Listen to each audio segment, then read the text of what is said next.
everybody. Live from the Fastport Studios in New Orleans, except it's just me out here. Everybody else is in Austin, Texas at TXTA. Can you hear me, Jimmy and Lindsay? We can hear you. You're doing great, man. Thanks, How you man. doing? I'm alive and well. I've got my coffee. Everything got set up, a minute to spare, so feeling good.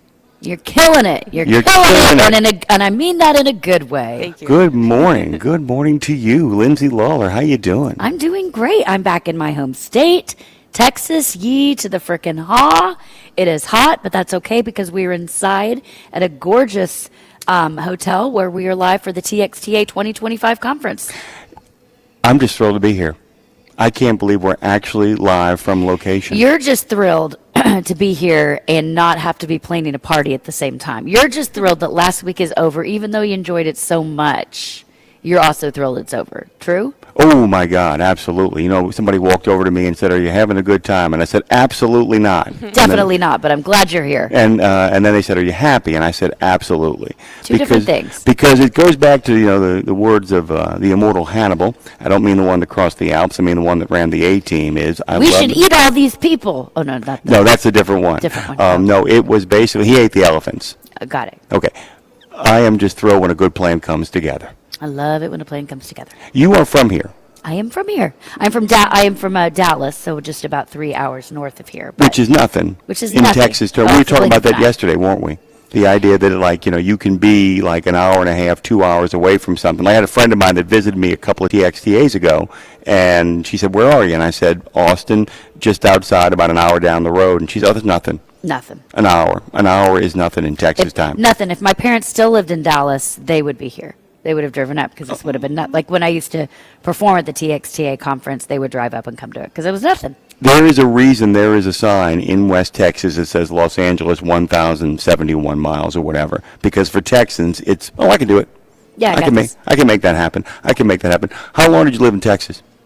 From 4 until college. And then I came back after college. I was born in Oklahoma, moved to Dallas when I was in preschool, and then spent my whole time in Dallas until I went off to college at the University of Oklahoma, Boomer Sooner, then graduated college and came back to Dallas and stayed for a few years before I went to LA. Let me get rid of the bureaucracy first, by the Please. way. This is Road Gang Radio, by the way, in case you guys didn't know. Oh, I'm sorry. I didn't know we were working. Oh, no, we are. This is Road Gang Radio. The turtle is actually to Lindsay's left. I wanted to make a noise when you just said the turtle's to Lindsay's left. So, like, if you would have said I would have been like, "Purr-caw!" If you said, like, the cockatoo or I don't know. But I don't know what sound a turtle makes outside of, like, when it gets squashed, which is a sad noise. Have you guys heard that video? There's actually a viral video of these two turtles fornicating, and there is a very interesting sound that they make whenever they do it. Can you mimic it at all? Sure. For us? Okay, let me get in a character. You ready? Okay. Wow. Tara is nodding. Tara That was is kind of like like a. That is really accurate. That sounded like a Really lady accurate. fornicating. Do you know you do it, Tara? Okay, that's enough of that. 615-292-6366. So glad I asked. That's 292. That's 292. Nemo. Give us a call, guys. We're reversing the streams here this morning on Road Gang Radio. You can find us on YouTube. You can find us on iHeart. You can find us on Odyssey. You can find us in a lot of places, Facebook as well. You can go to RadioNemo.com and, basically hit the 365 play button, and the game will be rolling on down the road, letting you guys know that. You can also jump into the conversation. We're reversing the streams. We are actually going to deal with having a life in the first half of the show before talking with our friends from TXTA about making a living, particularly in Texas. But if it comes through Texas, if it comes across that border into the Lone Star State, it's making its way to someplace else in the country. So goes Texas, so goes the nation of trucking. Thrilled to have you guys here. Give us a call, jump into the conversation. We'd love to have you be a part of it. This is our first live broadcast, a remote, since being on the new platform. Yeah, since Matt's. Yeah, since being on the new platform. I'm laughing about it since they told us we couldn't be on the old platform. I call Matt's now, not against Matt's, but that's like the dark times? The burial grounds. That's like the Indian burial grounds. It's ancient times for us. Oh, by the way, there are certain rules about in a horror movie. If you end up someplace, you should leave immediately. If the house has a basement with a padlock on it, you should leave. If you go to a cemetery and your dog starts barking at it, you should leave. So maybe if we go to Matt's and we bring some dogs and Mimi starts barking at it, we should leave. Maybe. What do you think? I just think we should probably leave Matt's in general. Let's just be here in the moment. Let's be present. Texas. Let's be here in Texas right now. Okay, so can we talk a little bit about these guests that we're going to have here on the show in short order? Because we got some great people coming up. Well, Pastor John is going to be joining us to kick off the day here in just a minute or two. But yeah, our first guest coming in at 7:30 is a guy from Jim, the Cathedral of Junk. Now he started this in his 20s, but that was back in 89 or something, a long time, maybe in the early 90s. So he's had this for years and years. People have. It's TVs, it's old cars, it's literally junk, but he's turned them in to functioning structures that people, the townhouses behind him have complained. Nay, they even have people come out and check it and they're like, I'm sorry, it's structurally sound. There's nothing we can do. Listen, my parents can't even put up a pergola in their little planned community over there in Franklin, Tennessee. And this guy has 30 years of crap and junk and they say he's okay. This is a fight, actually, that many truckers can relate to because you'll have neighborhoods in the exurbs, and of course, eventually the exurbs, because of urban sprawl, turns into the suburbs, and then sometimes it actually turns into real kind of gated communities. The problem is, and they're having this problem in Britain too. I just read this story about how these long established kind of legacy bars where punk rock happened, where rock and roll happened, are having these high rises, upscale high rises built next to them. So the people are making noise complaints. And it's like, well wait. It's been there forever. Well, wait a minute, partner. Actually happens in New Orleans at a place called Buffa's, where people complained about the noise because they all started moving to this really hip neighborhood. Well, the neighborhood was hip in the first place because that bar was there and kept the neighborhood safe because it was open late at night and they had people kind of walking around. Truckers can have a relationship point to this because a lot of truckers will live out in ex-urban areas, that area between the rural and the suburb, and they'll have their truck out there because they have the yard or the field in order to kind of put it there. And then people come by and they build McMansions and say, we can't have that truck running in the morning like that. You people in your HOAs. It's like Music City, too. People complain about loud music downtown and I'm like, you moved to Music City and then you complain about the music. We had people that checked into the loft one time and they were like, I was giving them places to go see music and they're like, we're not music people. And I was like, well, there's these bars with cocktails, like, oh, we don't drink. I'm like, you have come to the wrong town. Why did they come? I have no idea. I don't know what you do in Nashville if you don't drink or listen to music. It bewilders me. It bewilders me. The truck in the yard or at your home or in your driveway, that's a big one because I'm always when I see a truck and a you want to know what the first thing I think when I see a truck at a semi and a driveway, I think how cool, they're home. Yeah, and that's what I think. And my other big thought, the one that always hits me, is it's a great reminder that if you play by the rules and you do things right, you can actually make a really good living and have a really nice home, and you should have a right, particularly when you were the person that set up that community, to have a right to kind of be there. So Vince Hanneman is going to be here. He, of course, is the Cathedral of Junk. It's tucked unsuspectingly in a suburban backyard in South Austin, and it's towering. And you can see it. And if you live there, you chose to move there, welcome to the Cathedral of Drunk. Who's coming on after that? And junk. You said drunk. Oh. Freudian. Right after that, he said the Cathedral of Drunk. Did you hear that? You heard it too. Okay, Maybe you heard it. Maybe I heard it. Maybe you both need to. Maybe I'm not drunk enough. Then after that is, how crazy is this? So Bat Fest is going on. It's coming up here in the fall, but they do stuff all year long. And Bat Fest is a big music festival, some great local and touring acts that play at it. There's stuff for the kids, music festival, typical. Family-friendly music festival. But it's called Bat Fest because they're celebrating the bats of Austin, where you can go see. And the bats, I don't know if you've ever come and done this when you come to Austin, Jimmy, but it is really cool. Go to stand on the bridge and see all at the twilight when the bats come out. I mean, there's hundreds of thousands of them that live under this cave in this area and under the bridge, and they come out, and it's quite spectacular. And what's so cool, I just saw it pop up. No one told me this. I just happened to see it on the calendar. The guy that started the whole thing, who's booked on our show, was a guy I went to high school with, like same age, graduated same time. I decorated his locker as a cheerleader who's a football player. It's funny because, your first guest on We Should Write was Fred LeBlanc, and I remember when I went to high school, he had just graduated, but his band, Dash Rip Rock, took off pretty quick after that, and all the kind of alternative kids at my high school in their uniforms had to hide their alternativeness. Would all be talking about, have you heard about Fred LeBlanc? He's making it happen. And so it's really weird that we've actually had back-to-back people this week. I mean, one week after another. You went to high school with one, actually in the class with them. Yeah. And I went to high school with another who was a high school legend a year after he left. I got there. Well, no, he graduated in 81, so I was there. Crazy.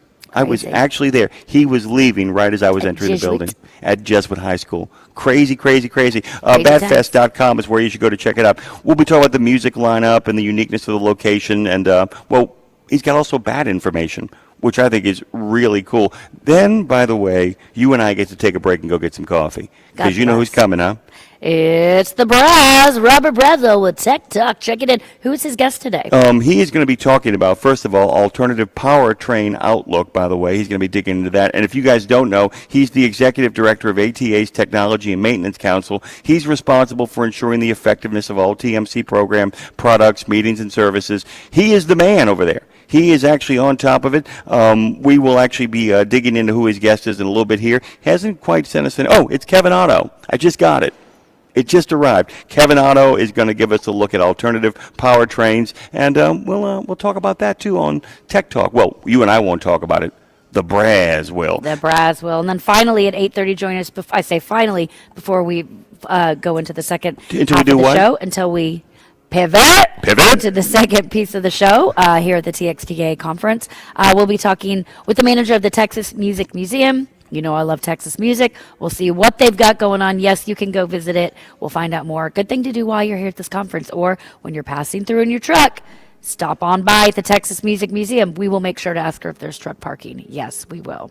We'll take care of that, by the way, as well. Hope you guys are giving us a call. We'll check in with Madison on the other side of this You're doing great, Maddie, with the T. Matty Door. We're going to have a little reflection, a little bit of Pastor John, all that kind of groovy stuff. When we come back, we'll see if everybody's giving us a call at 615-292-6366. Yeah, that's 615-292-NEMO. You can also hop in on the YouTube stream. What's going on, Madison? Y'all got Chowda on the line. Hey, Chowda, what's up, my brother? Bring him in. Let's get him in. Do it. Let's do it. Momento, por favor. Here we go. We're going to get the old chowder happening. What is going on, my brother? What's happening? Where are you at?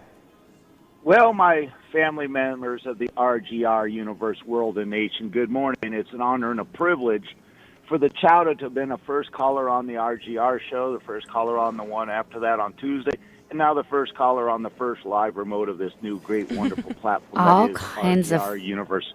All kinds of firsts. You also sound very equal parts right now, church and Star Wars. You know what I mean? Yeah. Like, welcome to the Church of Star Wars, the Star Wars of church. Well, that is Road Gang Radio. Yeah, I don't partake in those Sunday activities, and I don't. That's why we make up our own, Chowda. Saturday morning. I don't believe I belong on the Millennium Falcon, who was out there finding Spock on the New World planet, but I pity the fool who can't figure it out. But I'm really just calling in to let you know that it's T-minus 2 days in a wake-up before I get to hopefully rendezvous with the next and newest celebrity at Sturgis. That would be one Phone Master Dre. He is there. Yeah, I hope he's having a good and enjoyable time. I sent him a email or a text, and he must be still recovering from the evenings of festivities of this environment. We haven't heard much from him, so as to say he is having a good time, as he should be. Knee deep in the patty. Right. And I feel unfortunate that I missed you guys down there because I just came up from San Antonio on Sunday, and I will track you two down at some time. And I'm trying something new today, Jimmy. I'm trying to listen in on the Facebook app this time. Usually I hang out over there on the tubes of you, as you would speak in, and today I just thought I would try the Facebook environment, and it's pretty friendly operated for Chowder, so everybody should go out and invite, share, and hit the thumbs up. There are people over there and get these numbers up. Thank you. To be lagging. Yes, thank you. Good to know. And do you notice any difference in your ease listening from one platform to another? Do they feel pretty on par?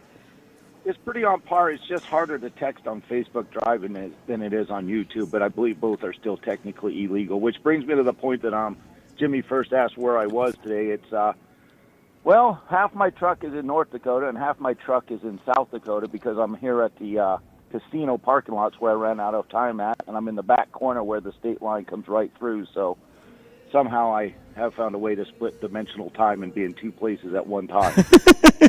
Wormholes everywhere. Wormholes. No, it's solid. It's solid ground, Lindsay. Oh, okay. Okay, good. Thank All you. right. Make your way to the other side, my friend. Go ahead. Yeah, later, guys. Have a good time down there. I appreciate it. Thanks for calling. Thanks for being our first, Chowda. Madison, Always be our first. do us a solid. We'll take a deep breath. When Lindsay and I breathe together, I want you to hit that pledge, national anthem, and give us a bracing cup of Java. You ready, Lindsay? 1, 2, 3. I pledge allegiance to the flag of the United States of America and to the republic for which it stands, one nation, under God, indivisible, with liberty and justice for all. Oh, say, can you see by the dawn's early light what so proudly we hailed at the twilight's last gleaming, whose broad stripes and bright stars through the perilous fight o'er the ramparts we watched were so gallantly streaming, and the rockets rattling, the bombs bursting in air, gave proof through the night that our flag was still there. Oh, say, does that star-spangled banner yet wave o'er the land of the free and the home of the brave?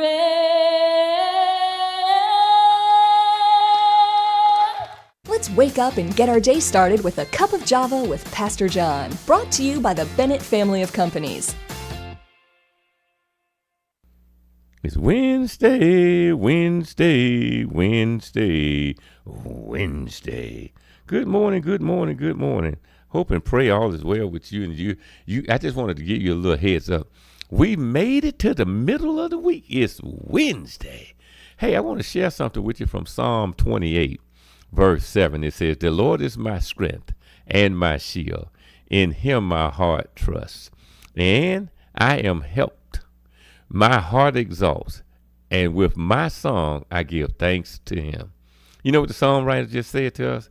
He said, if you made it out of that truck this morning, if you got out of your bed this morning, if you made it to work this morning, you should thank God because he gave you the strength to be able to do it. See, don't take for granted that you all that and then some because you were able to get out of the bed, able to walk around and do all these things. Don't think you did that on your own. The songwriter knows, and the songwriter wants you and I to know that our strength comes from the Lord. And as we lean on him, the more he will strengthen us to do his will. God bless you, brothers and sisters. Hang on in there. It's just Wednesday. Java with Pastor John is brought to you by the Bennett family of companies, offering top competitive pay, industry-leading fuel discounts, and many more incentives. Visit drive4bme.com. And we are hanging on because it is just Wednesday. Just Wednesday, making our way over the hump. By the way, there was an announcement from Union Pacific Corporation and Norfolk Southern Corporation. An acquisition was made. Because of that, America's first transcontinental railroad will soon be a reality. The agreement was announced on July 29th, and it states that Union Pacific will acquire Norfolk Southern in a stock and cash transaction, which values Norfolk Southern at $85 billion. Billion. Railroads have been an integral part of building America since the Industrial Revolution, and this transaction is the next step in advancing the industry, said Jim Vena, Union Pacific Chief Executive Officer, in a press release. Imagine seamlessly hauling steel from Pittsburgh, Pennsylvania to Colton, California, and moving to tomato paste from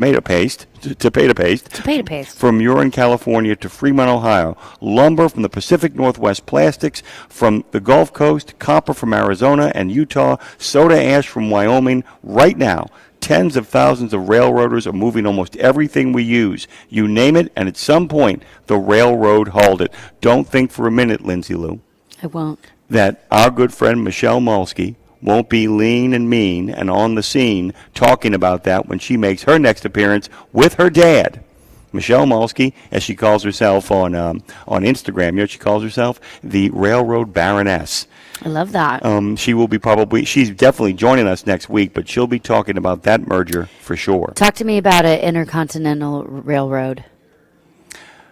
What's so important about it, I think, is the fact that it actually means that a lot of stuff can actually get last mile delivery now and bypass some of the routes that are happening in regards to some of the trucking routes, but actually create more jobs because it's going to be bringing more goods and services in. So it's bringing back to the States. Does this fall under the category of everything old is new again? Yeah.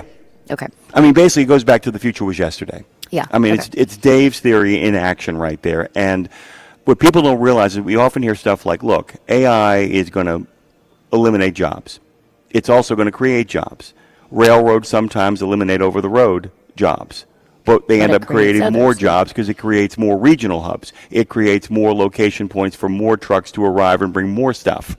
So there's always a trade-off. You've always got to say when you hear about creative destruction, is it just destroying for the sake of destroying, or is it actually making way for new technologies and new jobs and new opportunities? Was it destruction or disruption? It's not even disruption because it's disruption to certain things, but it's. Well, creative destruction is when you are actively eliminating. I mean, a lot of times creative destruction is when you are actively eliminating jobs, when you're actively eliminating old technologies. Disruption is when you're coming into a field where what you're doing is you're reorganizing it. You're disrupting the model, but what you're disrupting is going to remain. It's just going to become something new. It's disrupting to evolve it always. Yeah, usually, disruption. Right? Yeah, disruption when it's properly done. You're always disrupting. Anytime you're innovating, making changes. As crazy as it sounds on the most micro level, when you sit down, you hear about life hacks all the time to do these little tiny things that make a difference. I mean, for instance, I have been teaching two of my friends who are terrible travelers to simply, when they're getting ready to leave an Airbnb, I said, before we go out tonight, we have to check out tomorrow, let's pack. Let's just pack up. That's a disruption. Then you can enjoy your night. That's exactly it. That's a disruption so that you're not thinking about, I mean, you've had that moment too, haven't you, as a person where you've packed the night before, you're out with friends, and you're going, I don't have anything to do. I'm just going to wake up tomorrow. I always pack the night before. I never used to do that. I also now, maybe this is an age thing, maybe, no, because you've probably done this for a long time. It's just a different place I am in my head. It is so nice. Like yesterday we got to the hotel. I went and I hung up all my clothes.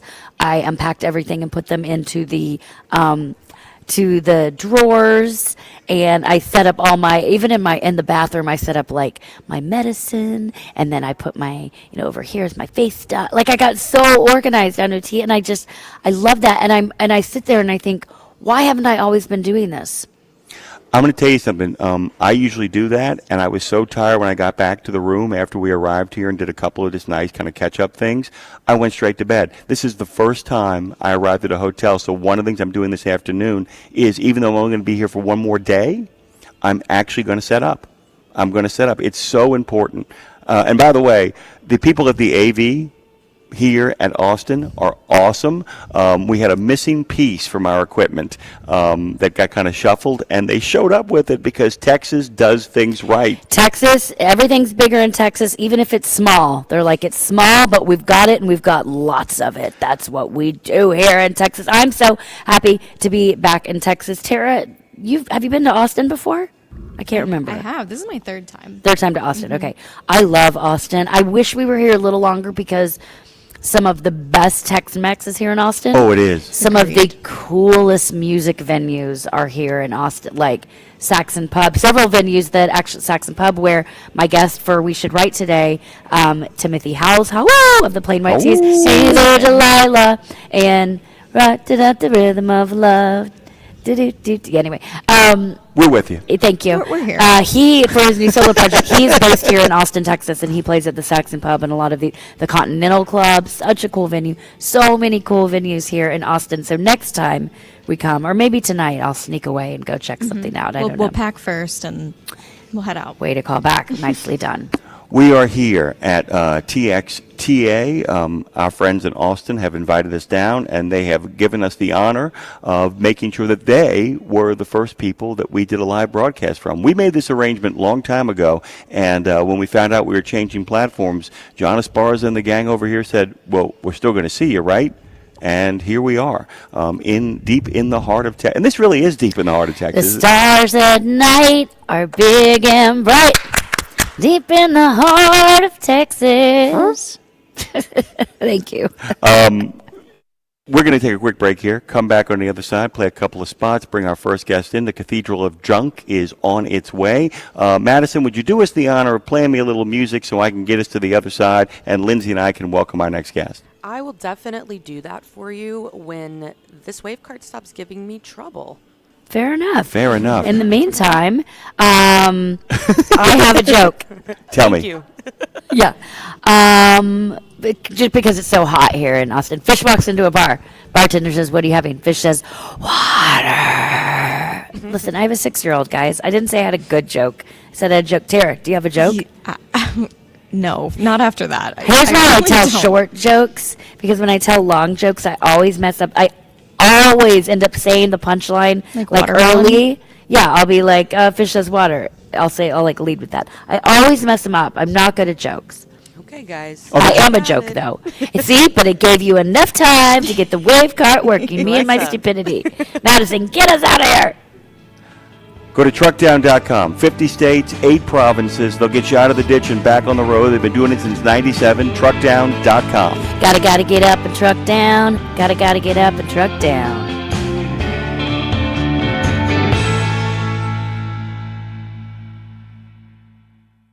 Exceptional value and exceptional values. That's Bennett Trucking. A core commitment of faith, family, and freedom has driven Bennett to being the leading provider of innovative, integrated transportation solutions, both at home and abroad. Bennett's values are not just compatible with providing high-paying jobs and unmatched customer service. They're inseparable. If you're looking for an employer or a partner who believes the best business model is being a model citizen, then Bennett Trucking is the place for you. Go to BennettIG.com and find the folks who share your values. The Joshua Chamberlain Society is unlike any other veterans organization. It's truly a family, and I know that firsthand from working with them myself. Their mission is to make wounded veterans and families of deceased veterans feel the support and appreciation of their community for life. Our veterans' injuries are permanent, and so is the JCS support. From monetary assistance like paying utility bills or college funds to helping our heroes find purpose, JCS is a family that surrounds and supports the heroes who have sacrificed so much. Learn more and make your donation at chamberlainsociety.org. That's chamberlainsociety.org. Want to reduce emission systems maintenance costs? Max Mileage Fuel Catalyst is the answer. This advanced solution promotes a longer DPF lifespan and lets you enjoy fewer regenerations by reducing your soot output by 60%. That means less downtime and more time on the road. Keep your system clean and efficient so you can focus on what matters most, getting the job done. Make the smart choice for your vehicle. Head over to PittsburghPower.com to order yours today. Live from the Fastport Studios in New Orleans and straight to you from Austin, Texas today. This is Road Gang Radio with your hosts, Jimmy Mack and Lindsay Lawler.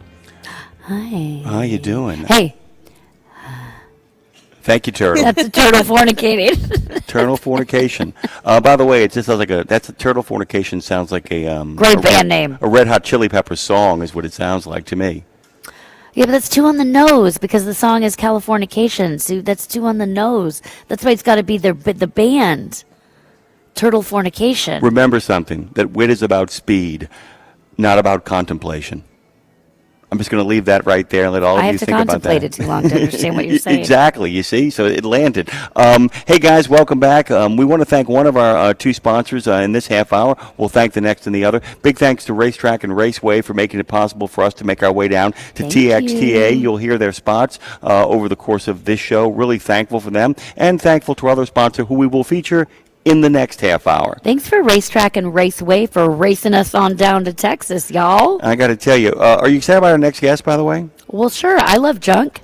You can see it if you come into my closet at home. You'll understand that I support all kinds of junk, both kinds and all kinds. I keep all of my house clean except for my closet and my side of the bed, because my side's on the far away, so if you walk in our room, you wouldn't see it. So I keep all the clutter tucked on my side of the bed. The rest of the house is lovely, however.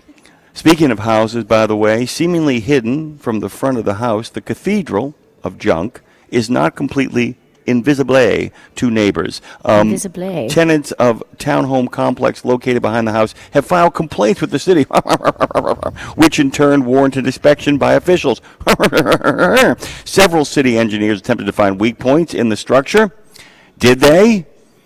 Did they find weak points in the structure, Lindsay? They did not.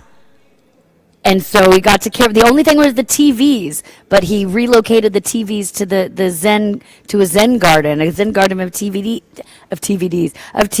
But Jim, our guest today, he built. Can you smoke that and get a frequency? I mean, it's Texas. You can't legally do it, but you could. But Willie lives here, so might as well. He built a cathedral not out of marble stained glass, as you said, but old bikes, TVs, and the kind of junk that our moms made us throw away, Jim. It's tucked in this backyard in South Austin. It's become not only a tourist destination, but a city controversy and a work of living, evolving art, Jimmy Mack. And by the way, our friend Mr. Puchholz, who we'll be talking to at some point tomorrow, by the way, he actually would be probably thrilled that we're talking to our next guest.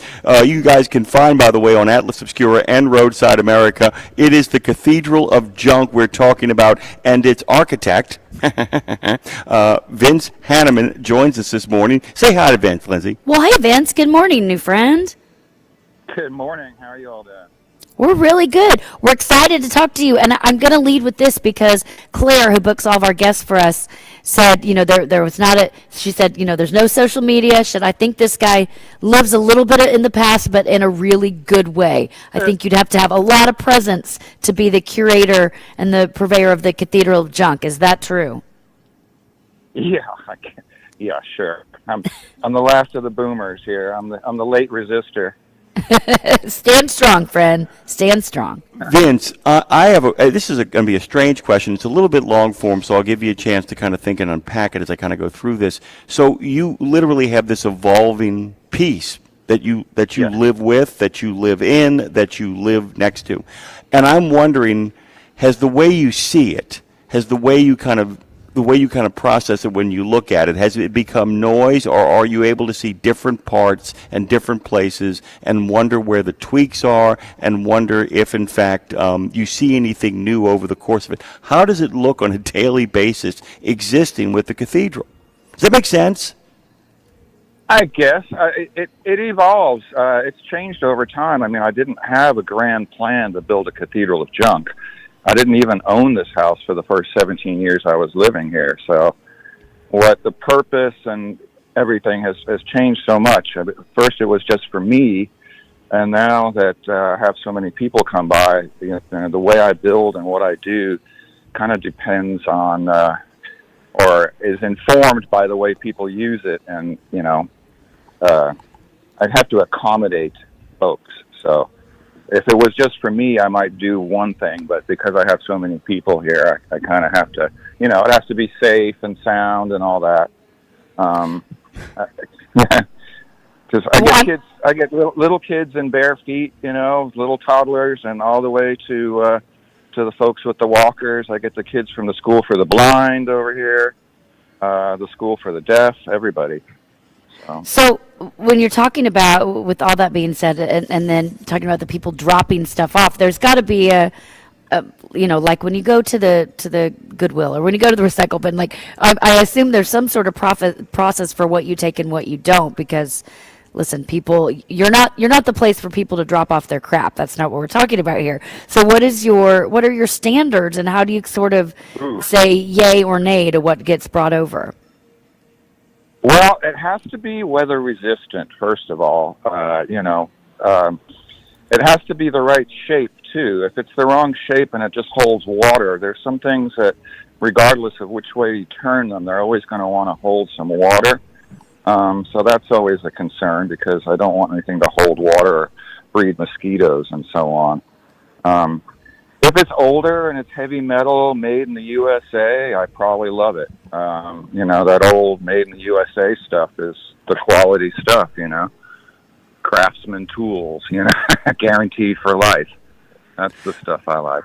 That's the good stuff. Well, and that brings up another thing, too, because when you see it, and I don't even know how to kind of describe this in a way that'll make sense other than a feeling. It is so uniquely American.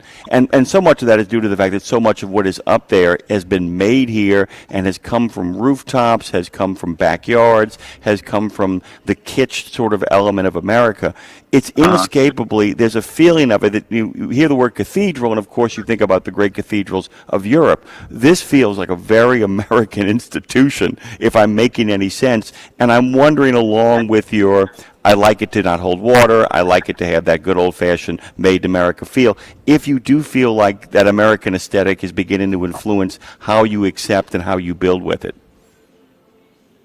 I don't know. I guess maybe there's something American about it. It seems to be prevalent mostly in the South. I've heard that maybe the mold in the air makes people a little nuts or something. I don't know.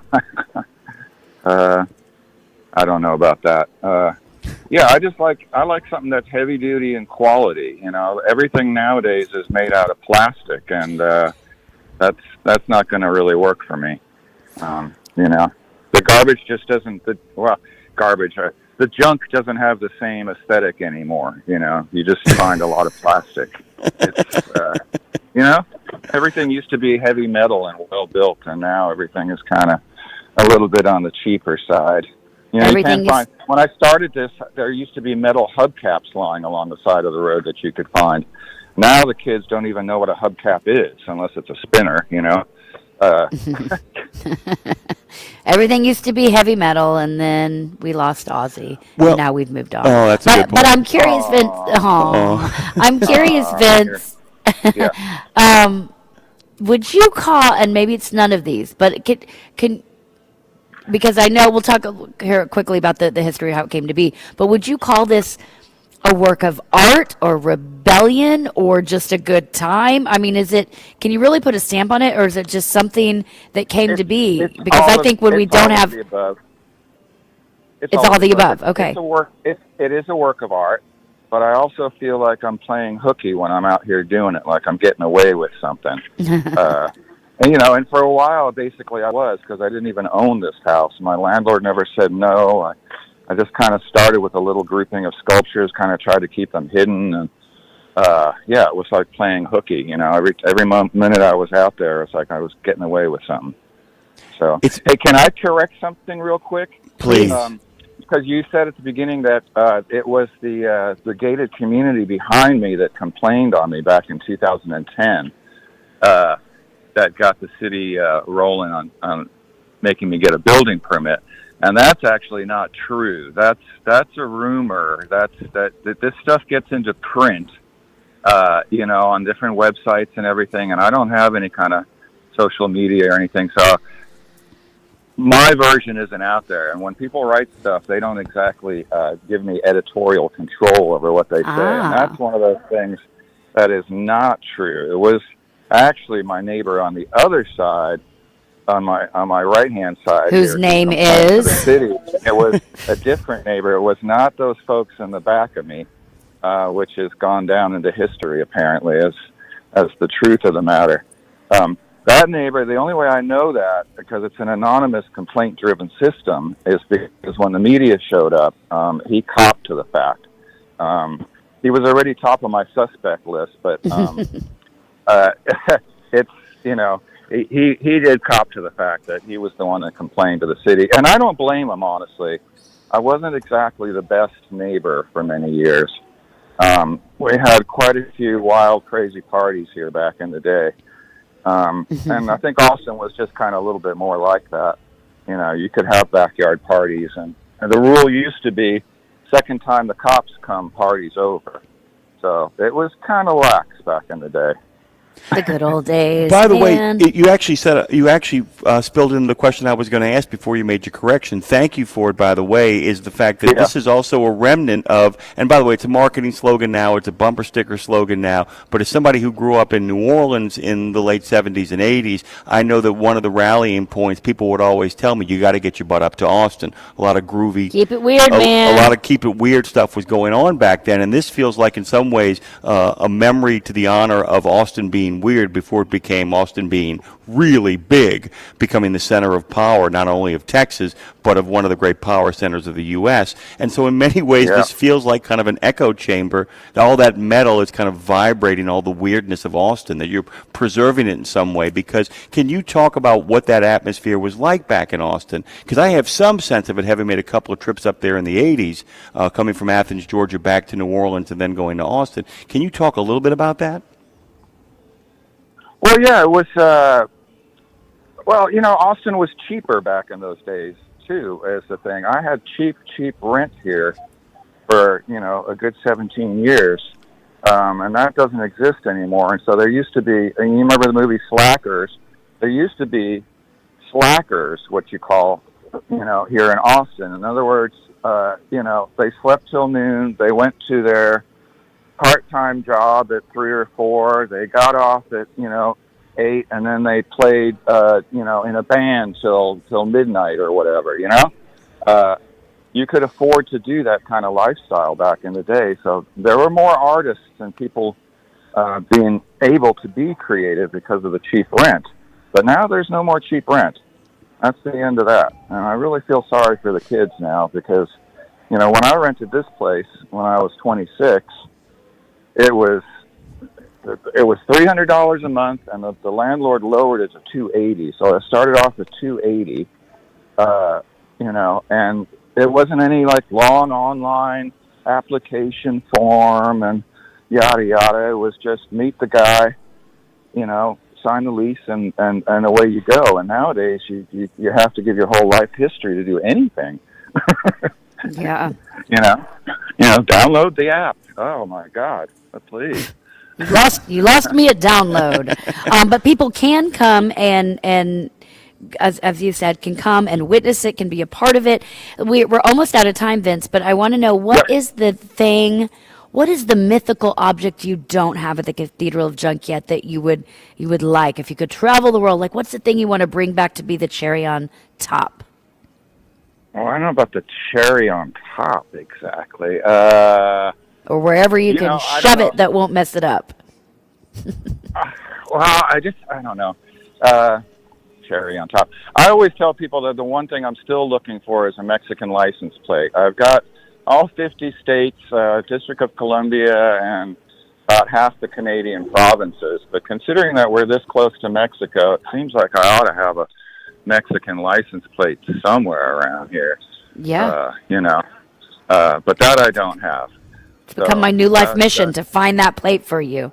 That Mexican license plate. And, I'm too old to steal junk anymore, and I don't dumpster dive too much anymore either. So too much. He said too much, by the way. When you're a kid, you can go out and, I don't know, take down street signs or whatever and get away with it. But kids don't do that. But back in the day, the stuff we used to do, now you'd be called, a terrorist or something. But you can't have any fun anymore. We can't have any fun anymore.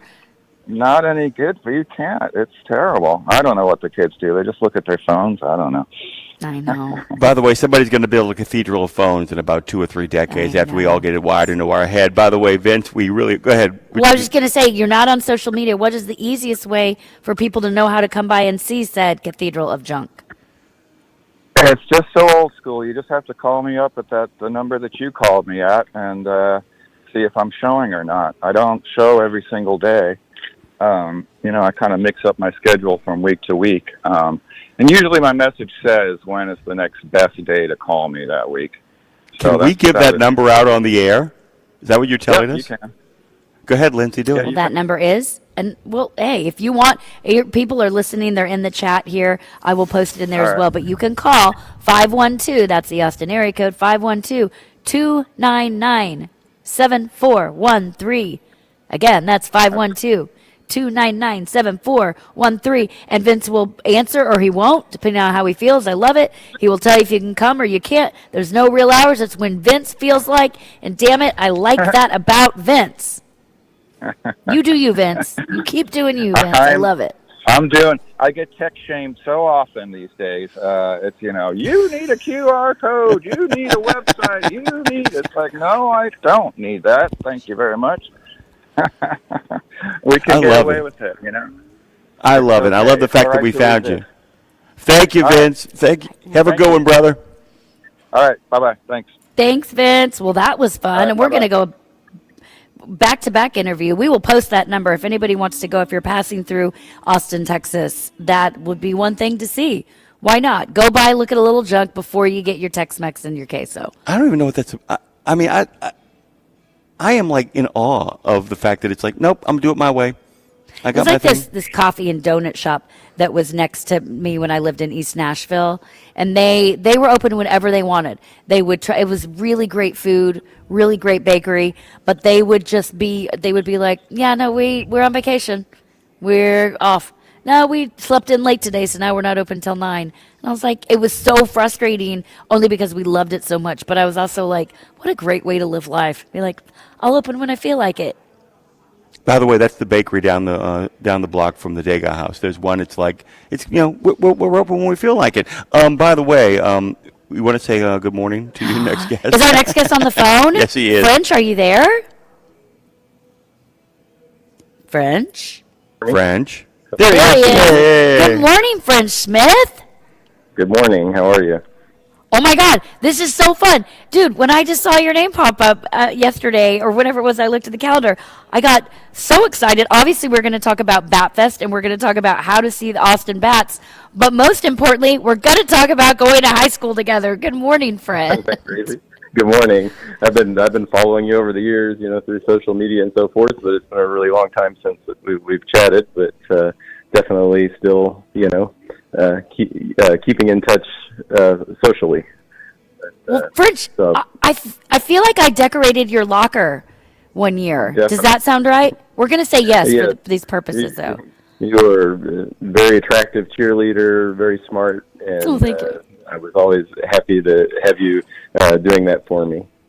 Good. The interview's over. Thanks for calling, French. That's all we needed you to call and say. Thank you. I'm just kidding. Well, it's so awesome to talk to you. And this is so cool what you're doing, Jim. So cool on multiple levels. Let me tell people, first of all, go to batfest.com. You can also go to austinbats.org. So much of this is going to be kind of intermingled and intermixed what we're talking about here. Let's just kind of break this down, French. This really is kind of awesome sauce stuff here. Tell us about Batfest. We'll start there. Tell us the overall view of what Batfest is, and then we'll get to the music lineup. Well, okay, let me start on how this all got started. But please. Basically, I was walking down the Congress Bridge one day, and I saw these people gathered on the side of the bridge. And I'm not like a bat biologist or anything. I'm an event organizer. And I'm like, what are all these people doing? I mean, there was hundreds of people lining the bridge, and I watched what was going on, and the bats came out. All these people were here to see the bats. And, I researched it a bit, and I had experience working with the city of Austin doing other events, so naturally, I'm just like, I've got to do a festival around this. And, since I've learned a great deal about these bats. And basically why they are there is when they built the Colony Ridge, there's expansion joints that run the whole length of the bridge. When you put a heavy load on something, it has to be able to flex. So, vehicles, big trucks going over the bridge, it has to move a little bit. Well, the bats actually live up in those cracks over the Colorado River, runs through Austin, and it provides safe place for the bats to live. And, most people think like the bats like are hanging from under the bridge or something, but they're actually up in the cracks of the bridge. So you don't see them during the daytime. You can definitely hear them up there making little squeaky noises, and you can smell them, But, Ooh, what do they smell like? Guano. You smell the guano. You can see it on the ground under the part where the bank of the river it runs underneath the bridge. But you won't see them till right before sunset. And at that, you won't. They're there all year, but they're migratory. So most of them aren't there in the winter months, but there are always some under the bridge. But what they do is they come to Austin and they give birth and raise their young here. So by August, the young are also flying out as well as the adults. So you have the peak of the flight going August, September before they migrate to Mexico. So that's why we hold the event, it's September the 6th this year, at this time of year. Also, the other factor is the bats don't have to fly when the sun's out, so you don't always see them. What happens is when you have dry weather, as we often get in Texas in August, they have to work harder for a meal. So that's another factor, is they're going to fly more like 7:30 before the sun goes down because they've got to work hard. They fly hundreds of miles, and a lot of people think like they're going out and eating mosquitoes, and they do eat mosquitoes. But the biggest thing they do and how they benefit us the most is they go to the east from Austin out to agricultural areas, and they eat large bugs that eat our crops. And there's 1.5 million bats just under this one bridge. And what's unique about this is it's a very easy place to see the bats. You can stand right on the bridge, look over the rail, and see the bats fly out.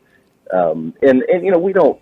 If we have a really wet summer, then they might fly at 10:30 at night, and they're still flying. It's just not as easy to see them as you might have seen online some of the pictures where they're just flying out and it's daytime, and you see this huge black swarm of bats coming out from under the bridge, and that's why we do it. Time of year we do it because it is a little bit hot. It's not the most pleasant time to have a festival, but it is the best time to see the bats. So, we decided to do this celebration of what has become one of Austin's biggest tourist attractions, which is the Austin Bats, and we do live music and food and arts and crafts. There's children's activities. I mean, we throw a full just around these bats. So it's a one day a year where you can stand on the bridge, look down Congress Avenue at the Capitol, the Austin skyline. It's just an amazing place to be. You're like, this road's closed down, and I can just see everything right over the water and listen to live music. It's really turned into something super cool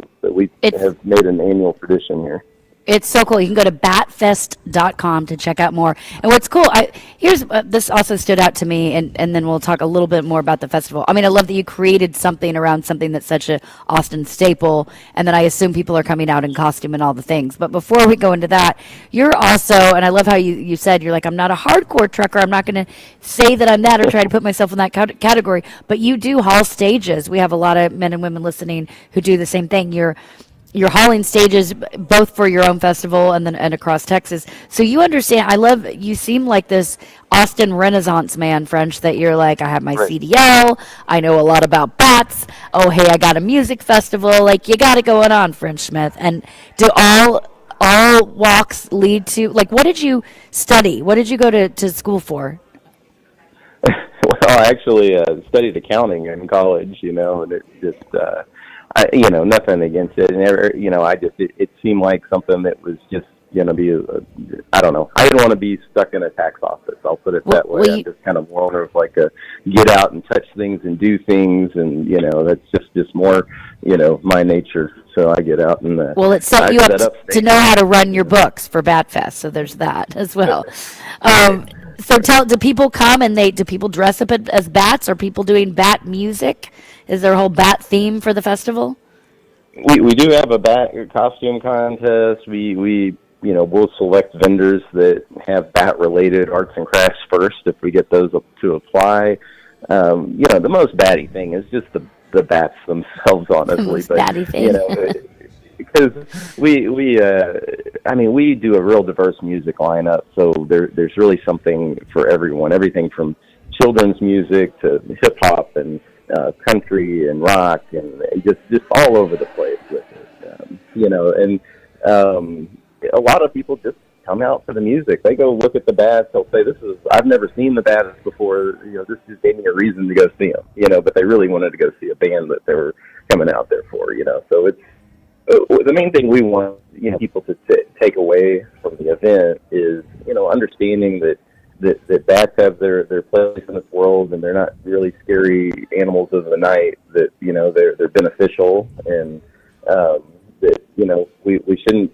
There's a lot of if you have a bat infestation, if you want to use that word, there's a lot of organizations out there that'll remove them and move them to a new habitat, so you don't have to kill the bats. So that's one thing. They get in people's attics and things like that, and you don't have to call the exterminator. There's other solutions, and some people find that they might even, after going to the festival, go buy a bat house and put it in their backyard because we're getting one.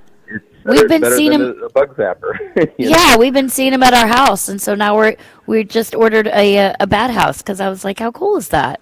I love it. I love it. Bats have feelings too, people. Bats have feelings too. By the way, really quickly, we got about 30 seconds here. Who are some of the bands that are going to be there? Tell us about some of the music lineup.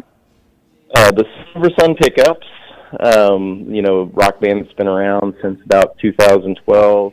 Giovanni and the Hired Guns is a Texas regional band that does both rock and country.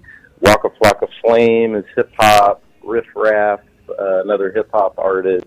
Zach Loy is a local Austin resident who is in the band live. You might hear play some live out there as well. And then we have a lot of DJs and some new thing that we introduced this year is some Asian cultural acts that are coming in this year. So I love it. Very diverse.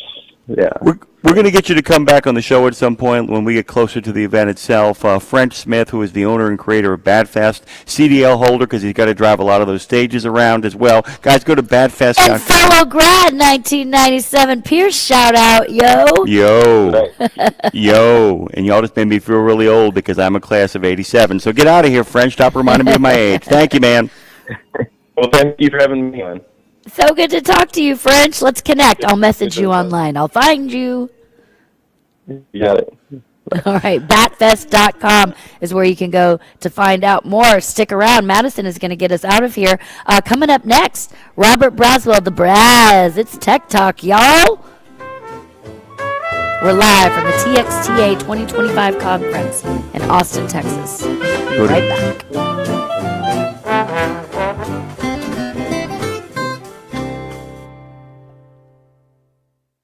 Okay, you've heard the horror stories of how folks have lost their life savings when the market tanks. Is there a way to invest and make money without risk? Believe it or not, yes. Since 1995, Americans who cannot afford to lose their investments have used fixed index annuities. You get guaranteed income and protection from market downturns. It's a win-win for you and your future. And to learn more, dial pound 250. Use the keyword Truckers Wealth to get in touch with them today. The Joshua Chamberlain Society is unlike any other veterans organization. It's truly a family, and I know that firsthand from working with them myself. Their mission is to make wounded veterans and families of deceased veterans feel the support and appreciation of their community for life. Our veterans' injuries are permanent, and so is the JCS support. From monetary assistance like paying utility bills or college funds to helping our heroes find purpose, JCS is a family that surrounds and supports the heroes who have sacrificed so much. Learn more and make your donation at chamberlainsociety.org. That's chamberlainsociety.org. Check out the new over-the-top lineup at participating Country Pride and Iron Skillet restaurants. 3 gigantic sandwiches loaded with flavor. Try the chicken parm stack, the big country combo, or the ultimate smash melt. The ultimate smash melt. 2 delicious smash burger patties, surrounded by 2 grilled cheese sandwiches. 2 sandwiches in 1. Visit your favorite Country Pride or Iron Skillet restaurant and come hungry. Available for dine-in only at participating Country Country Pride and Orange Skillet restaurants inside TA or Petro Travel Centers.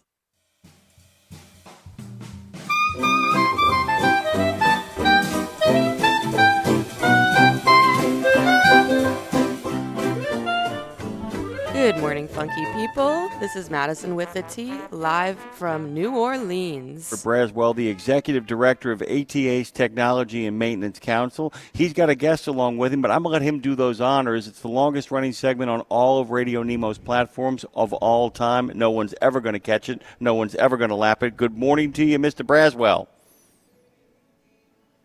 Is he coming through? Do I got a Robert B. in the house? Going to hold on tight, not get thrown to the wolves. We're broadcasting live from TXTA over here in the city of Austin on the behest of our good friends from the Texas Trucking Association. We've been doing their conference for a while, Lindsay, and when you first joined on, when you first signed on here with us, tell me a little bit about the fact that you were always like, I'm going to Texas. If we're going to TXTA, I have to be there, right? Yeah, certainly. Well, and I'd been coming to TXTA for years prior to that. Obviously being from here, and we have dear friends who are involved in this conference in TXTA. So I'd been coming to the conference for years. But then, when I saw it pull up on our agenda, I said, anytime we're in Texas, if you don't put me on the travel to Texas list, what are we even doing? Trying to get back to Texas. I mean, trying to get back to Texas is kind of the whole manifesto, as it were, your whole raison d'etre. Tell me about that song a little bit, by the way. We've never really talked about on the air what the point of that song was. You've told me privately. Tell me a little bit about what's going on with trying to get back to Texas, what the point and purpose of it was, how it occurred to you. Of the song? Yeah. I just like alliteration and trying to get back to Texas. There's a lot of T's in it, and it made me happy. No, I said, somebody jokingly, I said one day I was talking about all the things I loved about Texas, and I was like, I guess in my mind I'm just always trying to get back to Texas. And so it was really more of a mentality kind of thing. But then we brought it to reality, Jim. You can find that record in all the TA Petros across the country. I have vinyl now. Message me if you want one, because I don't know how to sell them.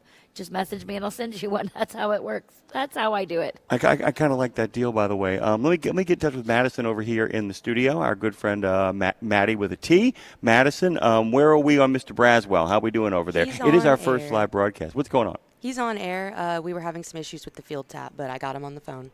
Oh, fantastic. Well, Mr. Braswell, welcome back. We are never going to miss a segment of Tech Talk. We're so thrilled to have you. Oh, well, thanks, Jimmy Max. Great to be here one way or the other. Tech Talk with TMC. I understand you're down in Texas. Yeah, we actually have made our way to TXTA out in Austin. We're calling it Tex Talk today. We're calling it Tex Talk today, by the way, Robert. You brought along a guest as the party continues. Tell us a little bit about who you brought, what you're going to be talking about today after you do your standard operational procedure. Well, yeah, sure. Well, this week we're pleased to welcome back to the program Kevin Otta, who's an expert with many, many years of experience in engine and powertrain issues. He's spent just about 40 years at Cummins, and he's now the electrification technical lead for the North American Council for Freight Efficiency. You know them better as NACFE. Kevin is a longtime TMC member. He's been very active in our S3 engine and S11 sustainability and environmental technology study groups, having chaired a number of task forces dealing with these issues. He's one of our TMC Silver Spark Plug recipients. That's our council's highest honor. And he's as well a recognized associate. And we're very pleased you can join us today for show 999. That's our odometer show. We're going to be talking about what are the latest developments in terms of current and future powertrain developments. But before we get started, as you insinuated, as you know, each week we like to make a special offer. This week it is our TMC Fuel Economy Digest. It covers specking, testing, and operating for maximum fuel economy, and you can get it for the special price of just $25 plus shipping and handling. To order, call us at 703-838-1763 or shoot us an email at tmc@trucking.org. Mention RadioNemo. You can get it for that special price. Also, if you're an owner-operator or a small fleet and you got 100 or fewer power units, we would love to have you as a member of TMC. You can join for the discounted annual dues of just $150 and do that today. You'll get our 2-volume recommended practices manual and many other good benefits, too, that cover just about everything you can think of when it comes to commercial vehicle maintenance and repair. And as always, reminder listeners at the top of the show that any TMC recommended practices we discuss reflect the consensus of our members. We offer them as recommendations only, and everyone must first determine for themselves if they are safe and appropriate for their operation. Please remember that TMC doesn't endorse any product, person, or service, and the opinions expressed on the show are those of the individual and not necessarily the opinion of his or her company, nor TMC, unless stated otherwise. And with all that out of the way, please welcome to the program Kevin Otto. Good morning, Kevin. Do we have Kevin? We have Kevin. Hold on one second here. Let me just make sure Madison with a T has got our friend Kevin all locked up and loaded. Okay. I'm telling you, it is our first remote broadcast, Robert, and the fact that we're even on the air is kind of a remarkable miracle to have you here with us. Madison, where are we with Kevin? Stand by. I'm trying to figure that out. Okay, thank you very much. We'll get him on in a second, Robert. Robert, I don't know, have you ever been to TXTA? No, I haven't. It's there's so many trucking conferences that we get a chance to go to, and all of them are wonderful. We get a chance to talk to a lot of folks. Like everything else, it feels bigger, and that is not a shot at anybody else, but the stakes are so high here in regard to that. Rebecca Brewster and I have a joke that trucking is a tale of two cities, and we're not talking about Washington, D.C. So much of what is important that happens in trucking either comes out of Sacramento or Austin. And so one of the big reasons we actually make our way down here is because we feel like in some ways it's one of the 3-4 great trucking centers of the universe. You might make a case that Columbus is as well. And I was kind of curious as we get Kevin Otto on the line, if it's at all possible, if you can think of places where you feel like the real trucking action is happening, like the center of the trucking universe, those kind of worlds. Well, a lot of trucking happens in the state of Arkansas. Not to belittle the folks in Texas, but a lot of high density of fleets there in Arkansas, your neighbors to the east. That's a really great point. I got a couple of friends of mine out there, Gina Mullinax and Dave Harrison, who are regular listeners who probably were screaming Arkansas at their radios or whatever platforms they're listening to as we make our way kind of, down the road here. They're probably just bellowing towards that. I didn't think about that. We were talking the other day, too. I've always said that there's a real kind of trucking nexus between northern Mississippi, Arkansas, and the Memphis area as well, too, because of all of those crossovers and those points. So we're always trying to find places where we can kind of go that kind of put us in the middle of trucking that aren't just the obvious ones. And I didn't even think about Arkansas really as being kind of the center of it all in regards to policy and all that. That makes a lot of sense. And by the way, before we get our next guest on here, Robert, where are you headed next? Where's your next big destination? Well, our next big destination is going to be in Raleigh, North Carolina for our 2025 fall meeting and National Technician Skills Competitions. That's coming up in September, just about a month and a half away. We'll be meeting down there the 14th through the 18th of the month. Yeah, and we're always kind of trying to find a way to get to that. We actually might be going to the National Truck Driving Championships. By the way, can I get a phone number from Kevin because he's not not on the air. Well, do me a favor, Robert, because you were the only one listed on the lineup today. Can you actually send me a text or somebody a text? We don't want to give Kevin's phone number away on the air. That's what happened today. I sent it to the producer's line, so the producer email should have it. Okay. We're gonna. All right, Robert. She's gonna pick up with you, and can you do that, Madison? Can you pick up with Robert so we can get that number and not put it on the air rather than you scrambling through emails? Is that possible? Hey there, guys. What do you want me to pull the number? We'll let from the Madison email? kind of take care of that really quickly here. Hey, guys, just to let you know, we're broadcasting live from TXTA over here in the great state of Austin, Texas, making that happen. There was by the way, in the calendar to let you know, Kevin's name was listed, but there was no phone number for that. But I'm sure it's over in the producer's email. We actually also have Dre over at Sturgis today. I know. I'm hoping. I told him. I was like, I hope he will check in because I saw a few pictures, but we need. There's Chatter's heading up to Sturgis. There's a couple of other our drivers and our listeners who I know are heading over there. So I hope at some point this week, Dre is going to call in and do a broadcasting live or checking in live from Sturgis conversation. I sang up there a very, very long time ago, but haven't been since. But it is quite the wild spectacle. But a lot of truck drivers attend that event, so I hope he. Yeah, the motorcycle community is really, really big, and a lot of people were very, very excited, of course, about that as well. It's funny because every year I hear about Sturgis, and every year we get closer and closer to broadcasting from there. So Dre will get a real sense of what the ground there is like and probably be scoping out some places.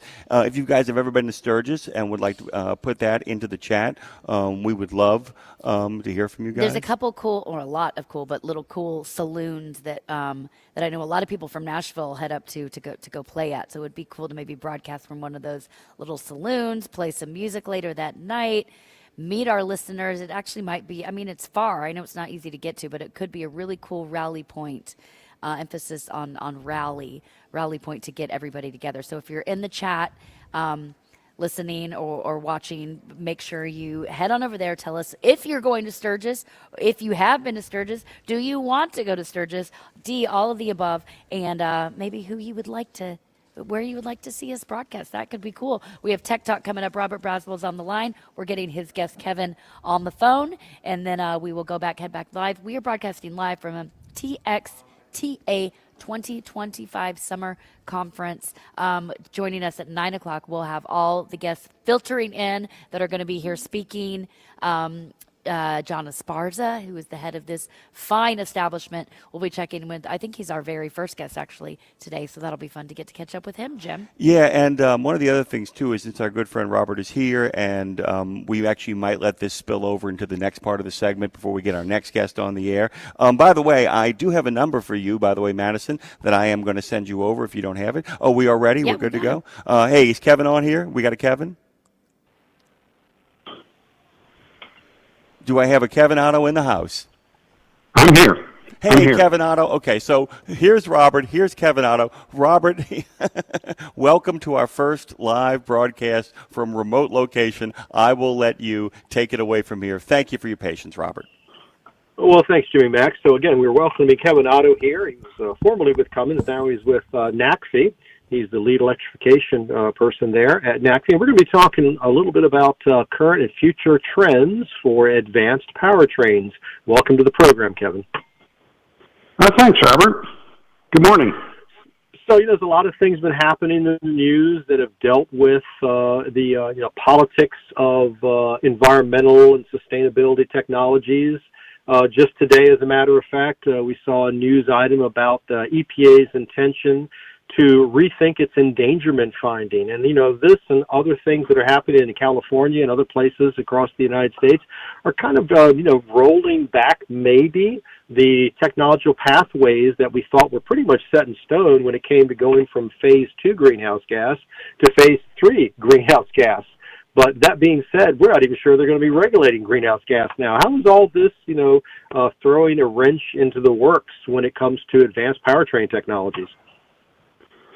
Well, certainly, Robert, there's a lot of different technologies out there, from advanced diesel technologies to renewable diesel to natural gas and renewable natural gas, electric, hydrogen.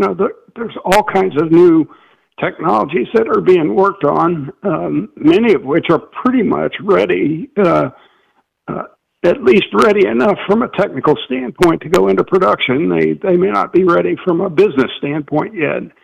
But that's a big difference, too. That makes a big difference. Exactly. Because that's exactly right. Because, it has to be a good business proposition before anybody's going to do it, right, in any kind of volume. So the rollback of the rules, It's interesting because the United States is making these moves from a rule standpoint.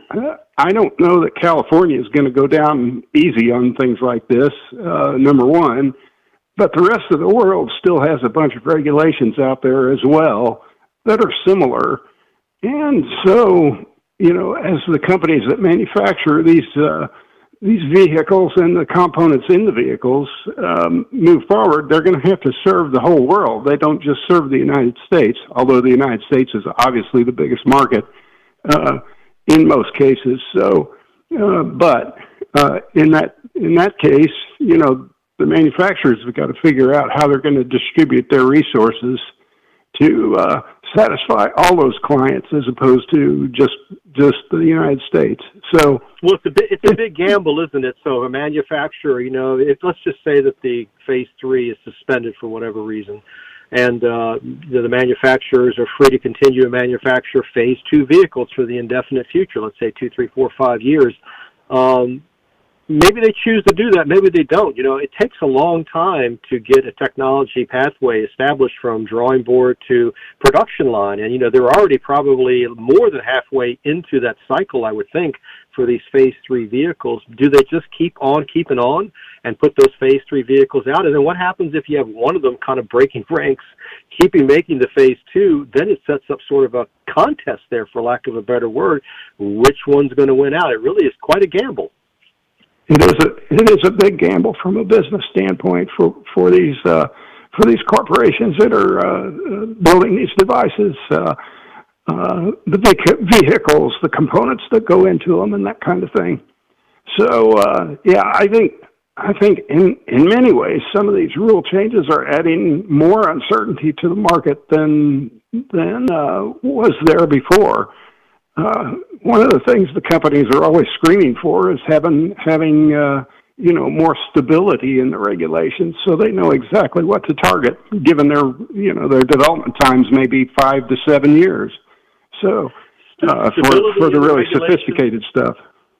Go ahead, in the regulations Robert. And stability in the regulations and uniformity in the regulations, because we don't want to be having boutique standards for a given state. California always seems to come to mind first, but there's 13, 14 states that kind of follow the California standards, that assuming that waivers are permitted and so forth. So having that kind of a boutique approach, a patchwork quilt approach to emissions regulations, doesn't really do anybody any good, I would think. That's right. It reduces the volume of any one given product, and so the gains that you can make on production of using common components across a large variety of products gets a lot harder as those regulations get more scattered and more patchwork, like you were talking about. So it means it's harder to keep costs under control. There's the other side of the coin, too. What about the early adopter fleets that were trying these technologies out before everybody else does? They're on the far end of the bell curve. And a lot of this was, of course, directed towards electric vehicle technology, whether it's a battery electric vehicle or some sort of hybrid technology. It's almost as if you kind of you leaped a little too soon, maybe. And maybe you're paying the penalty for it, if you could look at it that way anyway. Well, certainly they might be, depending on the incentive structure that they might have had when they purchased those vehicles. They're getting help from places like the federal government or the state government or even local governments to finance some of the things that they're doing. If that goes away, clearly that could put them in some profitability issues with those particular vehicles. But if the incentives continue, it may not be, it'll be worth them getting the experience with those new technologies, because they eventually will make it to marketplace. So, but the way the winds are blowing in the political climate, at least at the federal level, I don't know if those incentives may be there, they may not be there. So it is a big risk. Certainly. So with that being said, again, we've been talking a lot about battery electric vehicle kind of being the one that sort of is the wind vane blowing the other way. It seemed like the industry is moving headlong into a battery electric situation, even perhaps for long haul. But there was always concern whether long haul was well suited or ready for a battery electric vehicle solution. But maybe, perhaps, and we can talk about this for a minute, maybe the pause in adoption could help mature the technology to the point that, let's say 5 years from now, maybe it's further along and maybe it's more cost effective, has a better return on investment for the fleets that need to use this technology. Because you pointed out, a lot of this is business decision. If you can't make a profit or make business sense with these technologies, it's just not going to fly. That's exactly right. I mean, ultimately, both the suppliers to the industry, the vehicle manufacturers, and the people that are operating these vehicles, they all have to make a profit or they're not going to stay in business. So that means that the incentive structures, the tax structures, and all the other costs involved in operating each one of those businesses has to add up to a point where they're making profits, or it's just not going to be attractive for them to be in the business. Now, the point you make about technologies evolving, particularly like the battery electric, as you mentioned just now, there is some evolution in that marketplace, and you've seen it in automobiles over the last few years, and you see a lot more volume of that out there now. And the lighter duty stuff is that lighter duty vehicles are much closer to being in cost parity with their internal combustion engine counterparts. But as you get bigger and bigger, go into those class 6, 7, 8 kinds of vehicles, it's a lot harder to get those costs in the same range so that they make sense. So you can get a total cost of ownership for, say, a delivery van, get that an awful lot closer than you can, say, a class 7 or 8, a day cab kind of vehicle. So, well, when it comes to determining whether or not that the vehicles are going to have a solid return on investment, whether they meet the parity in terms of efficiency, economics, and environmental performance, the proof's in the pudding. And I know you've been working with NACFE, and there's a program out there where they decide to test fleets to see how they're doing with these various different pathway choices, right? Let's talk a little bit about that. Yeah, so that program, what we have going on this year is we've selected something like 13 vehicles out there that we're going to follow for several weeks, and it's a combination of vehicles running the most advanced diesels out there, and running renewable diesel and or biodiesel.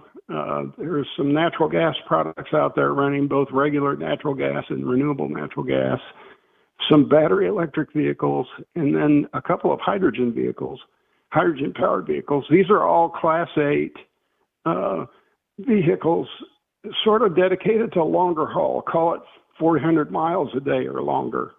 So this is the segment of the market we talked about earlier that is probably the hardest to remove the carbon and that comes from both making and operating the vehicle. And so there's not a clear solution going forward where that whole process is carbon free. And so as a result of that, there's a lot of different technologies that are in process of being developed. And we're going to look at each one of those and try and report on what's the good news, what's the bad news, how are those all faring as we go forward. So what are the metrics you're looking at for those 13 vehicles? So we're looking at comparing things like miles per gallon or kilowatt hours per mile in electric case, electric vehicle case, miles per kilogram of hydrogen on hydrogen powered vehicle.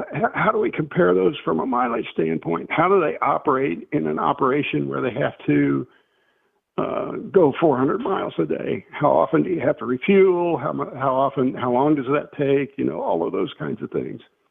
What does it take to make that all work? I assume the hydrogen is a hydrogen ICE engine. It's an internal combustion engine for hydrogen.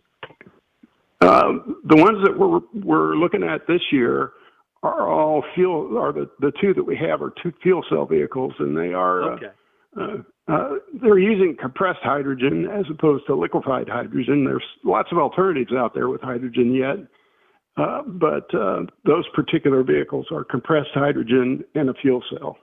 So the internal combustion engines. Vehicle. Well, it's basically a hybrid electric vehicle. Yes, it's electric drive. It gets its power from the hydrogen fuel cell, but it also has batteries on it to take care of the transient operation. Accelerating from a stop sign and what have you. So as a result of that, they have both battery electric motor driven, and the fuel cell to supply the electricity to the batteries. So there's a lot of talk about hydrogen. I guess the real question with hydrogen is the like anything else, it needs an infrastructure to deliver the fuel at scale. You also have to consider how you're sourcing your hydrogen, because there's green hydrogen and gray hydrogen and just not very good hydrogen in terms of it comes right from fracking. So there's environmental concerns with that. But it does have some promise under certain applications. And this is a great way of proving its merit, I think, in a sort of a controlled test, right? yes, yeah. Well, it's definitely a great way to see where the merits are. It also sees where help us see where the challenges are, things that need to be solved. And you brought up one of the big ones, of course, is how do you get the hydrogen to the truck, and how do you generate that hydrogen in a way that's the most environmentally conscious in terms of carbon and other pollutants going into the air to make that hydrogen. So, because it's pretty hard to find just loose hydrogen running around, right? So, well, on one hand, if you make the hydrogen, you can transport it pretty much like you do diesel in a way, right? You can truck it into a particular location and store it, or perhaps deliver it by pipeline. So in that sense, it's more conventional. Maybe you can leverage some of the existing infrastructure to deliver it. I guess the real question is, how much energy does it take to compress the hydrogen? Or if you go in liquefied, how much energy does that take? There's that whole part of the equation we don't necessarily think about. Yeah, so liquefied, let's take liquefied hydrogen. You can, if you look at how much energy the hydrogen has, just from a molecular standpoint, it takes about a third of that amount of energy to liquefy it. So if it starts as a gas from whatever process you're generating it from, it takes about a third of the total amount of energy in that hydrogen just to get it into the liquid form. It takes about between 10 and 15%, depending on the pressure that you're going to, for gaseous hydrogen. So all that energy that you put in beforehand has to be accounted for as part of the overall equation, right? So, and gaseous hydrogen takes up a ton of space on the vehicle, right? So, just like natural gas does.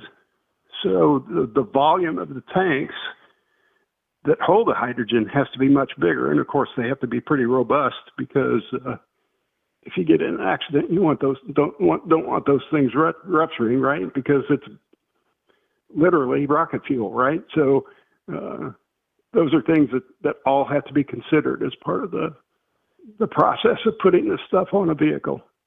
Can it be done safely? Absolutely, yes, it can. We're at 2 minutes before the bottom of the hour. Not sure if we're going to continue past the bottom of the hour break or not, but if we're not, any final thoughts on where you think the future is going with this strange middle that we're in? Well, yeah, NACFE calls it the messy middle, and we're, I think it's going to be messy for a good number of years here, and it's going to definitely be confusing for the fleets in terms of the products they select and how they run them and how long they run them.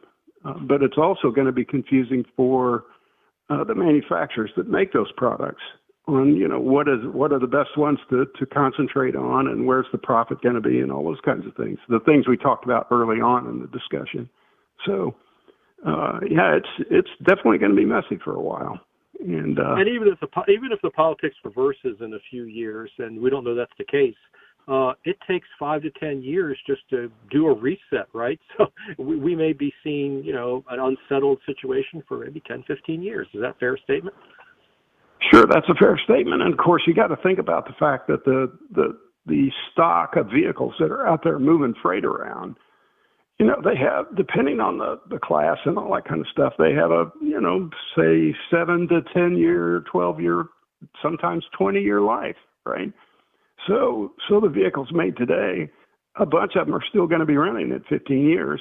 So, that transition takes a very long time in the trucking industry, because, they're capital assets. You want them to last a very long time, and you want to be able to make money with those assets by moving freight around and what have you. So, we're here at the bottom of the hour, kicking it back to Jimmy Mack to decide which way we're going to go for the rest of the segment.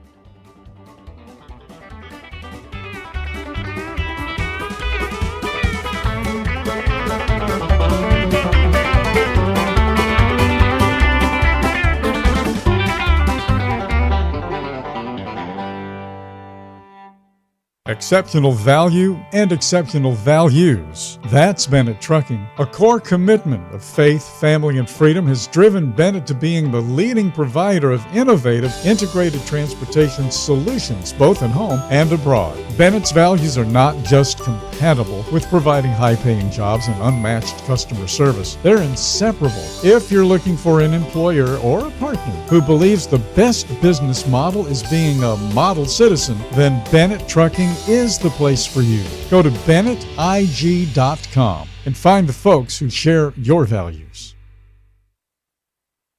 Live hard, drive hard. Shady Rays has got you. If you want a pair of sunglasses that keeps up with your adventure on the road, Shady Rays has got you. If you want to keep your eyes on the journey ahead with a price point right for your lifestyle, Shady Rays has got you. Premium polarized sunglasses with a lost and broken protection program and 30-day risk-free returns and exchanges. Drop in that code RadioNemo at ShadyRays.com and get a 35% discount and make sure you can see where the action is. They got you at ShadyRays.com. Okay, you've heard the horror stories of how folks have lost their life savings when the market tanks. Is there a way to invest and make money without risk? Believe it or not, yes. Since 1995, Americans who cannot afford to lose their investments have used fixed index annuities. You get guaranteed income and protection from market downturns. It's a win-win for you and your future. To learn more, dial pound 250. Use the keyword Truckers Wealth to get in touch with them today.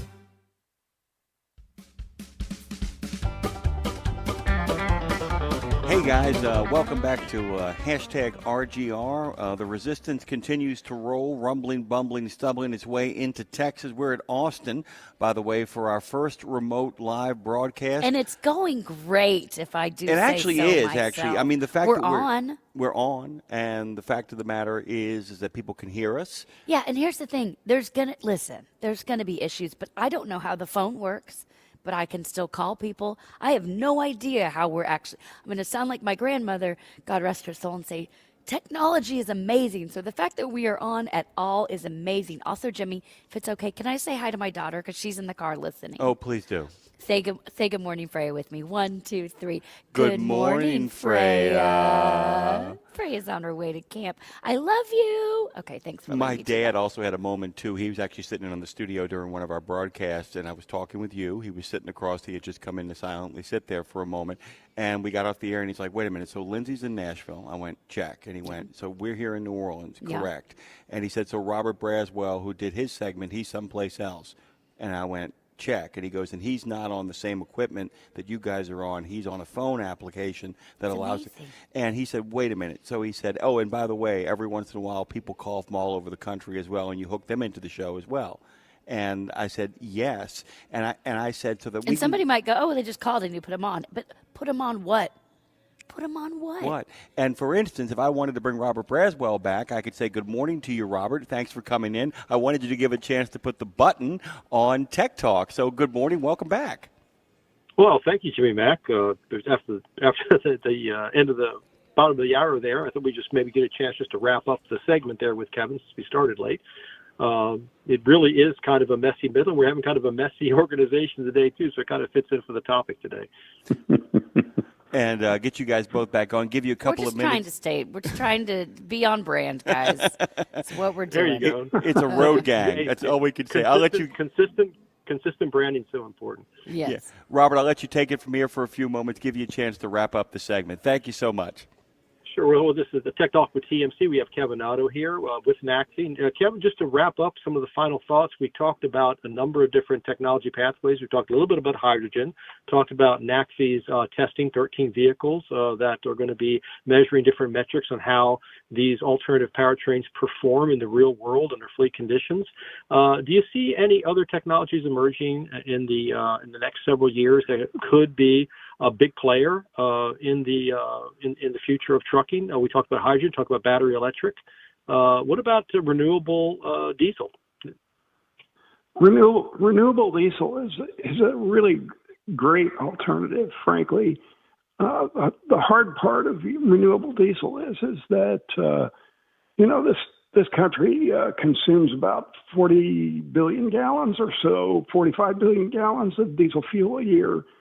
And right now, the renewable diesel total production is way less than 10 billion. So the point is that having enough supply to supply all vehicles out there is not even realistic, frankly. So the problem is figuring out what vehicles might use that. It's a great alternative in terms of the environmental improvement that you can get. The bad news is it's pretty hard to get your paws on enough of it to make a huge difference.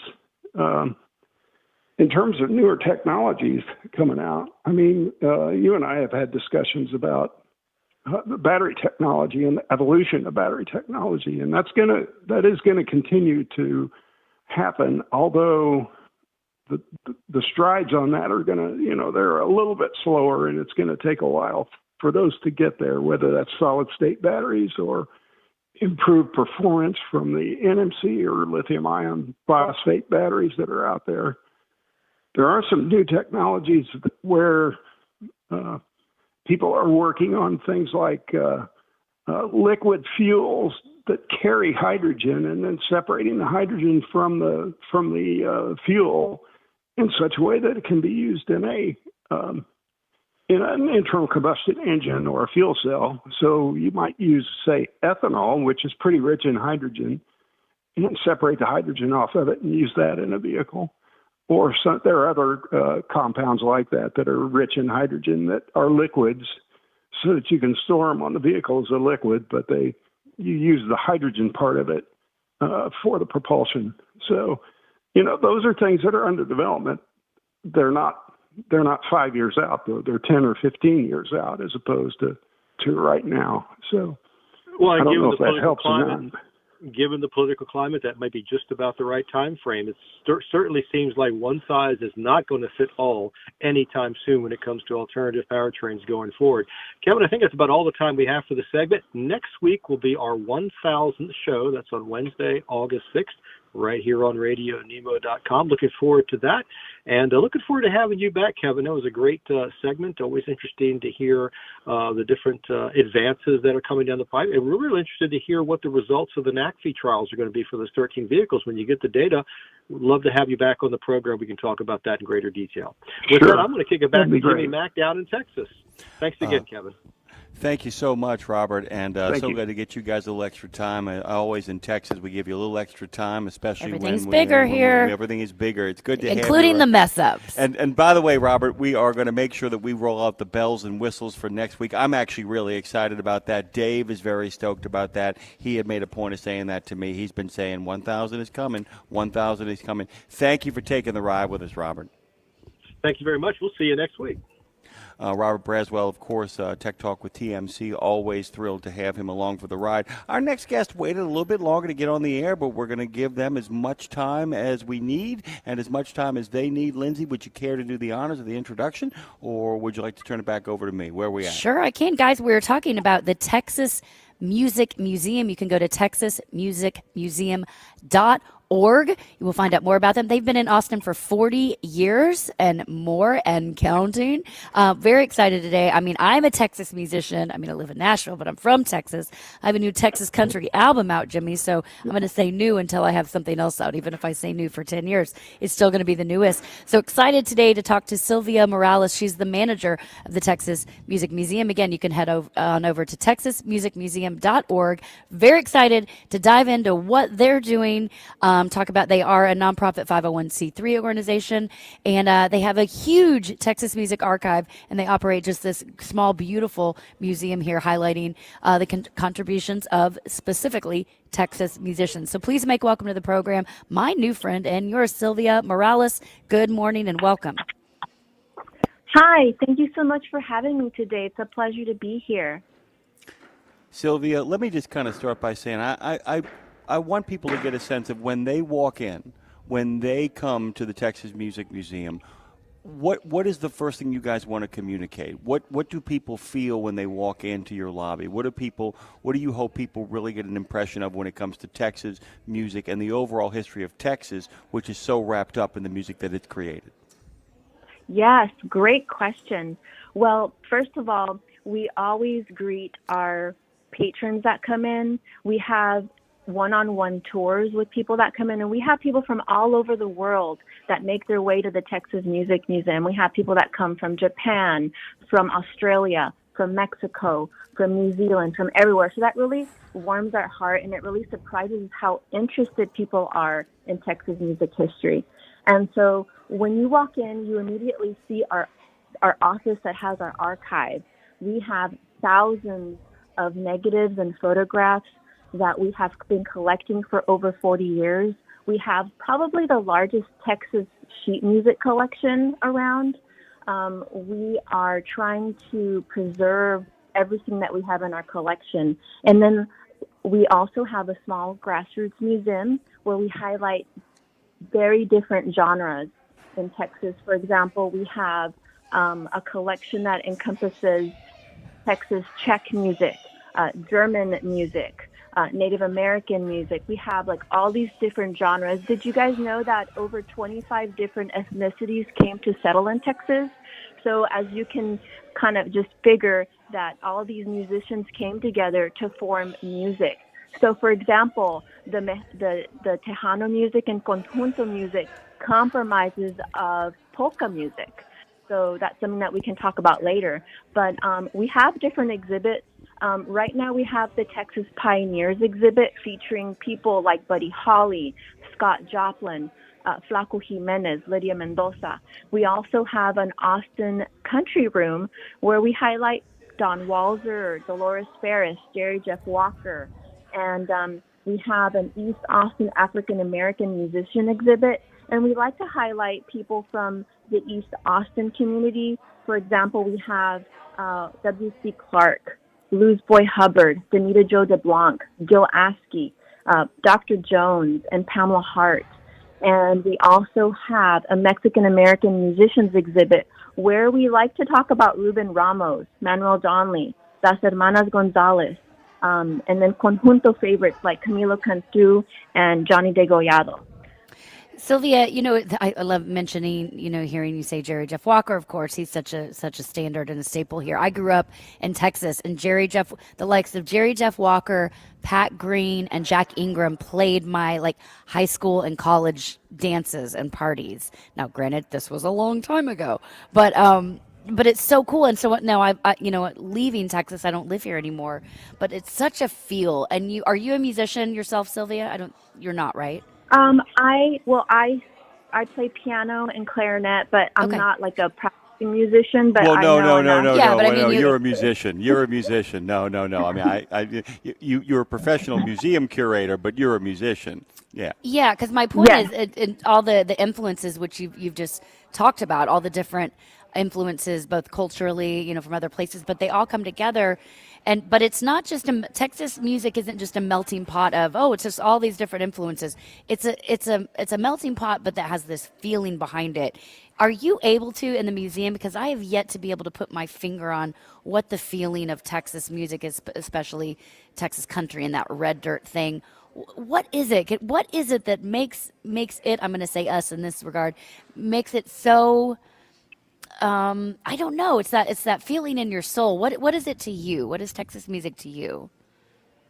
Well, personally to me, because my father was a musician, even though he'd never liked to admit it, he learned how to play the guitar by himself.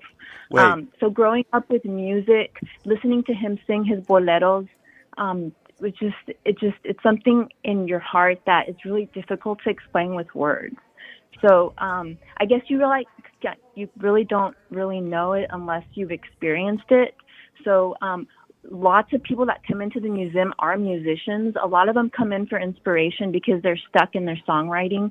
So the majority of the people that come in, like I said, are visitors from out of town. But then we also have that those group of people that come in looking for inspiration in their songwriting, which makes it fun to give tours to because they're there to try to get inspiration from Texas pioneers.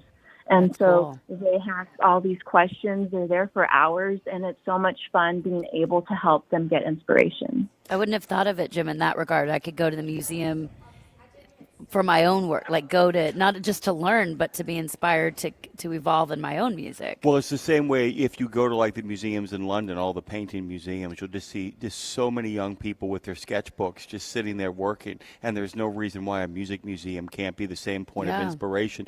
And not just in terms of the music itself, but in terms of image and style. So much of that is so important for advancing your career. I do want to kind of pick on Sylvia for a second. Did you just tell me that your father would never admit that he was a musician? Gee, I wonder if it runs in the family. Yeah. I would love to brag about him, and he would say, I would tell, oh, did you know that my dad can sing these beautiful boleros from the 1930s and 40s? And then he would shrug it off and say, oh, I'm just someone who plays the guitar and like runs my fingers through the chords. But like I guess because he didn't feel Which is, I think, by definition, a musician in regards, a guitar player. It's kind of like if you said, like, if somebody asked you if you're a musician, you say, well, look, I play the piano and the clarinet, but I'm not, guess what? You're a musician, Sylvia, so it runs in the family, by the way. Yeah, true. I wanted to ask you. Go ahead.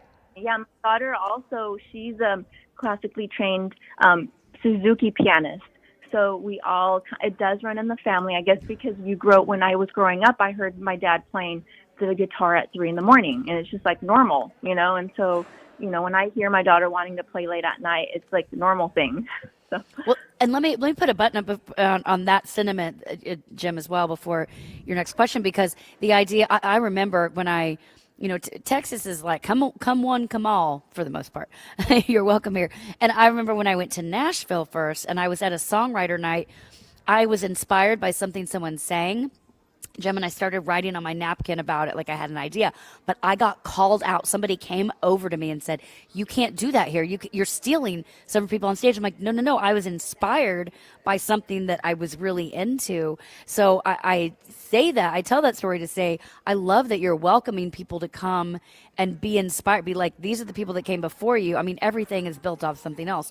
So I think that's a really cool sentiment and another encouraging word that whether you're a musician or we have so many, Sylvia, truck drivers that listen that have all kinds of stories, and they're like, I want to put these stories into song. I would encourage you to go to texasmusicmuseum.org or head on over there physically and find your inspiration to put it into song, Jim. Absolutely. Yeah. Sylvia, I wanted to ask you a question in regards to curation. Is that from time to time, I know you guys have shifts of emphasis where you want to go to next, what you want to highlight, often speaking for those who have only been heard by a few and need to be heard by many. Can you talk about what the upcoming plans for the museum are, what you guys are hoping to highlight, and what you're hoping to really call attention to? Well, that's a great question. Thank you for asking. Because we are a 501c3 nonprofit, it's really difficult for us to even get money from the city and the state.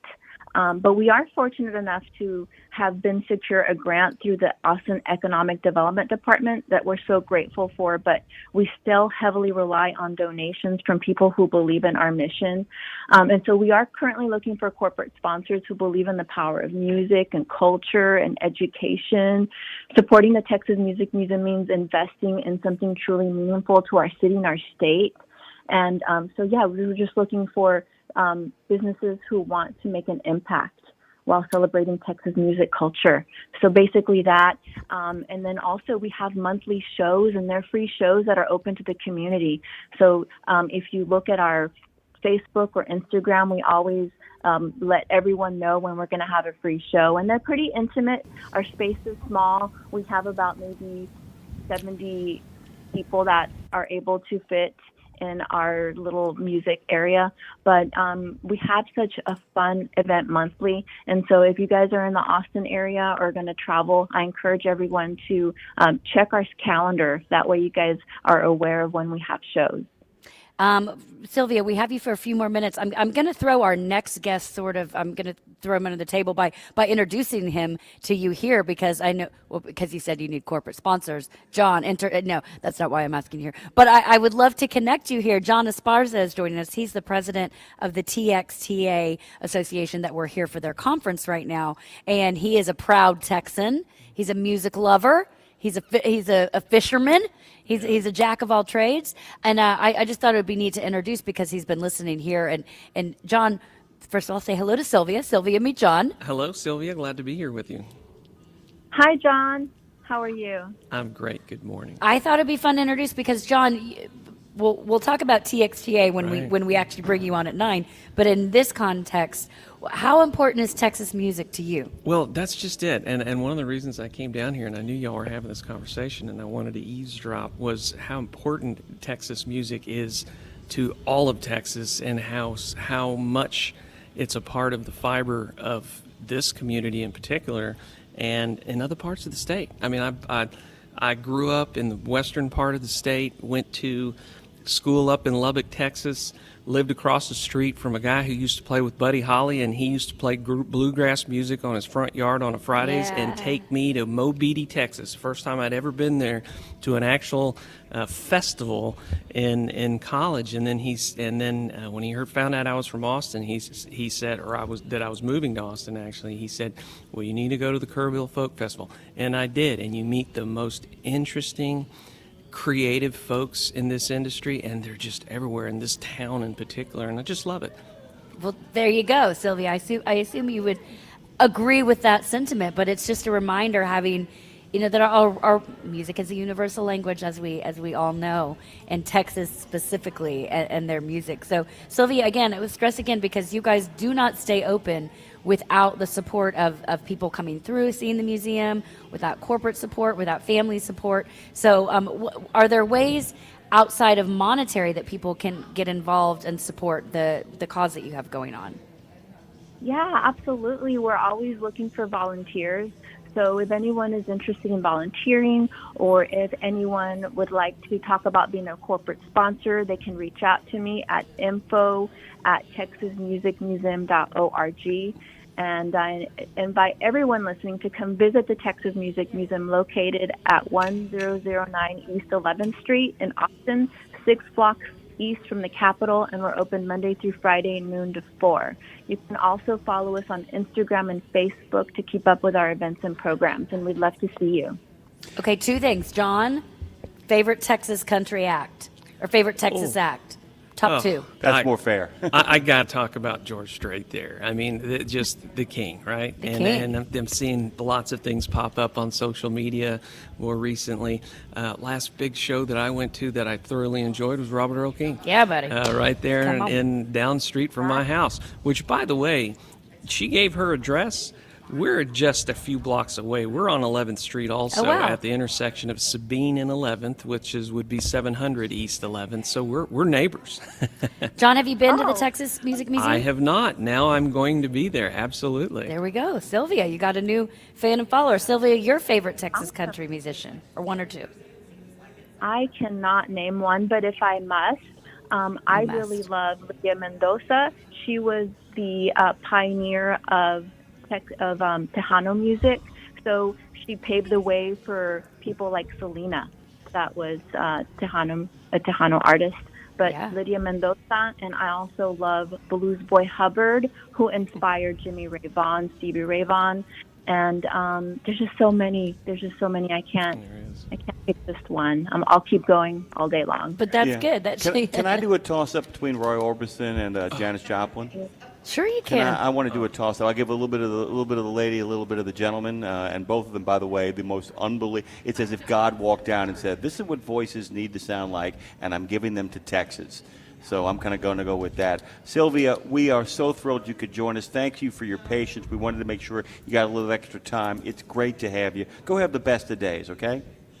Thank you so much. I really appreciate you guys having me on today. It's such a joy talking about Texas music. Thank you. Yeehaw. TexasMusicMuseum.org. That's one of those websites when you get your hands on, you're like, thank God I got it. Just like We Should Write. Have you told John about We Should Write? I haven't, John. I have a show that just launched last week. Been online. I've been stalking you online. Oh, good. I found out about it. So Thank you. That's fantastic. Thank you. Well, this was a good inspiration for it. Hearing about some art. I mean, I'm like, oh, every one somebody mentioned, I'm like, gotta get them on the show. Gotta get them on the show. It's about the healing. Roy Orbison?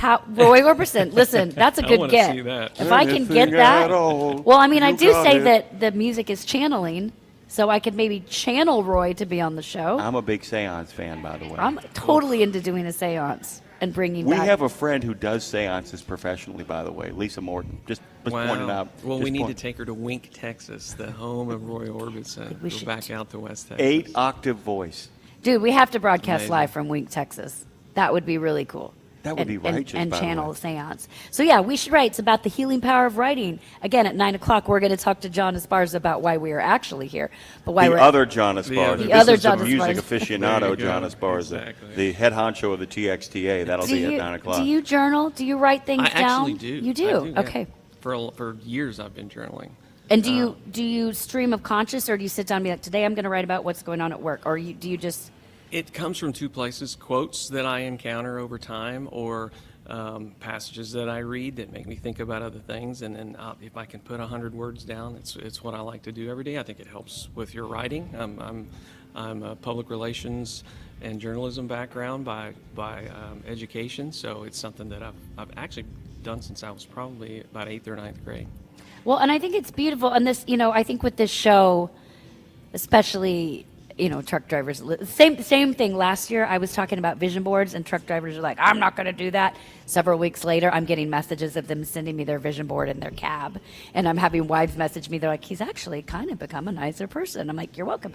And so I think it's sort of the same thing with We Should Write. I'm not trying to make people be a songwriter or an author. Hey, if you find that part of you, super cool. But I think I'll find things that I wrote down. I'll find them a year or two later and be like, oh my gosh, I know what I was saying now. It's like it's like you're leaving a breadcrumb trail of versions of yourself behind, and you can almost watch, like the monkey picture evolution. Yeah. It's like all the journals, the evolution that come It is a to journey. you, right? Is it not a journey? I mean, I don't have the skill set that you have to take those thoughts, those passages, and put them to song. And I think all the time about great songwriters out there and what their evolution is, how they get from point A to point B, whether they're on the Santa Monica Pier looking at the waves in the moonlight and it's Jim Morrison, or it's just sitting at a bar here in Austin, Texas, writing some thoughts down on a napkin, and where it goes from there. It's amazing. Have you seen the Disney documentary Get Back about the Beatles? I have. Good mother of pearl. Fantastic. Watching Get Back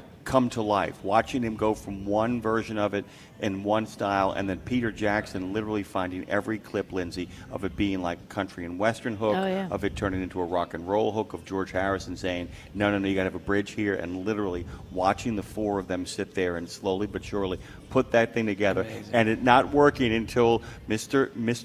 Fifth Beatle himself, Billy Preston, steps in and hits those keyboards, and they go, that's it. And it was also a reminder. I know we got to take a break here, but it's a No, we reminder don't. because this is something I don't want to. we don't really have to. This is something so We Should Write. We're going to do it from here during your conference today. And Tim Howells of the Plain White Tees, that band. Hey there, Actually, Delilah. yeah, of course. He's going to be my guest on today. He's coming in live. He'll be here. Oh, don't tell my wife. I think I just did. I've got a He first is. question for John when we come back on the other side of the break. We do have to break, but John's Well, I know, gonna but let me stick just around. finish that thought. What I'm saying, what is so good is that with Get Back, especially when they're working stuff out, not all the production, everything that goes into it, but working stuff out, you realize, which is what I want to talk to Tim about, you realize the less you think about it, the more profound it is. When you just, and that's what I think writing is. If I just Well stream of said. conscious, It's a the stream. less I think about it, the more it blows my mind when I read it, because it's coming from something bigger than us, but you can call it whatever you want. Speaking of something bigger than us, we are on the air. We are everywhere. You can find us at RadioNemo.com. We're on iHeartRadio, Facebook, YouTube, you name it, you can find us. So if you're listening now, you already know that. Join the chat, give us a call, get in on the YouTube chat. We're going everywhere. We're everything, everywhere, all at once. We're going to be talking to John Esparza, president of the TXTA Association. We're going to dive in deeper, maybe a little more music, but more about what's happening here in Austin, Texas. We'll be right back.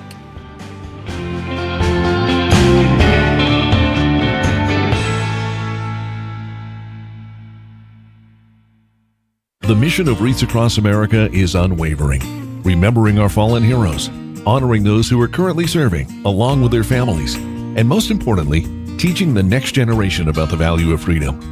And you can join our mission with a $17 donation that sponsors a fresh Maine Balsam Remembrance Wreath. Each wreath will be laid in honor of a veteran who gave the ultimate sacrifice for our nation. To sponsor your wreath, please visit wreathsacrossamerica.org. That's wreathsacrossamerica.org. 17 Sapp Brothers Travel Centers are known for great food, hospitality, and mom-approved showers and restrooms. But don't forget the service centers. Sapp Brothers ASE certified technicians can repair nearly any issue in shop or roadside, including axle repair. Dig into your free steak dinner with your oil change. That's a Sapp Brothers tradition to thank you for your business. Tires? Sapp Brothers will beat any competitor's advertised price on tires. And download the Sapp Brothers app for exclusive promotions in the shop, restaurant, and store. Your spot under the coffee pot is waiting for you at Sapp Brothers. Want to reduce emission systems maintenance costs? Max Mileage Fuel Catalyst is the answer. This advanced solution promotes a longer DPF lifespan and lets you enjoy fewer regenerations by reducing your soot output by 60%. That means less downtime and more time on the road. Keep your system clean and efficient so you can focus on what matters most, getting the job done. Make the smart choice for your vehicle. Head over to PittsburghPower.com to order yours today. We are live from the Big Easy in Austin, Texas from the TXTA conference. This is Road Gang Radio with your hosts Jimmy Mack and Lindsay Lawler. Hey, big thanks to Great Western Casualty Company, who, along with the other sponsor we mentioned in the last half hour, Raceway and Racetrack. thank you very much, is responsible for making sure that we get to keep the great company of John Esparza, who, of course, is the head honcho over at TXTA. I'm going to continue the writing conversation. John, one of the things I do, and I'm just showing you this here really quickly. You guys can't see it, but John can. As you guys will quickly know about me, I am an avid journal keeper. I am religious about it. Not a doodler. You're a writer. I'm a writer. So one of the things I do, I have a couple of exercises at the top when I have a whole bunch of stuff that's kind of percolating in my mind. Which is always. And I don't know what to do with it, and I don't want to lose it. I write this, not bullet points, but I write this kind of stream of consciousness where I say, I want to talk about this, I want to talk about that, I want to talk about this, I want to write about that, and make sure you get to this as well. And then I underline it, highlight it, so when I'm writing and I get the thoughts down, I make sure that I've covered all of them, so there's a starting point in case I want to come back to anything to be able to jump in. By the way, the action is really picking up here at TXTA. A lot of folks and friends showing up around the table. John, if I was, as a person who keeps a journal yourself, if I was going to say, these are the things I want to make sure we cover while we're at TXTA, if I was going to have you do that at the top and say, man, we got a lot of great stuff cooking, there's so much going on, I can't keep my thoughts straight, what would that be that kind of scramble at the top to make sure that you covered it all, if you dig where I'm coming from? Yes, absolutely. And it's going to take me right to our educational sessions and the formatting that we have. That is the basis of all this networking here is, what are we talking about? We're here to talk about English language proficiency. We're here to talk about our new leadership within FMCSA. We've got some new guests that are joining us from FMCSA. That's going to be a key part of our conversation. Major Omar Villarreal is going to be here, the over commercial vehicle enforcement all over the entire state. If I'm not mistaken, he might be one of y'all's guests perhaps in the next couple of days. And that's another part of it too, is we bring all these folks together and we talk about the things that are of concerning to our industry. Cargo theft. We're going to have a great session from Scott Cornell with Travelers Insurance who I've heard twice, and he's amazing. So I'm really excited to bring him to our group here this week. And we've got Texas Department of Motor Vehicles here. They're going to put a session on talking about some of the things going on at DMV. So it's really about educating, giving everyone the latest and greatest, the most up-to-date information on what's occurring. And you know, a last piece that we're going to spend some time talking about as well is some of the fraud out there in our industry, and not just cargo theft and cargo fraud or fraud of product, but we've got issues with CDLs being issued fraudulently across the state, both third party and from the government of Mexico. And we're doing some things to address it that I think everybody needs to know and hear about. Do you feel pressure? This is my dumb question of the day. Lindsay's dumb question of the day, number one. Thank you. God, it's so late in the day. It's my first time. Well, we had a lot of great people on earlier. That's true. They helped me up my game. But you mentioned obviously the English language proficiency, which in Texas is a huge deal, perhaps more than some in other states, being obviously close to the border. But with Texas in general as a whole, do you feel pressure to be? I mean, it's Texas. Yeah. Don't mess with Texas. Everything's bigger in Texas. We're our own. We like to say we're our own state. And TXTA, and you're the head of this. Is there a different feel that comes with being in charge of TXTA versus, say, Wisconsin? No offense to Wisconsin. It is, but it's pride. It's that Texas pride that comes out. It ain't bragging if it's true. It is all the things that makes Texas independent, and a part of the spirit of the state of Texas is also alive in the individuals that run trucks across the state. And a lot of individuals, as in our business, run trucks in other states and come through Texas, and they're proud to be a part of that, and we're proud to have them as well. But it's important that we lead in an area in particular that is near and dear to the hearts of many Texans, and that's not our back porch, it's our front yard, and that's Mexico, and our relationship and partnerships with Mexico is key. So it's not adversarial, it's economical, and it's important to us both. The state of Texas has had the largest trade partner in Mexico for decades, which is now the largest trade partner for the United States. That's not a coincidence. 1,250 miles of Texas border with Mexico of the 1,550 total U.S.-Mexico border miles. So putting in a perspective, it's important that we lead. That leadership, by the way, takes the form of commercial leadership, commerce leadership, but also governmental leadership. And one of the things about TXTA is about forming partnerships. I mean, you know a lot about that with your own background, that so much of our own system of government is about literally allowing the private sector to do what it does best. And one of the things that you guys have to constantly do is work with both federal and state authorities to kind of foster these relationships. When you guys are working with Mexico, do you use Austin as and the local counties as well as communication points, or do you feel like TXTA is set up to have communication networks with your partners over in Mexico? Am I making sense, John? No, you are. Canacar is the organization that would say the counterpart to Texas Trucking Association. Right. They're a national trucking group. Y'all have talked about them before. They're an important partner. We've got such leadership within our organization. Up and down the border, Laredo in particular I can speak to. I've got a member of Laredo. That's the action, right? I mean, Laredo is the action. It's the North Star of travel and traffic and freight between the United States and Mexico. And when we talk about those two states on the tips of the spear, it's everything else that's coming up and through Mexico now, and especially with the introduction of tariffs. We've got a big deadline coming up at the end of the week here with regards to that. You're seeing a lot of information, a lot of freight that would otherwise come straight across to some of our borders, some of our ports on the U.S. side are coming through Mexico with the relationships that are there. So dynamics are changing, and we have to be prepared to adjust and frankly adjusting ahead of those dynamics when it comes to logistics, and that's going to be important for us moving forward. Really quickly, Lindsay, before you get to something, and Laredo, by the way, because of all of that, is experiencing one of the greatest growths the city possibly can. A lot of people aren't aware of the fact that place is growing and growing and growing. If I remember correctly, there's a lot of warehouses popping up, more need for security issues are going on down there, both in a cyber and an boots on the ground sort of way. And in regards to, you've got a lot of counties here and there's a lot of Texas. How are you guys able to focus on where things are happening while still making sure that trucking in other sectors of the state actually are? I mean, how do you guys prioritize Yeah. stuff? Let me give you two examples. One, Secretary Duffy came to Austin to announce the follow-up of the executive order with English proficiency. And in doing so, we had a discussion prior to that conversation about ensuring that, hey, we reemphasize the fact that you don't need to address some of the things that we're talking about with the administration right at the border.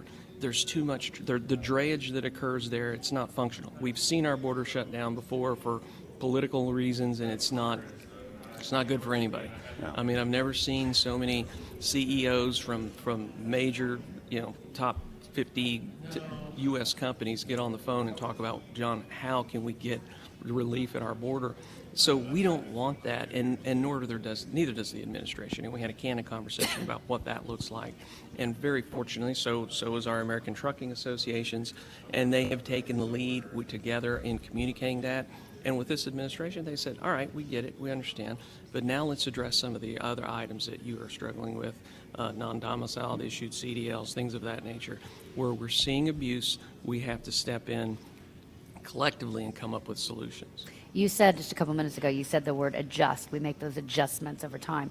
And this is your 19th year, correct? It is, 19th year at TXTA. So 19 years at TXTA, use the word adjust. I mean, I have found so many times in other associations where there's so many people on board, and you've got not only your employees and your staff, and then you've got a board to deal with and all these different moving pieces. A lot of times the adjustments are so hard to make. By the time everyone gets on board, it's like, well, that's past. We've moved on now, forget it. And that's what I always felt so frustrated. But do you feel in your 19 years here, are making adjustments, making tweaks, has that become something you can do quicker, or does it take longer over time, if that makes sense? I think the quicker you can make those adjustments, the better. And it's really about listening, because things change, and you have to pay attention, and not just to the folks that have been here before me, but more importantly, the ones that are coming up, and the ones that are within our ELC, our Emerging Leaders Council.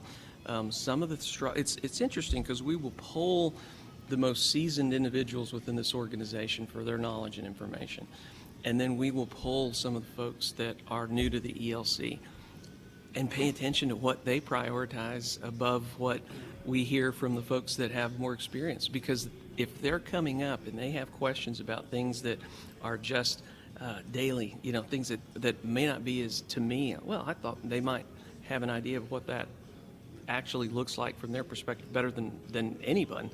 They're seeing it through a different lens. Doesn't make it wrong, it doesn't make it right. It makes it important for us to listen and make those adjustments.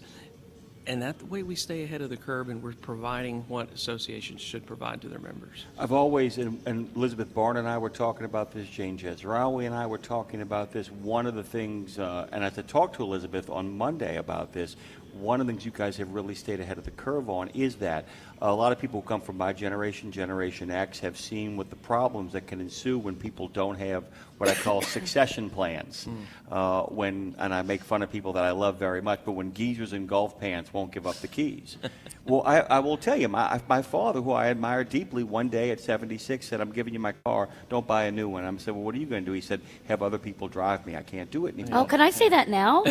Yes, I'm giving you my car. I want other people to drive me. But John, you know what I'm talking about here is that there's a lot of people who have what they call founder syndrome. A lot of people feel like they're indispensable and all that. And you guys really seem to have put into place with this young emerging leadership, the idea that you guys are cognizantly aware of the fact that if there isn't if we're not keeping the pipeline open for new leadership, this is how organizations collapse. Absolutely. Or get taken over by elements that they didn't want involved in it. Absolutely. Because when you don't cultivate the next generation of leadership, somebody says, oh, there's a vacuum, and I will kind of step into that, and that's when the problem starts. That's really been the design. You guys want a continuum here that is still, a consistency that is still opened itself up to change, right? Absolutely. We've been around since 1932. Nobody's guaranteeing us to be around for the next 90 years. We have to adjust, and it's about not just the leaders and the staff that we accumulate, but the folks that help us curry through these changes. my chairman for the foundation sitting over to my left here is one of them. You have to have individuals that through their experiences can share. And what I constantly remind folks is that I do not run a trucking company. Kimberly does not run a trucking company. I have some folks on staff that have run trucking companies. But today, what are we learning about what the challenges our members are facing today that are going to be important moving forward? And a lot of times that we all identify those things through the ELC. They want to talk more about autonomous trucking and AI in this space than any other sect of individuals within the trucking industry, because they're curious and they know that if they love this industry and they are here and they do, they're going to have to adjust with the changing times as well, and we're going to work with them and adjust with them as well. You said, Mr. President, you said here, John Esparza, president of TXTA, you just said, we're out of time, but you said, there's no guarantee that we'll be here tomorrow, but be honest, like, Texas would be the last man standing if everything were to go. Like, my husband's friends used to play this game out in L.A. He worked on Jackass. When it was time to close the bar, they'd play a game called I'm Not Leaving, and they'd all sit down like children with their legs crossed and see who'd get thrown out last. That's kind of Texas when it comes to trucking, right? It will be. That's the spirit of Texas for sure. I'm pretty sure we could power up. We've got our own grid, electric grid. We do a lot of things in Texas well, but we also pay attention to a lot of things as well that we're going to need in the future. Well, if you need a new catchphrase for TXTA, it's TXTA, I'm not leaving. I'm not I don't think I should make that statement. I just said it. They're not leaving. They're not leaving. Right, Jimmy? They're not leaving. Yeah, we're here. That's it. We're here. We're just simply here. Are you excited about the week, John? Very excited about the week. It's going to be a great week. Like I said, and you now get why I asked you the journal question at the top, because there is a lot going on, a lot worth talking about. Hey guys, we're doing live coverage of TXTA over here in Austin, Texas. Our good friend John Esparza is with us. We're going to be getting our next guest up here in a second. John, I'm not really a chance to get to Austin as much as I would like, and I'm not going to be here long enough. The next time I come here, would you please make it today, but someplace when I come to next time, where can I go eat in Austin that you would recommend? Best Tex-Mex. Oh, best Tex-Mex? Well, you got to go to Matt's El Rancho. I mean, the Bob Armstrong dip there is fantastic. Plus, if you don't have to drive, or at least you can put a few hours behind you, that one big margarita that they sell there is all you need, and I don't even think they send you to Matt's El Rancho. Matt's El Rancho. Is it one of those not till I stand up drinks? So there's a drink. I'm fine. Oh. Yeah. My great aunt used to make a whiskey sour that she made out of pink lemonade. And you have 3 or 4 of those. Wow. This is nothing. This is nothing. And then you go to stand up to leave, which, by the way, in Texas and Louisiana, you know about that one, too, where you drink all night in an air-conditioned bar and you're fine. Or, I'm sorry, you drink all night outside, sweating while you drink, and then you walk into AC and you immediately pass out and hit the floor. Oh, you ever had that happen to you before? No, I have not had that happen. This is why he's been sober 31 years, Well, though. So there it very is. different. John Esparza, president of TXTA. We are here live for the TXTA 2025 conference. Thank you so much for allowing us to be here. Thank you for being here, and thanks for having me. We're happy to be here, and we're gonna pivot to one of your chairmen here, correct? Mr. Chairman, hop into the hot seat, if you will. We're going to pivot and talk to John Craddock. He is the TXTA Foundation Chair. He has Craddock Moving and Storage. You can head over to Craddock, CRADDOCK moving.com. Now, this, by the way, is a different Craddock, because, John, I grew up in Texas, and I worked for Kid Craddock, who was a big radio guy around here for a long time. He was my mentor. So, different Craddock. Same fun, I'm going to guess. Welcome, oh my good God, morning. Oh, my God. Have you ever sit at the auction with this man? I haven't. We were there one night. He gets all the vacations. He gets all the groovy stuff. And all of it for education, too. All of it. I'm donating a vacation this year, so I'm not going to buy one this year. What are you donating this year? A trip to Belize. Oh, nice. At, what is the hotel? Victoria House. It's an amazing hotel. It's one of the best vacations that I've ever taken. So I wanted to recreate it for some of our guests. I would like to start the bidding at $1. I don't think you're going to get it. Oh, so close. So close. I hope not. I hope not, too. Let's talk about that really quickly, by the way, and then Lindsay's got some questions for you as well. Sure. Tell people why it is they have that wonderful, wild, strange, and stirring auction. All that money, tell them what that money goes to. So the majority of our money will go to scholarships for dependents of our members, academic scholarships, but it also goes to trade scholarships, primarily in CDL and diesel tech. And that is something that we have grown over the past probably 5 years, but really over the past 2 years, we've grown it significantly. So we went from literally giving away about $5,000, not one scholarship, $5,000 just a few years ago, and now this last year we're going to give away $75,000 Wow. in trade scholarships. So we've made a significant jump in the past few years, but we feel like we're all headed in the right direction because we want to get back to our industry.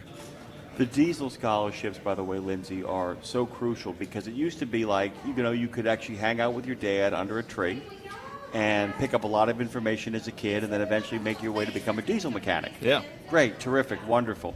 It's gotten expensive to learn that trade because of all the computers that are involved with it now, all the diagnostics involved with it now.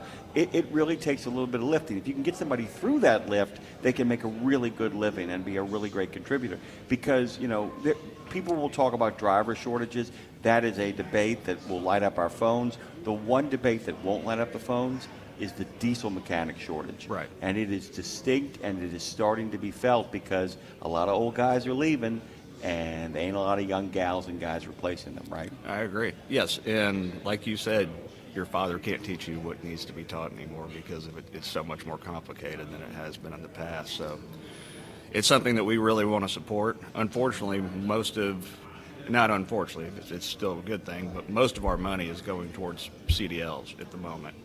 So we do need to figure out ways. There's just not enough people applying for diesel techs right now.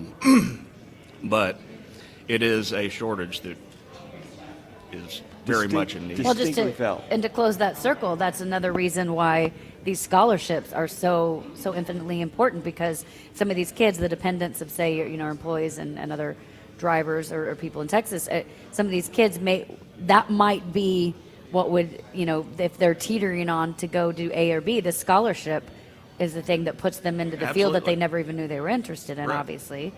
Yeah, all it takes is maybe they have a little bit of money saved up, and maybe it's just the additional money that we can support them with, and that can make it happen. A lot of people don't realize that a lot of this stuff is piecemealing it together, that the family has enough money to get you to one point of the location. But it's about, like I said, if you look at college or trade school as a journey, money will get you so far, and that is literally what happens here. Like, we can get you through this, we can get you, but at some point you got to seal the deal, and it isn't as easy in a vocational school to get the scholarship from the school as it is in kind of the accredited academic institutions. The accredited vocational institutions don't know their power yet. They haven't grown as much as we would like them to, and this, in a long way, the more students we can get there to show the need, the faster they will grow. Right. What are you looking forward to at the conference? What are you hoping to hear? Who are you hoping to talk to? What conversations do you want to dig into?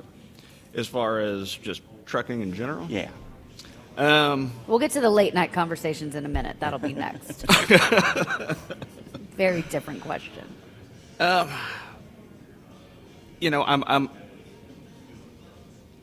I forgot who's actually speaking tomorrow in the morning. That's okay. There's a lot of stuff you guys got on your plate. That's why I asked John at the top. I said, kind of give me a laundry list of the kind of stuff you're looking at. Yeah, like what if you were going to sit down and hold court, so to speak? What is the topic that would be front of your mind? Tort reform, for sure. We had a tough battle this last session, and it didn't really go our way, but came very close. But I think tort reform is on everybody's mind. It is, insurance prices are skyrocketing because of trial lawyers and, small businesses. I have a smaller business myself, and it's incredibly harder to stay in business if you're paying, $10,000 a year to insure a truck. And these are straight trucks. These are not, I run straight trucks. I have a moving business. Right. But I think that's the number one topic on pretty much everybody's mind here. And I'd be hard pressed to find somebody else who would think differently. It's also about keeping your spirits up too, because you've had some victories. Yeah. And that's the thing too. It's very hard when you kind of get used to sort of getting the sense of, okay, we've got this figured out, and then you get a little bit of a setback that kind of sets in. So it becomes a matter of remembering, what did we do to win the last one? What did we do that won the last couple that didn't win this one? How can we adjust and how can we tweak it? And it's why we bring people together for all this stuff. I mean, that really is. I wanted to ask you too, really quickly, and then you've got something, Lindsay. But I wanted to ask about the emerging leadership, and to kind of talk about why that is such an important program and project. As you can tell from my conversation with John, it's important to me to give some of the folks that we've talked to on this show a chance to kind of get their voices heard. Well, I was in that. Right. I see a gentleman right over here to my left. He was in that program. He's now serving on the foundation. So it can be used as a stepping ladder into leadership. I think half of our executive committee was in that program. So it is crucial that we try to find these young leaders to continue this process. Otherwise, like I heard you talk to John about this, we don't continue to do this, they're just not going to be around. Yeah, or like I said, the organization collapses. That's one thing. Worse than that is the organization becomes something else that its founders and its members never intended it to be because of the vacuums that occur. There are a couple of cities where that's happening right now, in case people aren't paying attention. The failure of the older leadership to cultivate younger leadership has left the door open for a lot of, what I would call ideas maybe you don't want on the table. Well, how long have you been a member? Because if you've been a member since the time you were on the Emerging Leaders, how long have you been a member of TXTA? My company? Yeah. 1959. How long have you been a member? I've been active since 2015. That's when I started Emerging Leaders. I used to go to chapters and things like that, but when I became very active is when I started with the LC. And it's crazy. I was looking at everybody around. We were having some drinks last night, and almost every single person was in the LC at one point. And that's awesome to see, because people are staying and people are contributing. And they also know there's a route. That's the other thing, too. People will stick around an organization when they feel like there's a place for them to go, and their voices, it needs to be heard. I mean, it's such a crucial thing, Well, since you mentioned your company, we just have a couple minutes left, but since you mentioned your company, Craddock Moving and Storage, okay, I'm going to ask the dumb question. Lindsay's dumb question of the day, number 2. I'm going to equate what your business does to working with horrible brides. And here's why. Give me a minute. Nobody wants to be the wedding planner working with the bride, because it's like her moment. This is her moment. I feel like you have a company where these are these people's lives, and I'm sure you have the very obnoxious people who are like, no, but my stuff is more important than somebody else's stuff. How do you not want to kill your clients? That's not really my question. But actually, it really is. But it kind of is. Who's the worst person you've worked with, and give us their name. No, but in all seriousness, like your company, you can make or break people's entire lives. And you're doing it in Texas, where the moves are bigger, because everything's bigger in Texas. Right. How do you sustain a moving and storage company where you literally have people's entire livelihood in your hands? It's different. Being in the moving and storage business is different from being in trucking in general, because, they're generally hauling new products, and we are hauling products that people own, and people are very attached, yeah. And some of these pieces have been in their family, for generations, and they're worried sick about some things. And so, yes, we do get to deal with very high stress people, very emotional people. When you move, you're not in a good way when you're moving. It's one of the most stressful times of your life. They say there's most stressful times of your life is when you have a death in the family and when you move. So, I guess we're kind of like low-end funeral directors in a way. Well said. The death of their homes. Yeah, but you learn how to deal with it after time, and it's just part of the process. My quick follow-up is, with that in mind, how do you talk to onboarding employees about that? because that's a very different conversation. It's a similar one. It's all precious cargo. Anything that's being hauled is precious. Right. But how do you? But mine is more precious. But how do you actually talk to truck drivers and the loaders and the movers about? Listen, guys, this is a different animal. I mean, do you have a standard speech when you onboard people? I don't have a standard speech, but I'm lucky in the fact that a lot of our employees have been doing this for a very long time. I have employees that have been there 20, 30. One just retired. He had been there 40 years. Retention is crucial. It must be crucial in your particular area. You can't afford a lot of turnover. You need, because that.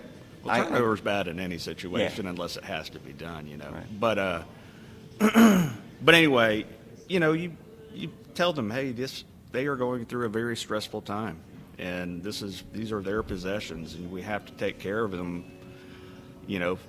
Treat it like it's gold and not like it's just a piece of furniture. This is their property, and you have to be cognizant of that, and they're very worried about these things. We have a new producer over in New Orleans, and she's terrific. She also hasn't learned to bully my ass.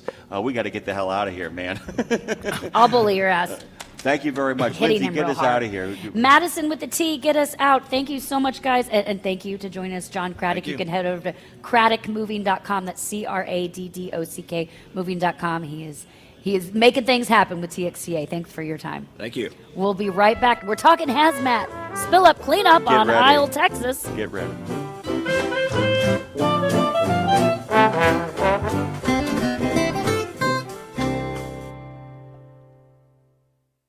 St. Christopher Truckers Fund provides free health and wellness programs for drivers to help prevent some common medical conditions seen in the industry. These programs include diabetes prevention, Rigs Without Cigs, a tobacco and nicotine cessation program, Healthy Habits for the Long Haul, a 12-week total body wellness program, a vaccine voucher program that includes free flu, shingles, COVID, and pneumonia vaccines, and GPS, Get Preventative Screenings. That includes free at-home cancer screening tests.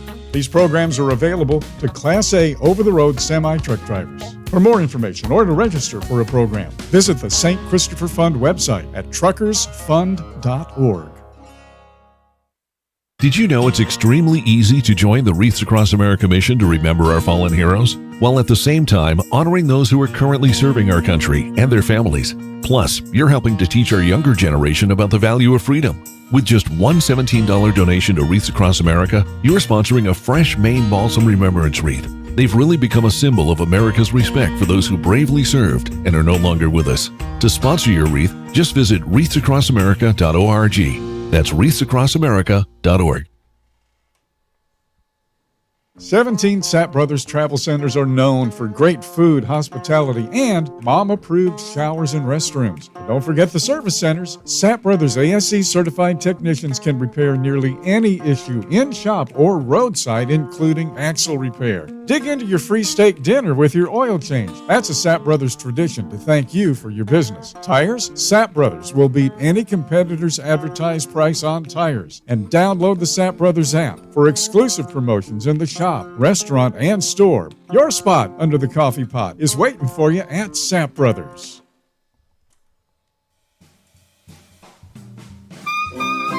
Live from the Big Easy all the way to Austin, Texas, and out on the open road. Welcome to Road Gang Radio with your hosts, Jimmy Mack and Miss Lindsay Lawler.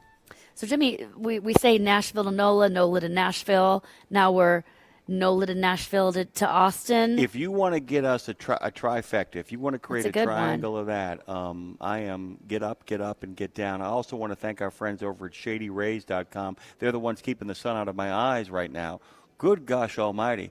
Whoo, man, oh man. Go to ShadyRays.com. They got your back. It's hot in Texas. It's hot. I could use rays. Actually, I could probably be wearing 3 pairs of Shady Rays right now. ShadyRays.com. Joining us next is somebody who I hear is a real hoot. And in my 2 seconds of knowing him, I can agree that he's a real hoot and a half.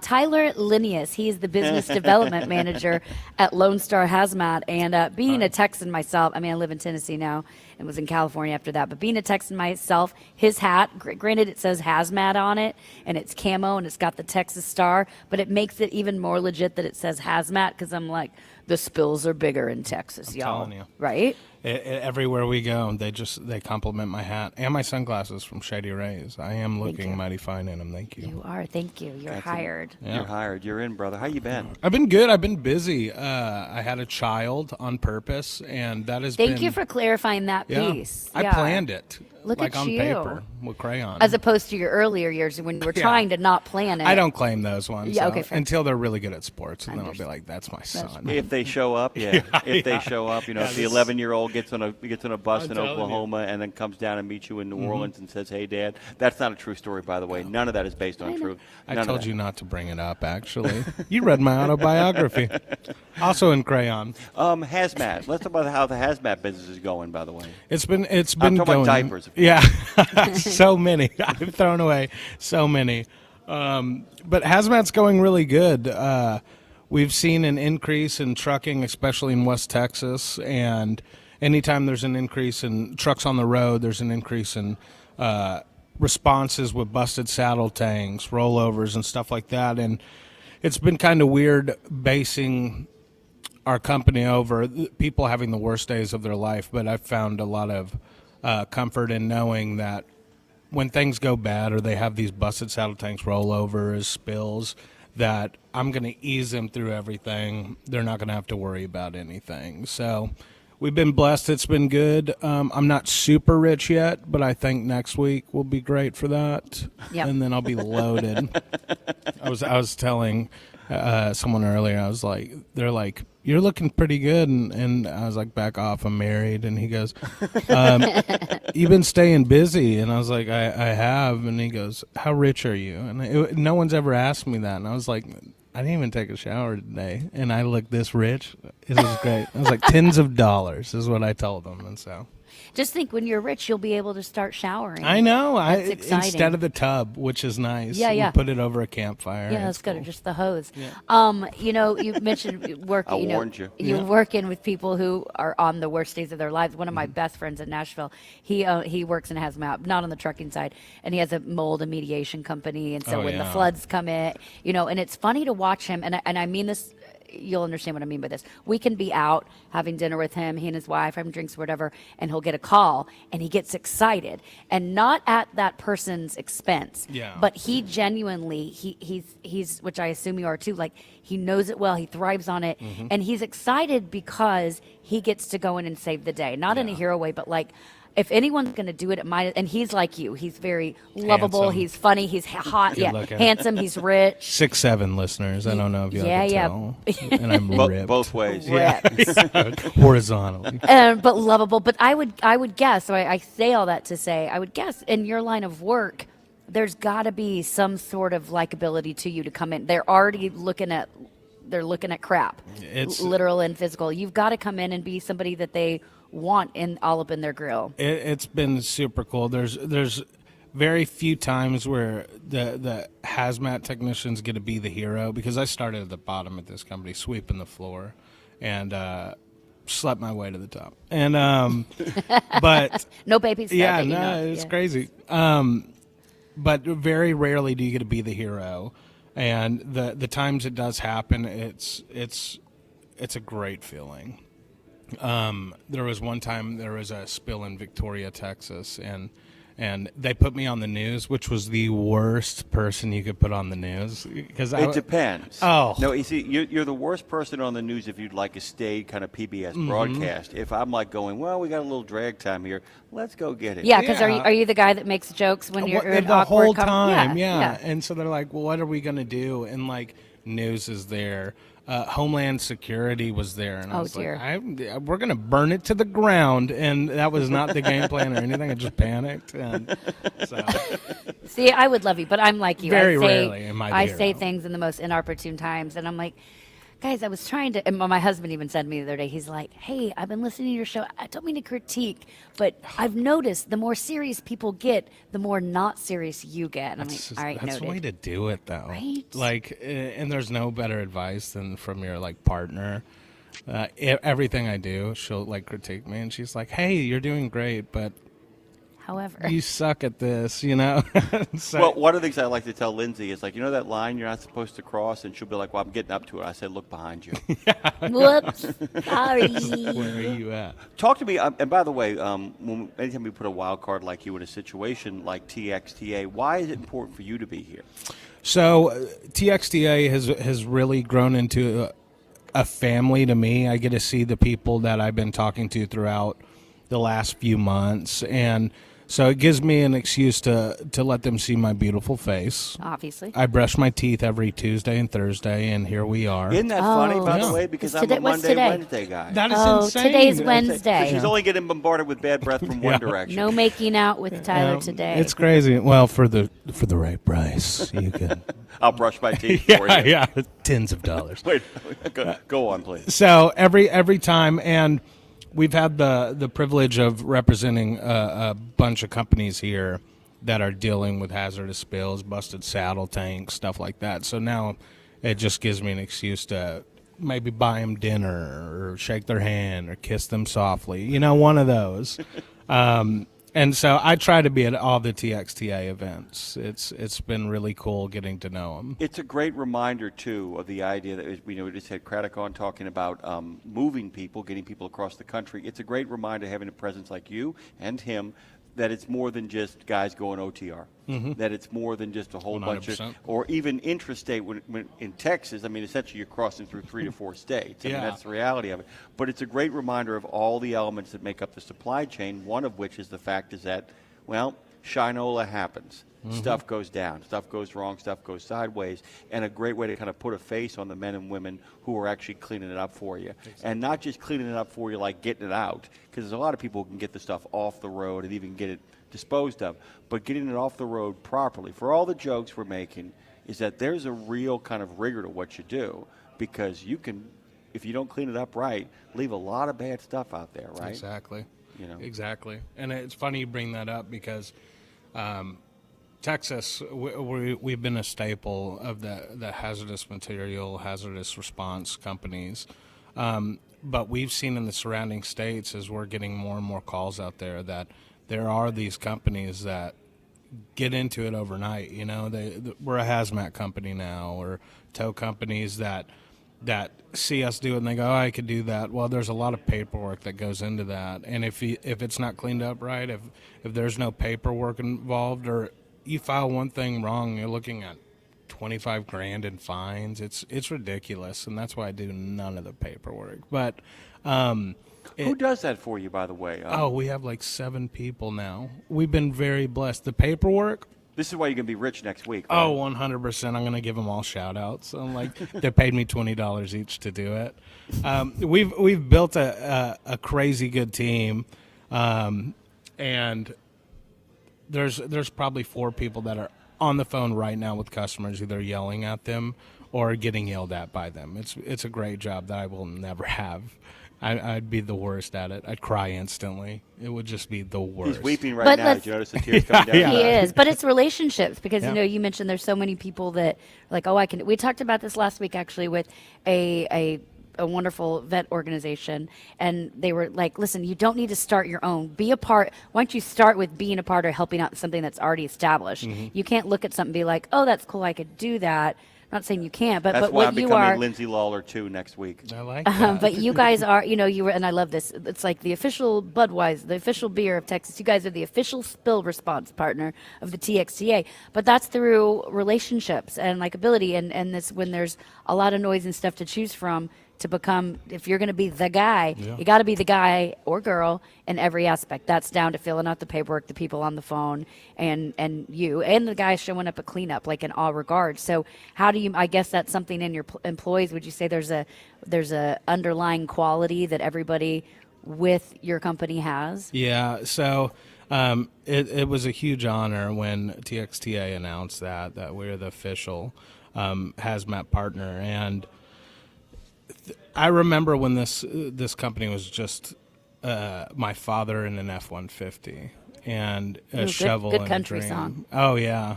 The second this doesn't pan out and my modeling falls apart, and I'll go to music. Your modeling is never going to fall apart. I dude. know. I've I think seen you the and I pictures. just started a Look at this band. face. It's going to be really bad. It's going to be awful music. I Great, can't wait. great. But and slowly we hired one more gentleman, and then we hired this person, and so we've really been blessed in who we've surrounded ourselves with and who have come to work for Lone Star. I know that we have people like Dana Taylor, Heather Cooler, Tony McGovern, Matt Gilbreth. I've known these people for over half my life, good 90% of my life, and through what we do, and I mentioned it with TXTA it being a family, but really these people are my family, and we like to think of our customers that same way, as that y'all are part of this family. We're going to take care of you like family, and it's. I think there's been very few bad apples we've had here, and if we've had them, I don't Present remember. company excluded. Yes, yeah. I'm sitting right here. I'm sitting right here. It's LoneStarHazmat.com. Now you have a family. Is this your first child? This is my first child. How old? Planned. He's 17 months, planned and filmed and recorded for. Oh, you can see that. I'll give you that Yeah. website. We'll It's not- tell you that Yeah, offline, actually. yeah. Very I will be different. fired after this. Very different website.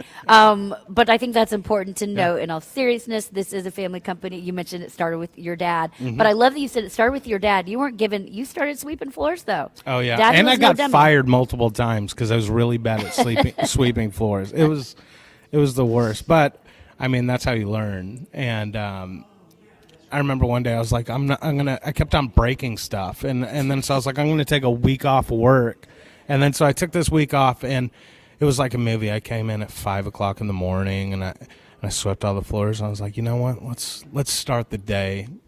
And I opened a bay door, and it wrapped around a brand new shipment of fluorescent light bulbs that I was supposed to change out in the shop that day, and picked them up to the ceiling and smashed them all. And I just shut the door and left. And that was my 3 months off from work. So it's been real trial and error, but yeah, it's been really cool. So Tyler Linnaeus, great at business development. Maybe don't let him sweep or don't let him handle breakable objects. But fun to look at. Be careful with the baby. Always. Real fun to look at, by the way. I'm man. telling you. Good to see you again. Good seeing y'all. Thank y'all for having me. I'd like to have a love seeing drink y'all. with you later. It's going to be really boring. Great. Me too. A Diet Dr. Pepper here and there. Same. Yeah. Okay. But heroin. I'm just kidding, guys. Obviously. Y'all stay safe out there, everyone. I love y'all. Hashtag balance. We are at TXTA. Big thanks to our friends at Racetrack. Big thanks to our friends where? Where else can people thank people? Raceway.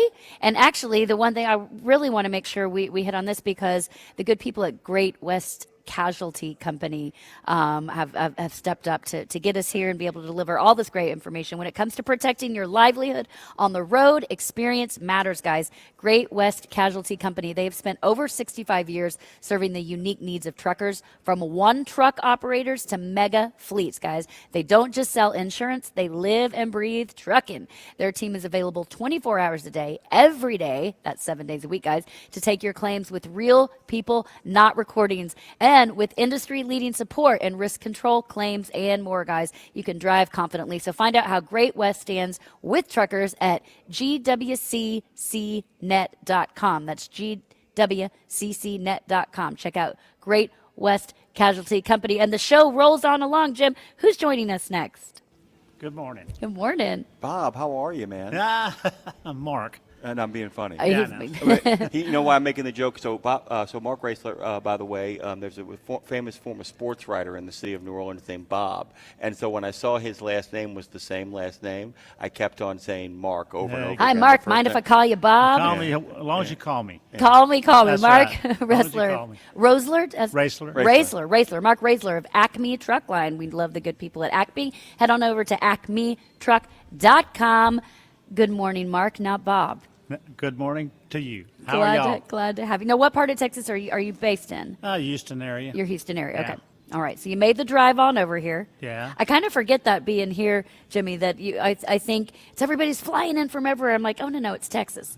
We're all Texas here. Everyone hopped it. I mean, Texas is a big state. If it's under 5 hours, they're It's driving. close. If it's under 5 hours, you're my neighbor. Exactly. Jim laughed at me yesterday at lunch because I said we were talking about something that happened about 2 hours from here, and I was like, oh, I mean, I just remembering we're so close to where my friends are, and he's like, only a Texan would say 2 hours is close. It I'm is. like, yeah, it is. That's across town in Houston. Exactly. Well, yeah. I mean, and a friend of mine who actually found out I was visiting from Austin, and she literally lives an hour and a half away. She said, I'm coming to see you. I'm like, that's a commitment. She's like, no, it's not. That's No, lunch. it's not. It's like going to the grocery store. Yeah, you guys have offices in Gretna, too, don't you? Our corporate office is in Gretna. Yeah, I mean, Yeah. and by the way, so we were talking about you guys.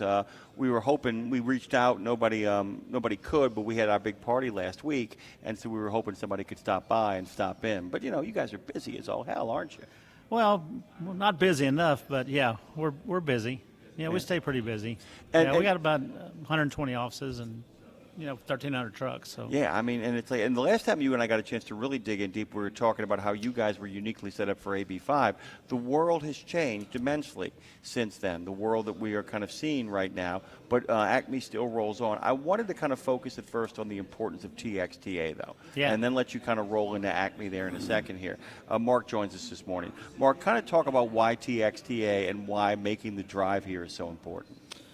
Well, this is my last couple days as chairman of TXTA, and I've been in TXTA which is the Texas Trucking Association, for anybody that doesn't know, for 15 years or so, and I can't begin to express the importance of what the trucking advocacy group TXTA does for the trucking industry. We're the group that fights the battles at the Capitol for the truckers. So we're at the Capitol. We're in Washington, D.C. I mean, we go at the state and federal level and fight for what's needed in our industry or what is not needed in our industry. And I can't, if you're a small company or a large company, it doesn't matter. If you're not a member of your state association, you absolutely should be, because they're the ones fighting the battles for you. What to not do is actually more important here. I live in Nashville, and I talk about when people come to town a lot, when they say, tell me where to go, and I always say, actually, let me tell you where not to go. It's going to be everything you've seen on TV, like all those things. Don't do that. Let me tell you how to do it like a local. And it's kind of same with this. I think that conversation is even more important coming here. It's like, we know in theory what we should do or whatever, but let's talk about the what not do's. Not to point it out, but would you say any of those conversations here or something maybe as Jimmy likes to ask, what are you most excited to hear about, who you're excited to hear talk? Are those conversations coming up? Like, let's start from, without pointing out the negative, so to speak, but let's talk about where we went wrong from the year past and to grow. Are those big conversations obviously happening, and where does that stand out? One of our big fight right now this year, in the past, and it didn't pan out the way we wanted it to, but we'll go back again in the next session, was called SB 30, which was some lawsuit abuse reform, tightening up some things that we won a battle 2 sessions ago, HB 5. We won that with some concessions, and we were trying to close the loophole on those concessions with SB 30, which we did not win this time, but we're not over. We're not done fighting yet. And as everybody knows, if you're in the trucking business, the lawsuits, insurance abuse, medical, fixed medical costs, stuff like that are that's what's putting people out of business. So our goal is to work on that reform. I also think Louisiana is also working on the same thing, but Texas has definitely been more aggressive, or very aggressive. There's a lot of stuff going on right now nationally where Texas is at the center of the conversation. The English proficiency discussion continues down here. The idea of cabotage is an issue down here. But what are you looking at in regards to hearing from your members? I mean, we talk about the idea of that tort reform and how you guys are going to try to amp up to take a run at it in the next session. Well, what else is kind of evolving that you've kind of kept your eye on? Because you're responsible for a lot of drivers. You on a personal level. There's a lot of human beings who drive trucks that you care deeply about. There's also big concerns with cargo theft now. There's big concerns with cyber theft that is going on as well. Of all of those issues I've just named, or ones that aren't even on the table yet, what are you looking at past what's going on in the state houses for your members on the ground? Well, I think right now tort reform is the biggest issue we have, because it's the one that's hurting the companies the most, with nuclear verdicts that just shouldn't be happening the way they are. I saw that with the Werner, $200 million verdict that now has been overturned. But those kind of verdicts are, they're breaking companies, they're putting them out of business, and there is a shortage of trucks. There always has been, and nobody's wanting to get into the business. It's very difficult now with the insurance requirements to even start a new company. So those getting that in check would be very beneficial to current members that are in business, or current companies in business, and ones that want to come into business. That's probably the biggest It's the hurdle. coming into business. That's the big thing. Because and so much of what Acme does, and please correct me if I'm wrong, I don't know what's been going on over the last couple of years. You guys have a very unique setup for owner-operators. You guys are, you have a great affection for owner-operators, and you like new businesses kind of coming into the market. That's been the biggest deterrent. In regards to that is the insurance cost as well, right? It's all of the startup costs that are really hurting anybody who wants to start anything new, right? Oh, absolutely, absolutely. A new company, small company with no history trying to get in business, it's almost impossible, because your premiums are going to be, because you're the unknown, so they're going to come in high because you're the unknown until you prove yourself and maybe get your premiums a little bit lower, but the insurance premiums are what's, making it impossible to come into business. But TXDA would be a good place to start then, because Jim and I always talk about the why bother. It's like, that sounds great, I'd like to do that, but why bother? It's too difficult. I don't know where to start, and therefore we pivot and do something else. TXTA is a good place to start, to come to as a resource as far as how to start, how to grow and expand. Y'all really support companies in that manner, right? Oh yeah, absolutely. Obviously. And we're all trucking companies are allied members, so the trucking companies are always encouraging for other companies, and we talk amongst ourselves as far as safety, or what are you doing to hire drivers, or you can bounce ideas off what's working for somebody else.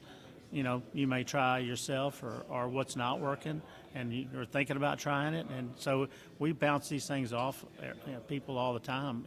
I do, and I get asked questions a lot.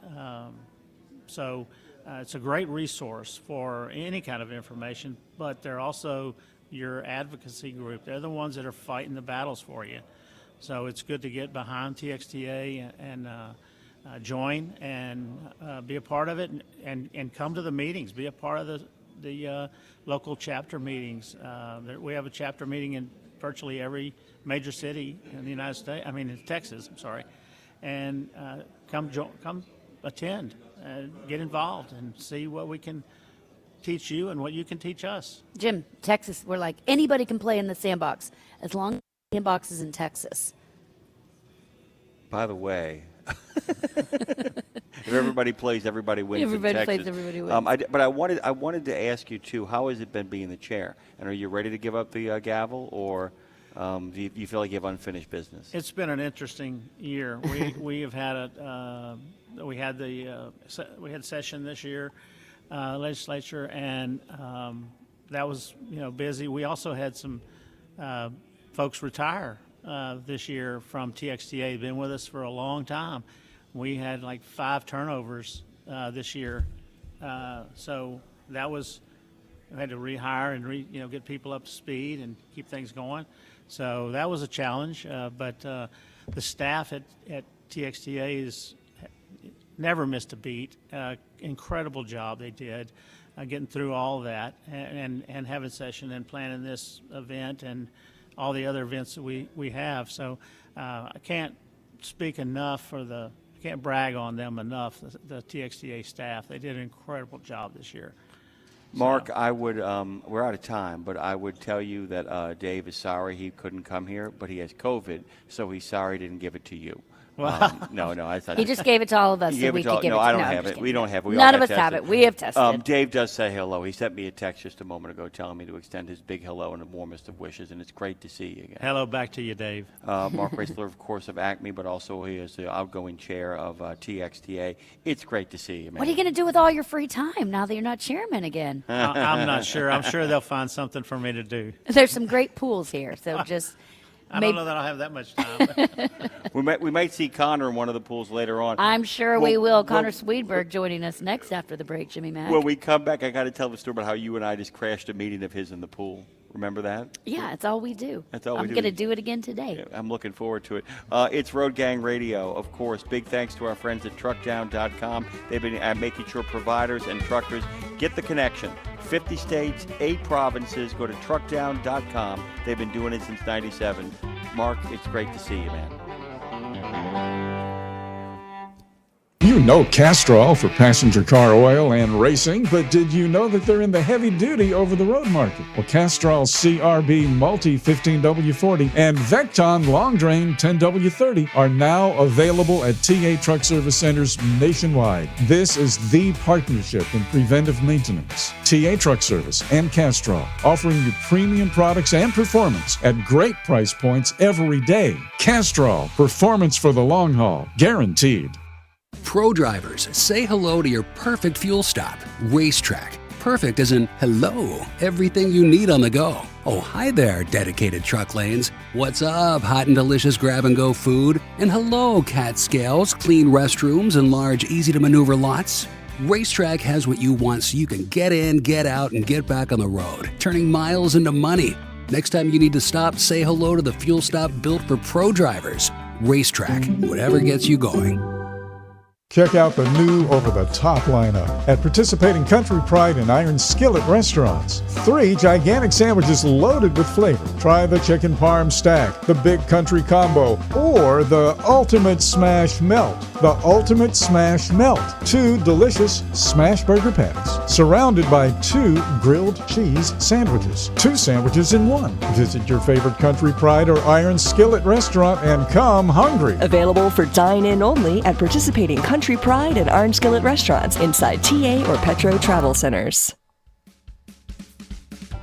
Truckers, travelers, and true believers, welcome to Road Gang Radio. We're broadcasting live from Fastport Welcome back. Studios It's Road in New Gang Orleans. Radio, #RGR. We're broadcasting live from the TXTA 2025 conference in Austin, Texas at this beautiful resort. It's hot here, but man, it's cold inside. And I just would like to see, Jim, what their AC bill is, what their air conditioning bill is around here at this resort here in Austin, Texas. It blows cold, but it sucks green. I'll tell you that right Literally. now. Hey, as our You know good who friend, doesn't blow cold? You know who blows a lot of hot air? well, along with Morgan Wallen, it's got to be Connor. Got to be Connor. Morgan Wallen and Connor Swedberg both blowing all the hot air and losing weight and looking great, my friend. Yeah, thank you so much. Connor, and can cut a rug too. And you can cut a rug. Connor is this whole thing on your business card, by the way? The risk engineering specialist, as well as surplus and specialty lines. That's a lot with Crum and Forrester, surplus and specialty lines. Can you say it? So I work for Crum & Forster, surplus and specialty lines as a risk engineering specialist. Oh, it's not that hard, I guess. Yeah, you just say engineering specialist. Yeah. No, but that's not it. It's risk engineering specialist. You don't want to drop it. You can't drop the risk because it's Can't not drop the risk. just engineering specialist. It's a risk Riverboat engineering. gamblers everywhere. By the way, Connor was pointing out that Derek Carr got confirmed. He got confirmed. Derek Barr got confirmed as the head of the FMCSA. Probably and possibly the only genuine slam dunk of any appointee. Oh, absolutely. I mean, it's like Were there cheers? Did you hear when it? I didn't hear, but I just saw the notification like Jimmy did. Yeah, and I'm going to tell you guys really quickly, in this kind of little editorial, there's been a lot of contentious appointments. There's been a lot of issues where people on all sides, both sides, all sides have been like, what are you thinking? This is one of those moments where, and I've said it, I will tell you when I think they're right, I'll tell you when I think they're wrong. This guy's a slam dunk. This one's the right one. This is a slam. This is almost like, when Alabama hired Saban. Yeah, you know what I'm saying? absolutely. Wait, can I ask a dumb question? Yeah.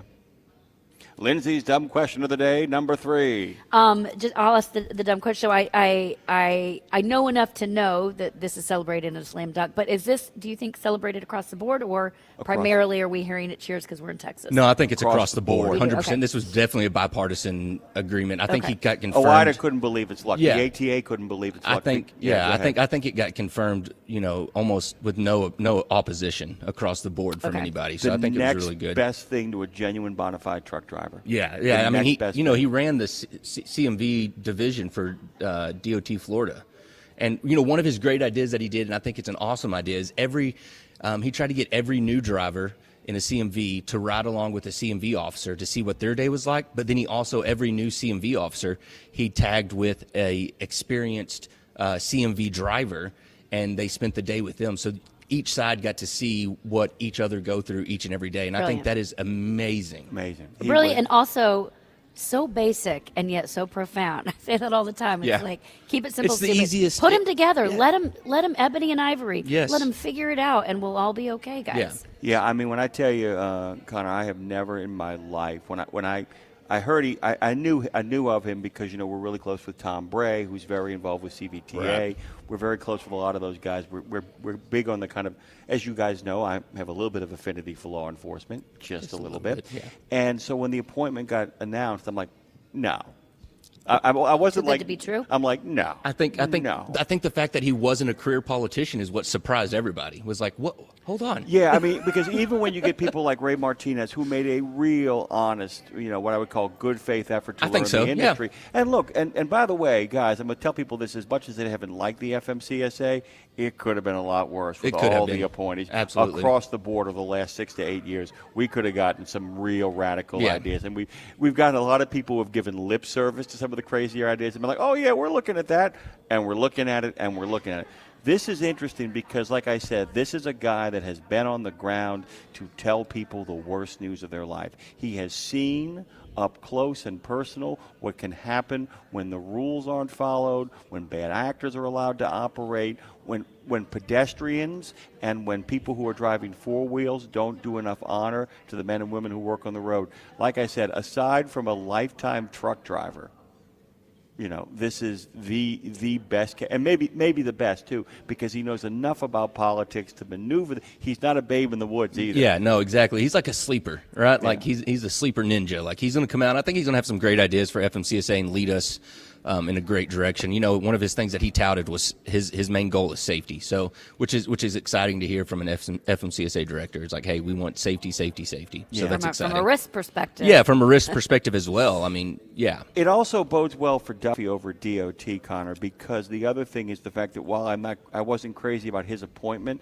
I have been rather impressed with the folks that he has surrounded himself. Yeah. A lot of institutional knowledge. He managed to keep the dogs at bay of Doge. I mean, that's kind of like TXTA, right? Yeah. Like, I'm not the smartest guy in the room, but I can surround myself with a lot of great people here. That makes you smart, though. Yeah, it You does, realize exactly. that, It does. But if you can surround yourself with the great people that come to TXTA and lean on them for answers and questions, which TXTA has a bunch of, it makes you seem smart. Yeah. Well, but the thing is, though, it's like, but you have to be able to listen to certain people and go, hey, that guy's got a shiny new object, and that guy's been here for 15 years and actually knows the ins and outs. I might not be bright, but I kind of know that the second guy's they got to go with. That actually makes you smart. It's a different kind of smart. But like I said, it's a slam dunk, Lindsay. It's our kind of guy. Yeah. I mean, when I tell you, when the ATA and OIDA and the Teamsters all go, yeah, we got no problem with it. Yeah, you got pre-pass, you got overdrive, everybody was throwing throwing their support behind him. There was nobody, everybody kind of this deep sigh of relief, and everybody finally said, finally. Even the safety advocates, who often cause the biggest problems in these confirmation hearings, are like, oh, he's terrific. Yeah, I mean, you type in Derek Barr FMCSA, and you see the first full page on Google is nothing but letters of support from all of these different associations. Every place. And at risk of sounding Pollyanna, which I do so well, I mean, it feels like to have something like this, I think outside of transportation trucking, just in general, to have a slam dunk win where it's bipartisan and it was a resounding yes, feels like a little bit of a kumbaya, like a breath that we all needed in every It regard. makes it look like mean, our nation may be coming together a little bit. maybe. This I is what mean- was important. He was such a good appointment that, usually even when you have a solid appointment, somebody will be like, well, I know he's a good appointment, but they didn't listen to me in the other 7 things. I'm going to pull this and make life really grievous for a like, lot can of we just people. sit in this Nobody wind for does a that, moment? Jimmy Mack. Nobody does that. Oh, what are you talking about? What are you talking about? I'm going to talk for 15 years. By the way, they like doing that. Oh, can you save that, by the way? Jimmy Mack, I'm going to talk for 15 years. And just keep bringing it back Just when he's save dropping that, in please. there. Lindsay's dumb question of the day, number 17,000. No, but it's just it's just one of those moments where everybody kind of said, you know what, man, this is important. All this stuff. And here's the last thing, Lindsay, about it. He might stay on the job. He might. Nobody's gotten pushed out. Nobody's been given the bums rush. People are like, my dream job just opened up in the private sector. I'm leaving. My dream job just opened up in Minneapolis. I'm going to take off and run the I buses. think this is his dream job. This is, like I said, this is literally like the guy getting the call saying, hey, do you want to be the head coach at your alma mater? Yes. Yep. I'm in. I'm in. It really is a groovy What are the thing. chances we could talk to him? Easy. Yeah, I think so. We can make that happen. Oh, that's going to happen. It'd be great to have him on air. He's going to end up on a lot of platforms. As a matter of fact, he's going to start making the rounds really quickly. Yeah. We'll reach out. Dave's got a few teeth left in his head and a few friends Yeah, he downtown. does. I want to hear Dave and him have a conversation. Sad that he's not here today. Wish him well. He's listening. But be glad that he's not here because it means you get to be here, go home, and not give anybody else. Well, that's true. The vid. The vid. How have you been? I'm good, man. It's just been hectic and crazy. Staying busy with work and the kiddos and everything. So doing good though. And looking really good. And I bring that up, not in a creepy hitting on him kind of way, although in another life, call me. Yeah, absolutely. Susan Falls has dibs, man. You saw her and Connor cutting the rug at the I like at it. the loft. Yeah. It was I a big like deal. it. Go on. But you look great, and you have normally we see you in the big cowboy hat, and you've got such a presence. You still have a presence, but you're in a backwards baseball cap, and you've lost about 50 pounds. About 50 pounds, which is a lot. And I said, "How did you do it?" And it wasn't anything crazy or miraculous. Again, we keep coming back to the more simple or the less you think about it. Mindfulness. The more profound it gets. You just cut a few things, not drinking 19 sodas a day, not eating the crap Soda's at the the gas big one, station. Soda's a big one. Alcohol's a big one too. Well, sure. Are you not drinking alcohol I anymore? haven't drank in like 3 weeks. Okay. That'll do it. And but soda, man, and alcohol, both of them. Soda is a killer. Yeah. Soda's monster. Well, that and our portions we eat too. So a little portion control goes a long way. For sure. And I think somebody said to Slowing me, down as you eat Yes. too, man, because you stop and it's like you don't end up a fridge too far. Yeah, exactly. and the things you add, I like talking about not what we have to take away. So a friend told me this years ago. She works in for a health food store, and she was like, "I'm like, what is the biggest thing?" Because people are like, "Oh, I'm on a diet now. I can't have my queso. I can't have my whatever." But if you look at it more like the things you add into your diet, they just start kind of pushing, even without you knowing it. They're pushing some of the crap out. Yeah, absolutely. Like I don't eat candy anymore, and I love candy, but I haven't had candy in I don't know how long.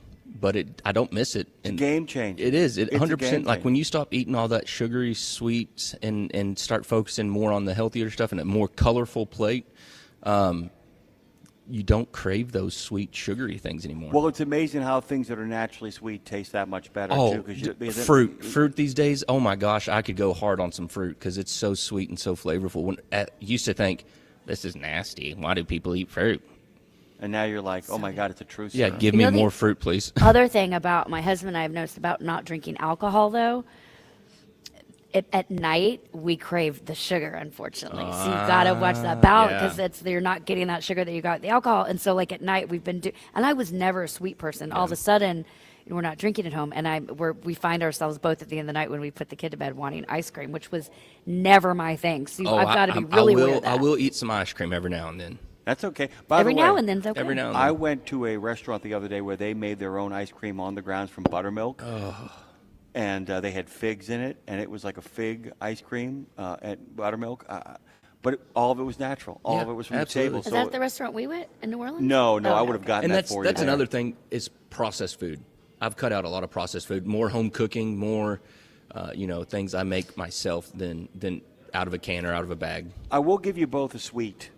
tip in regards to sweets at the end of the You're night. a sweet tip. Thank you very much.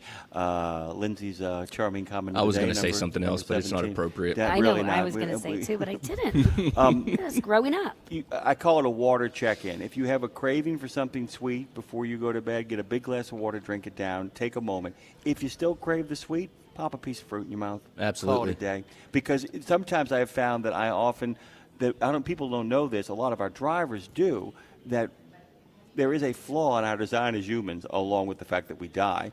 The problem is the fact that we can't often distinguish between thirst and hunger. Correct. And I tell our daughter that all the time. I was going to say, I She's also hungry. drink a gallon of water a day, or Well, try that to makes at a least. difference. It too. does. And by the huge. way, I tell people who, maybe I should go on a little bit of a keto diet 3 weeks before I hit the beach, and I would say, how about this? How about you don't eat after 5 o'clock at night and drink more water? Hey, I lost all this weight. I'm like, yeah, well, there it is. It's that simple. But people don't make it that simple anymore.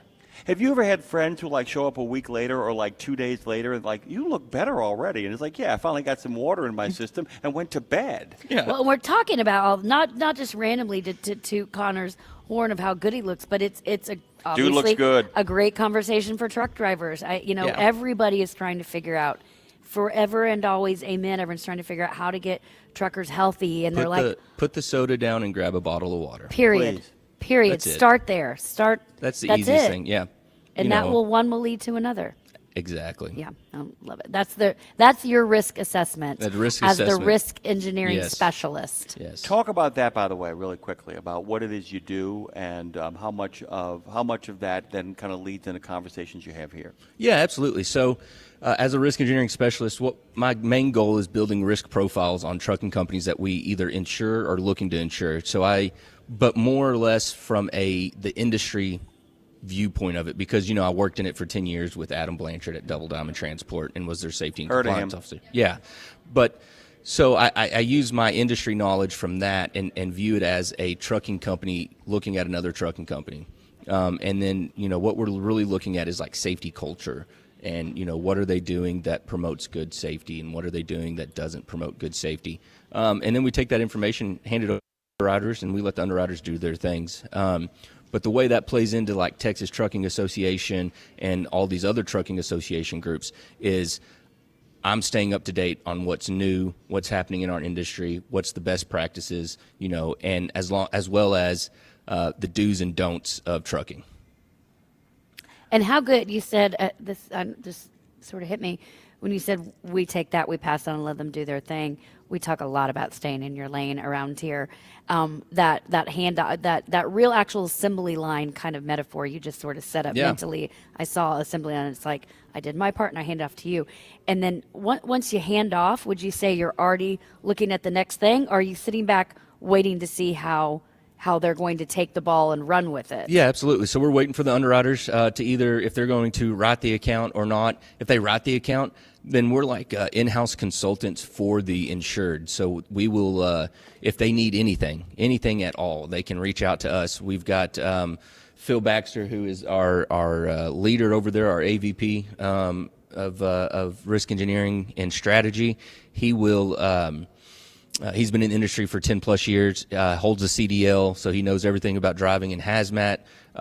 We have myself, who's in the industry for about 7 or 8 years, and then we just hired a new hire named Tom, who was actually 25 years with Frisco PD as their CMV leader. So he did all of that. So we have all this wealth of knowledge that we can impart on our insureds and help with them. So we'll help them with data queues, with crash preventability determination program, training, safety advice, things like that, regulations, ever-changing regulations. So we try to help out as we can as an in-house safety consultant as part of your insurance package. We got to let you go. Yeah. I can't believe We it. can talk. We're good. We're good? Yeah, we're good. Well, I'll keep him on for a long time. So let's then. keep talking to him. Well, thanks for keeping me in loop. Our next guest is until 10:30. I want to point out 10:30.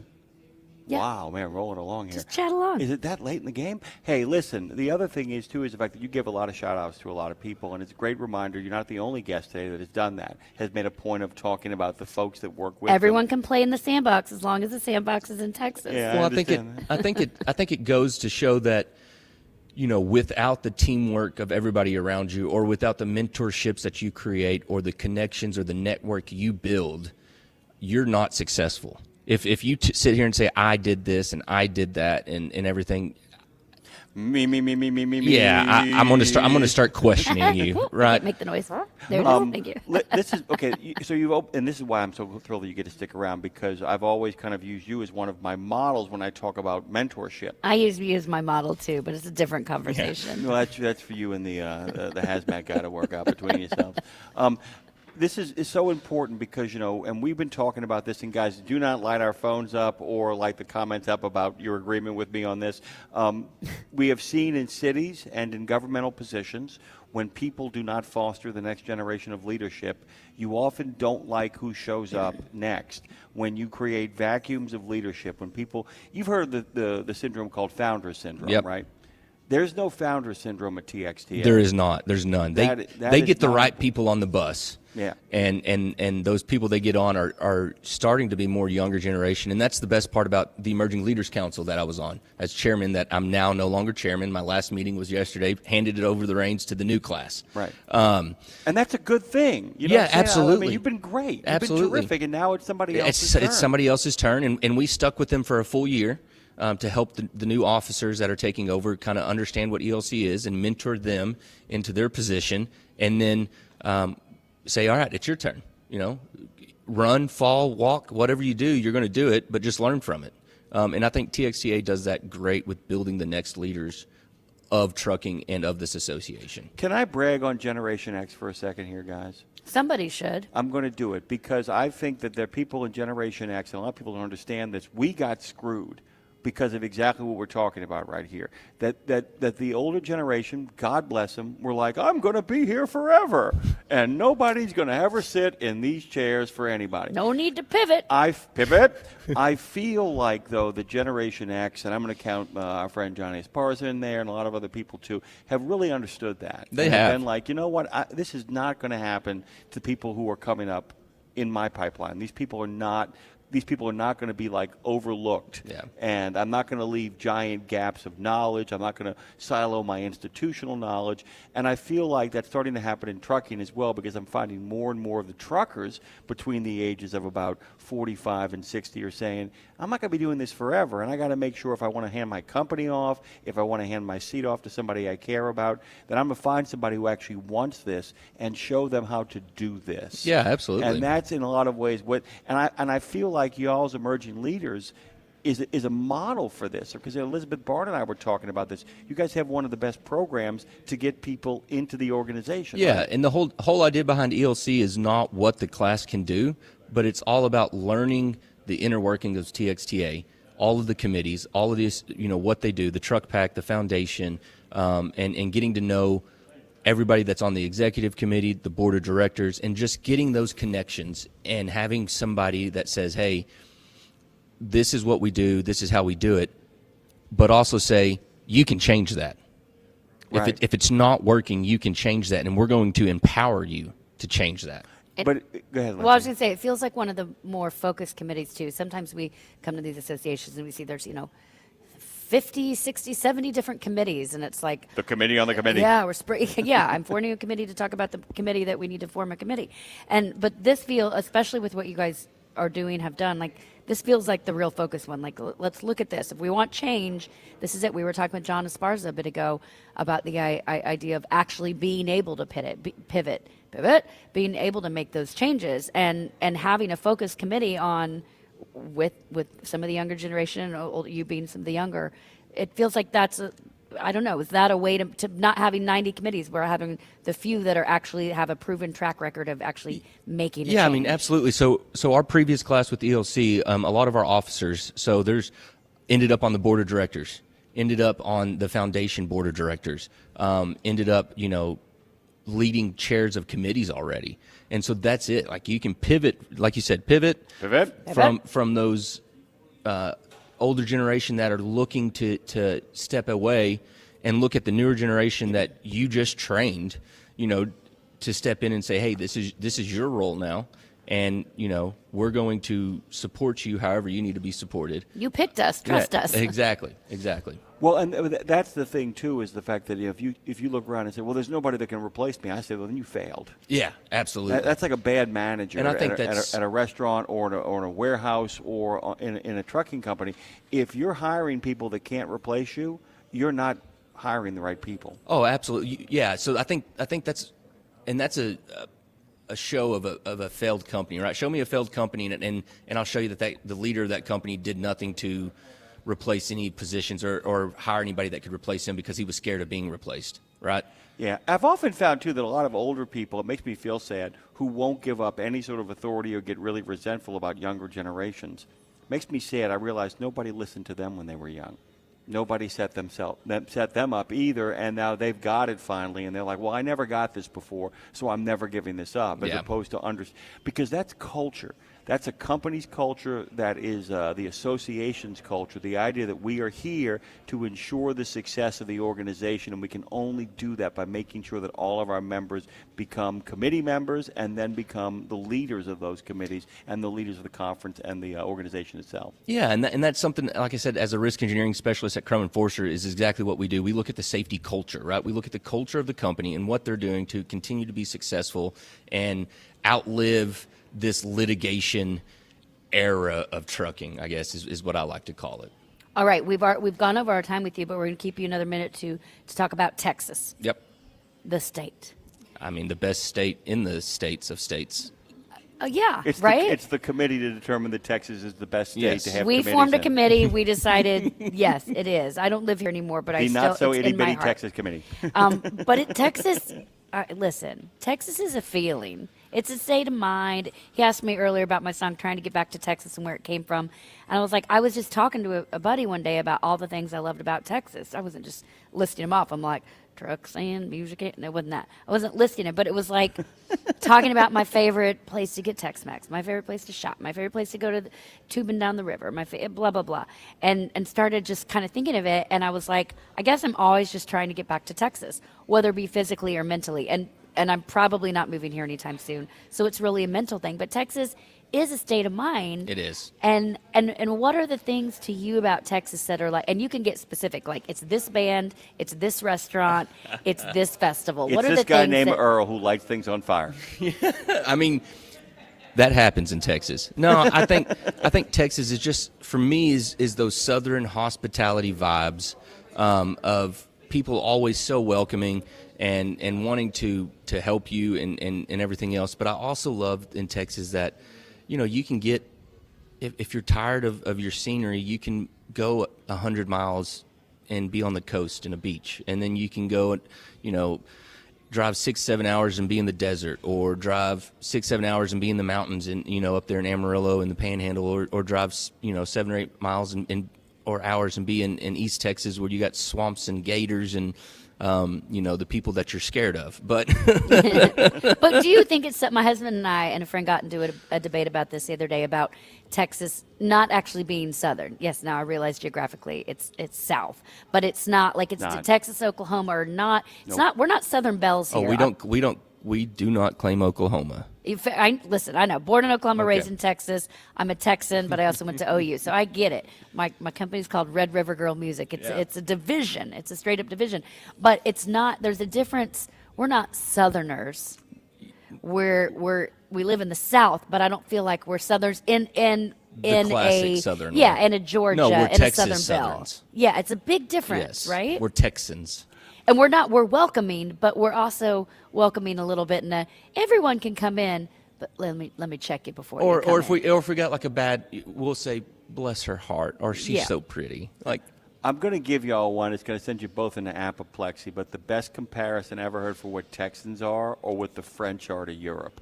Oh, yeah. We're part of Europe. we're France first. Oh, yeah, and you laugh, and they call those people Gaullists in the sense that it's like, oh yeah, we're very interested. We're deeply American. I mean, Texas. we are the only state that still could become our own country. That's not true anymore. That got I revoked, know by it the did. way. I love though that people hang on to that. That's so Texas. It is, right? I'm leaving. I'm leaving, and I'm taking my state with me. God's country. I'm You know not what? leaving. My favorite line from The Wild Bunch, the movie of all time. They cross the Rio Grande, and he goes, you know, we just left the United States. That's all just one big part of Texas anyway, isn't it?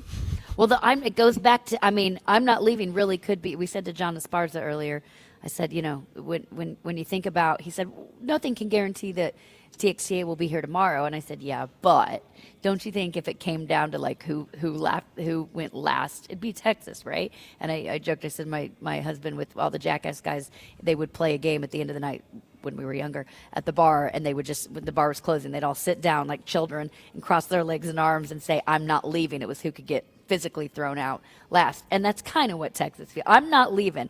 You can tell us we can't secede anymore, but I'm not leaving. Exactly. Remember Dennis Leary's great joke about what would happen if the United States ran out of natural resources?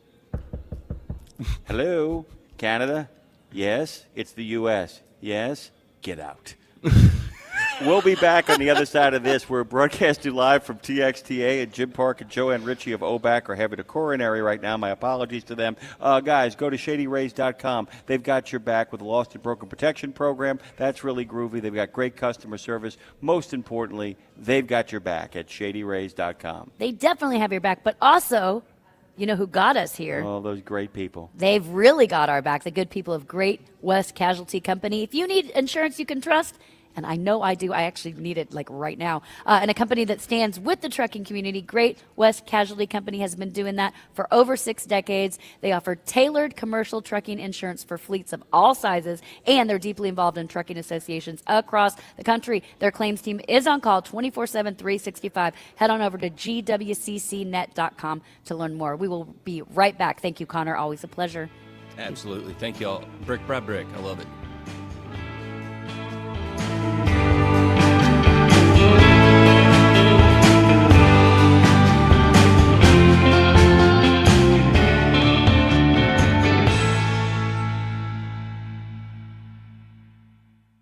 In a video game, if you get enough experience, you level up. And when you level up, you gain more skill. And with enough skill, you beat the boss and win the game. Sounds a lot like trucking, doesn't it? Except in trucking, you don't beat the boss, you become the boss. And if you want to be the boss, you gotta meet the boss. And that boss? Carrier's Edge boss, Jane Jazrawi. Want your drivers to level up? Carrier's Edge has the training, comprehensive safety, compliance, and best practices on one website. It's a simple subscription with no contract and no commitment. Learn more. Try it out. Level up. CarriersEdge.com. Hey, come on! We're starting the game! All right, I'm coming. Wait for me. CarriersEdge.com. Pro drivers, say hello to your perfect fuel stop, Racetrack. Perfect as in hello, everything you need on the go. Oh, hi there, dedicated truck lanes. What's up, hot and delicious grab-and-go food? And hello, cat scales, clean restrooms, and large, easy-to-maneuver lots. Racetrack has what you want so you can get in, get out, and get back on the road, turning miles into money. Next time you need to stop, say hello to the fuel stop built for pro drivers. Racetrack, whatever gets you going. Okay, you've heard the horror stories of how folks have lost their life savings when the market tanks. Is there a way to invest and make money without risk? Believe it or not, yes. Since 1995, Americans who cannot afford to lose their investments have used fixed index annuities. You get guaranteed income and protection from market downturns. It's a win-win for you and your future. To learn more, dial pound 250. Use the keyword Truckers Wealth to get in touch with them today. Start your engines, people. It's time for some more Road Gang Radio. 30 minutes left with Lindsay, Lawler, and Jimmy Mack. I'm just going to say something about Madison really quickly here. This is our first remote, and Madison has just gotten started with us. Imagine that. And look, Dre, no one begrudges Phone Master Dre a vacation that he has not had for the better part of 3 years. He's had days off. He's had days off every now and again when I was able to. He hasn't had a week off. But he has never had a week off. And for her to actually be doing what she's doing today is really extraordinary. So Lindsay, myself, and Tara over here at TXTA over here in Austin, Texas, cannot thank her enough. I got to tell you, there are a lot of people who the wheels would have come off. And can I say, Madison, do you mind a ballpark of, I'm not going to ask how old you are, but you're in your 20s, right? Oh, yeah, I don't mind. I'm 24. Okay, 24. I bring that up because we've been talking a lot, as you've heard, and Brian Wiebold is joining us, and he'll know how to dive into this, of course. Brian Wiebold of 10th Street. Good morning, friend. Hello. Always glad to have you. Good to be here. The idea of, we've talked a lot about training the, training the next generation to come in for whatever it is, whatever industry you do. It's easy. I'm in that place where I'm old enough now that I can be annoyed by young people, but in a good way, annoyed because they know more than me. I like and them so more. much, I like them more and more every They year. know so much more than me. And so for Madison to step in, she's in the studio alone back in New Orleans, all by herself, first time ever doing this, and she is bobbing and weaving and rolling with the punches. Like nothing phases her because she doesn't know enough about what we already do, but she knows so much about what she does that she's killing it. She's got her feet up on the counter, eating some chips, scrolling on the phone while she's doing all this. Literally that's how they killing do it. Man. Well, and the crazy thing is, too, my friend, is that that whole studio is designed to stop what was happening. We were getting further and further away, further and further apart. Lindsay was at the studio last week. Mm-hmm. Everybody was there. Dre was there, Madison was there, Dave was there, Lindsay was there. Yeah. Tara was even in the house, and that is such a different animal. And one of the reasons why I moved us to New Orleans was it meant that Dave, Andre, Madison, myself could all be there. And I'm telling you, watching Dave lose 10 years in age, get younger, because it's like all these people are here and things are fast and furious. It's a lot of fun. Can I just say something here before we Please. I think we've already started going, but I'm so proud of you guys. So happy for you guys, especially Dave. No transition's ever easy, but I know that you're feeling a lot of industry support. A lot. And it's a good thing, right? You've probably gotten your breath now. I mean, there's always a question when you do stuff like that. Transition, change. Well, and thanks for saying the support. And here's what's funny. Jim and I have talked about this. However the support's coming, there's those people, as you know, who will support from the get-go. Like, we're with you no matter what. Yep. Then there's the people that are like, they're watching kind of quietly, and they hop on when they see, oh, it's happening. Okay, now I'm in. And that's fine, too. Yeah. Totally fine. And then there's that like, I'm not going to support, and then they see they're crap. Now it's too late. I can't support. And that's fine, too. I sell to the trucking industry, right? So right. There's always innovators, early adopters. There's those going to watch and see, okay, maybe we'll come on board. And then there are those that are just going to keep doing paper applications. You know what I'm saying? Yeah, exactly. And let me tell you, the thing that had me most hopeful in the beginning, because I said this on a LinkedIn post, I've said this on a couple of posts, I am going to take no credit whatsoever for the amazing young folks who have kind of done this. I mean, 6 weeks they get the notice. We managed to maintain brand discipline on the previous platform. Awesome. We don't get to live broadcast for a week, but we actually are on the air the day after we're off, meaning we are good to go, which means we're playing replays of the Dave Nemo show and everything else, and then a week later we're on the air. That didn't happen because of me or anything I did. And I've just been in awe of these young folks that we've been talking about all morning, really kind of figuring stuff out and making all of this happen for us. The way I knew we had a fighting chance was the number of the influencers with 500,000 followers, some of these, kids with like 25,000 people on TikTok. They immediately bought in. Perfect. And I went, we may have something going on here, because these kids are like, no, you're making a really good decision. It's a different world, isn't it? It is. And it's amazing to me. It's astounding to me. And I thank God I'm an avid learner, because I learned so much. You couldn't work for the company you work for and not be one. I mean, it would be impossible, because you guys are consistently trying to figure out, okay, what's next? How do we capture people's attentions? How do we keep platforming new people on? How do we keep the accessibility going? How do we reach more people to get them downloading? That's if you don't. I mean, if you guys were on paper, you'd be on paper in some file folder someplace, not being talked about. Right, I mean, that's kind of the deal. Yeah. You're a Texan. You made the trip. How long does it take you to get down here? Well, depending on traffic, we caught it pretty good yesterday coming out of Dallas-Fort Worth, so about 4 hours. There's your rule, Lindsay. There's my rule. Then 5 hours. it's close. 5 hours or less, people are willing to make that trip. Yep. Well, and everything in Texas is bigger, even the travel time. We ran into you yesterday while we were having lunch. Got to meet see your lovely wife. Happy 29th anniversary, by the way. Thank you. I renegotiated my contract, so I'm good for another year. There's some terms put in there that I had to agree with. Quick pivot. We'll come back to quick pivot. The renegotiate the contract as it pertains to marriage. Yeah. I have a girlfriend who told me that a long time ago, and it helped me in my own marriage because she said we went to this marriage counselor once, and they told me, and the woman said, I've been married 7 times to the same man. Yeah. And that really landed. She's like, because what I want out of life now, or who I am now, is not who I was 30 years ago when I signed that contract. So I think that's an important. Obviously, we can translate this to trucking and the company side as well.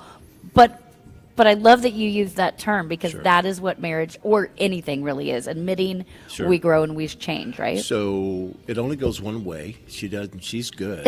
I'm the only one that has to renegotiate. She's the general manager. Yeah. What you're telling me. And the owner.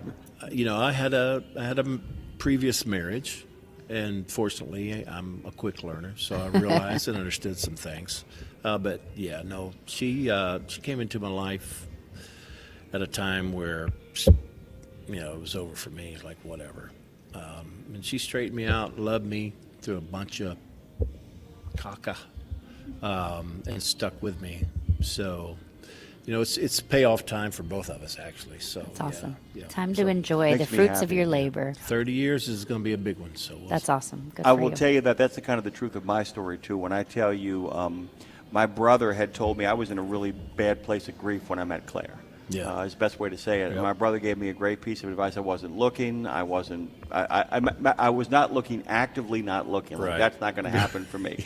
And my brother told me, and you've met Ryan now, Lindsay. Oh, have I? And so he told me point blank, and this is based on a story that happened to me a long time ago, but he brought a line back from that story, and he goes, "You paid your fine. It's time to go home." Yeah. And he said, you need to find some place to call home. You need to find somebody to call home. And not soon after that, I found myself, in the middle of a contract negotiation. Yeah, negotiation. Happy to do it. Happy to do it. Okay, so you're happily married. We're happy. You're happy at 10th Street. It's amazing. They're evolving. And what you mentioned us when we saw you at lunch yesterday, we're like, what are you passionate about? Because that's the question around here. What are you passionate about? What do you want to see change? What lights you up?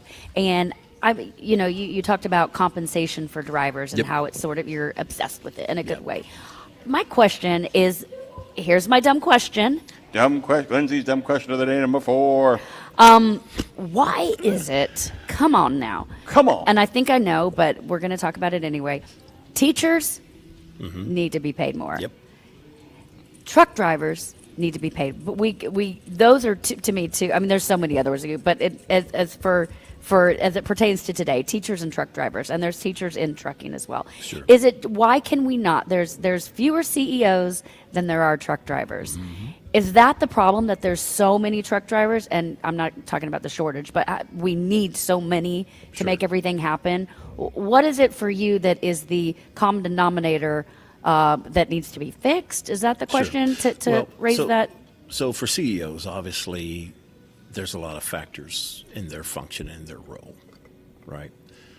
And I'm extremely passionate about culture coming from the C-level through the organization to the driver.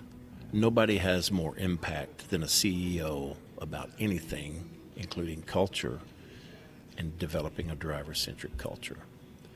So I have the heart and the ear of some people that are empathetic toward drivers at that level, and I have some great conversations with them. And so in my travels for 10th Street this year alone, I've heard no less than 6 presentations on financial stress and the distraction that it causes and how it impacts safety, right?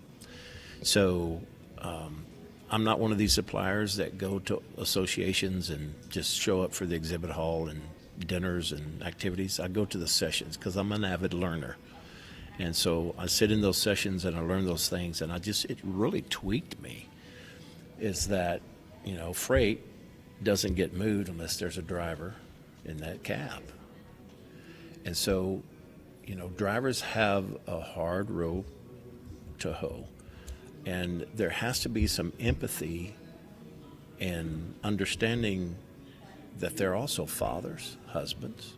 They have bills they can't pay. You know, over like 72% of drivers have zero emergency funds. So picture an over-the-road driver getting text while he's fueling, not while he's driving. You know, honey, the tires blew out on my minivan. Well, how's he going to handle that? That's $1,200-$1,300 now for tires, for a set of tires. And this is the vehicle that's moving his kids around, his wife, right? So how's he going to handle that? High-interest credit cards? You know, payday loans? Does the company have a pay advance? Is it $1,200? Well, how much is it? How are they going to handle that? God forbid, if they have a retirement fund, which the majority don't, they're going to take the penalties and get the money out of that. So that windshield gets huge when you're driving hours at a time on the highway and your mind is tripping about how am I going to pay for these damn tires, right? I mean, that's a lot of pressure, a lot of stress. And there are people interested in helping with, from what I can tell thus far, pretty effective, meaningful solutions that's not going to cost trucking carriers a large amount of money to take care of their drivers and not just give a sense of, hey, we're with you, but like, look, And we're with you. we got your back, right? And I'm talking about developing retirement funds that are fueled based upon safety incentives. So now if you're incentivizing your drivers to meet these KPIs in your safety program, your safety gets better, your violations go down, your accidents go down, your litigation goes down, but you're actually incentivizing those drivers into a retirement fund that they can have access to for emergency funds, but also have a sense of, hey, I can make a career. And this is one of the biggest issues about turnover and what we're seeing, the change of drivers in the younger generation. Listen, if we don't make some significant changes in driver compensation, we're going to continue to have lower adoption of younger generations. If we don't show them how you can, hire to retire as a trucking professional, then we're going to continue to have those issues. Well, and the incentives around safety for retirement for long term, I think there's two things. I think younger generation, they're whether they admit it or know why, they're terrified about the future because all they know is they don't, Correct. I don't know, how am I going to sustain my entire life? They're terrified about the future. So throw that in and be like, we got your future. Come to, this is trucking has your future covered if you'll do it right and do it safe. But, the incentive thing, I love that when you're saying incentivize safety that leads to your retirement. Listen, we incentivize trips to Mexico, and that's great. That's fun and all. Right. But how about something that's sustains you? Sure. And that's I think that just sort of hit me in that. I know so many friends whose kids are in their teens and 20s and they're terrified they're at home because they're like, just on their phone, and I'm not going into that necessarily, but they don't know, they have no idea how they're going to live forever. And that is a way to support that. Well, I've been in, I don't know if you guys, you big superstars that you are, I've been in tough financial situations. Oh. And we're so wealthy. I've made poor choices. Yeah. Right? And so if you can alleviate that, then why not do that for your trucker? Do you? And we're going to run out of time here. You and I and Lindsay should have a long talk about what the San Francisco 49ers do for their incoming draft class. They will not sign a contract with them until they take the They offer them financial planning services, and they say it's for good reasons and for our reasons. Sure. The good reasons is you don't go broke. Right. The good reasons for us is that in your third year of your 4-year contract, you're not looking to renegotiate because you've blown through your money. Yeah. And that is such a crucial thing. It's common. And they're doing it, and it protects the franchise in many ways. And that's what companies, the former mayor of New Orleans once said, sometimes you can engage in enlightened self-interest. Yeah. That you can do right things, and it ends up turning out to be really good for you, too. Yeah. And this is, it sounds like you're alluding to some sort of, let's talk about if you come on with us and you stay with us. Yeah. Yeah. We have a way to make sure that you have a wonderful, happy life. So it's already trending. I mean, it's an emerging trend in the trucking industry that I've noticed during my travels and conferences this year. Republic Services does it. Yeah. I mean, the waste disposal, environmental services, Yeah. and all that stuff. Yeah. But more Certain people, sectors do, But yeah. people need to. But it's not enough. No. It's not No. enough. No. You're enough, Brian Weebold. We You love guys you. are enough. I love you guys. Thanks for stopping So by good and to making see you. time for us. Brian Weebold of 10th Street. Anytime. Happy to do it. Check out 10th Street online, of course, 10street.com. tenstreet.com. Check them out. We love you, brother. Thanks. We're going to do a little trick here. We're going to brace our earbuds and let our friends from Racetrack get a little spot in here. We'll do that and come back with one of the two sponsors of this broadcast, TXTA.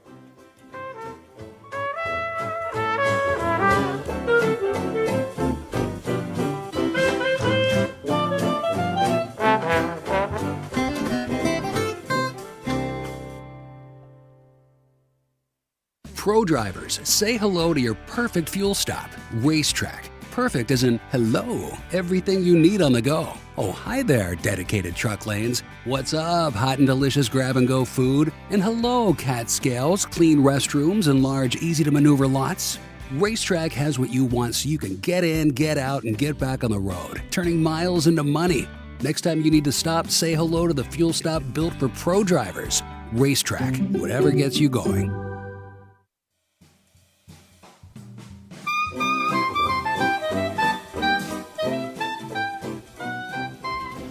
Big thanks to our good friend Madison with a T. By the way, I wasn't talking about you, Madison, with a D, who's sitting across from me, by the way. Guys, you can hear that more microphones are open and hot because we've got two guests for the price of one here. One of the reasons we are here, by the way, is our friends at Racetrack have made it possible for us to make a journey to TXTA deep in the heart of Texas. Of course, that means Austin. By the way, the place is filling up. A lot of stuff is going on. Lindsay, would you care to do the introduction? I would love to. I love me some Racetrack. You can check them out online by heading on over to Racetrack. That's no K, RACETRAC.com. Check them out and the good people that got us here, and we're so grateful for them. We've got two of those people joining us today, Nick LaFalche and Madison Letts. Nick is the fleet marketing manager at Racetrack, and Madison is the fleet and fuel marketing specialist. Marketing in both of their titles, these people know how to make a stink about the things that need to be made a stink of. Telling stories is essentially that. Basically, you know, my brother is a really accomplished salesman, and somebody once said in front of him, well, you know, sales and marketing, it's all the same thing. And he went, no, it's not. I don't have the capability to do any of that. He said, if you give me a good marketing pitch, I can sell that, but it ain't the same thing. And you guys are very much invested, and we'll start with you, Nick, talking about the story that his Racetrack wants to tell, right? Yeah, for sure. I mean, really what Madison and I are here for is getting the word out that, you know, Racetrack has these truck accessible sites. For those of you that don't know, Racetrack and our franchise brand Raceway, we're a convenience store chain, about 800 locations across the Southeast, and we're up in Indianapolis and also Ohio at this time. Really what we're about now is growing our high flow diesel stores. So these stores that are here for, you know, these truck drivers, and that's why we're here at TXTA. And by the way, 800 stores in that specific region, that's a lot of territory that you're covering in that region. I just want to point that out because some people are 800 across the U.S. You're 800 in that dedicated region, so cover some ground. I see them everywhere I go in that area. So yeah, for sure, and we're really growing on the truck stop side of things. You know, we're opening our 100th store this week actually with high flow diesel. Congratulations! So that's a pretty big milestone for us, and you know, most of our stores are for the four wheelers, but it's really a growing program for us to offer the amenities for truck drivers. Okay, so here's something else too, is that, you know, you often have to deal with noise. You know, we talk about the noise and the signal. We've all heard those fancy pants terms. You deal with noise inside of your own company. I don't mean that you guys have such a presence everywhere nationally. People know who you are, right, Madison? I mean, they know who you are. So anytime you have something new, you've got to almost kind of cut through who you are to say we're doing this new thing while still staying inside of the branding. You follow me so far? I am. Okay. So how did you do that? How do you do that? How do you carve out that space to say we've got this new thing along with all the groovy stuff we got going on already? Yeah, I mean, one example is that we have Truck Driver Appreciation Month that's coming up, and that's a big thing that we want all of our drivers to know about, or all of the drivers. We're really appreciative of them. Like, they are so imperative to our economy and to keep everything moving, and so we want to celebrate them that entire month. So for the entire month of September, once a week, they can redeem a free slice of pizza.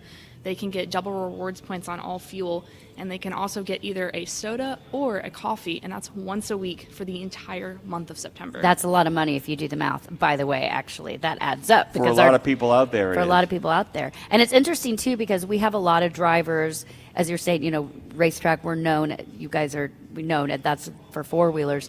And so I know a lot of drivers that call, they'll be like, oh, yeah, racetrack is where I go if I'm in my car, but maybe I go over here if I'm in my truck, not realizing the transition. So from a marketing perspective, it's really, I mean, you want to go out and scream. We're actually, you can do both now. What would you say is the maybe key through line to be truckers be like, we're your one stop for both when you're in your car or when you're on the job? Well, I heard this really good term about a week ago. Someone called it a truck through. I know we're used to the term truck stop, but I think for racetrack, we do at some of our travel centers, we have like parking and overnight amenities, like just the parking mainly. We don't have any showers or laundry. We're mainly a fuel play. So really, that's like what's big for us is like letting people know that they have the fuel. We accept many major fuel cards like EFS, Comdata, all that. We also offer a really robust inside offer like hot food, great beverage selection, everything like that.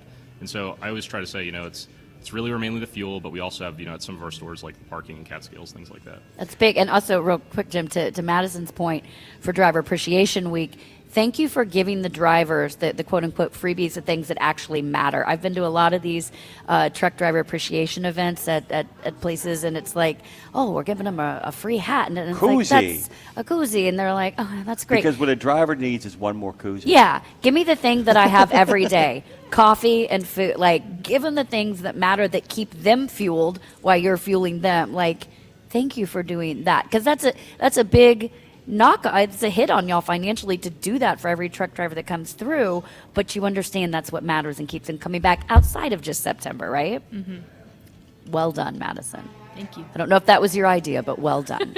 By the way, my favorite racetrack, I have a favorite racetrack, and the only thing I'm going to miss about Ocean Springs, we used to have studios in Ocean Springs. I have to drive from New Orleans to Ocean Springs occasionally to go kind of get on the air. Which is in there. Mississippi. Yeah, Mississippi.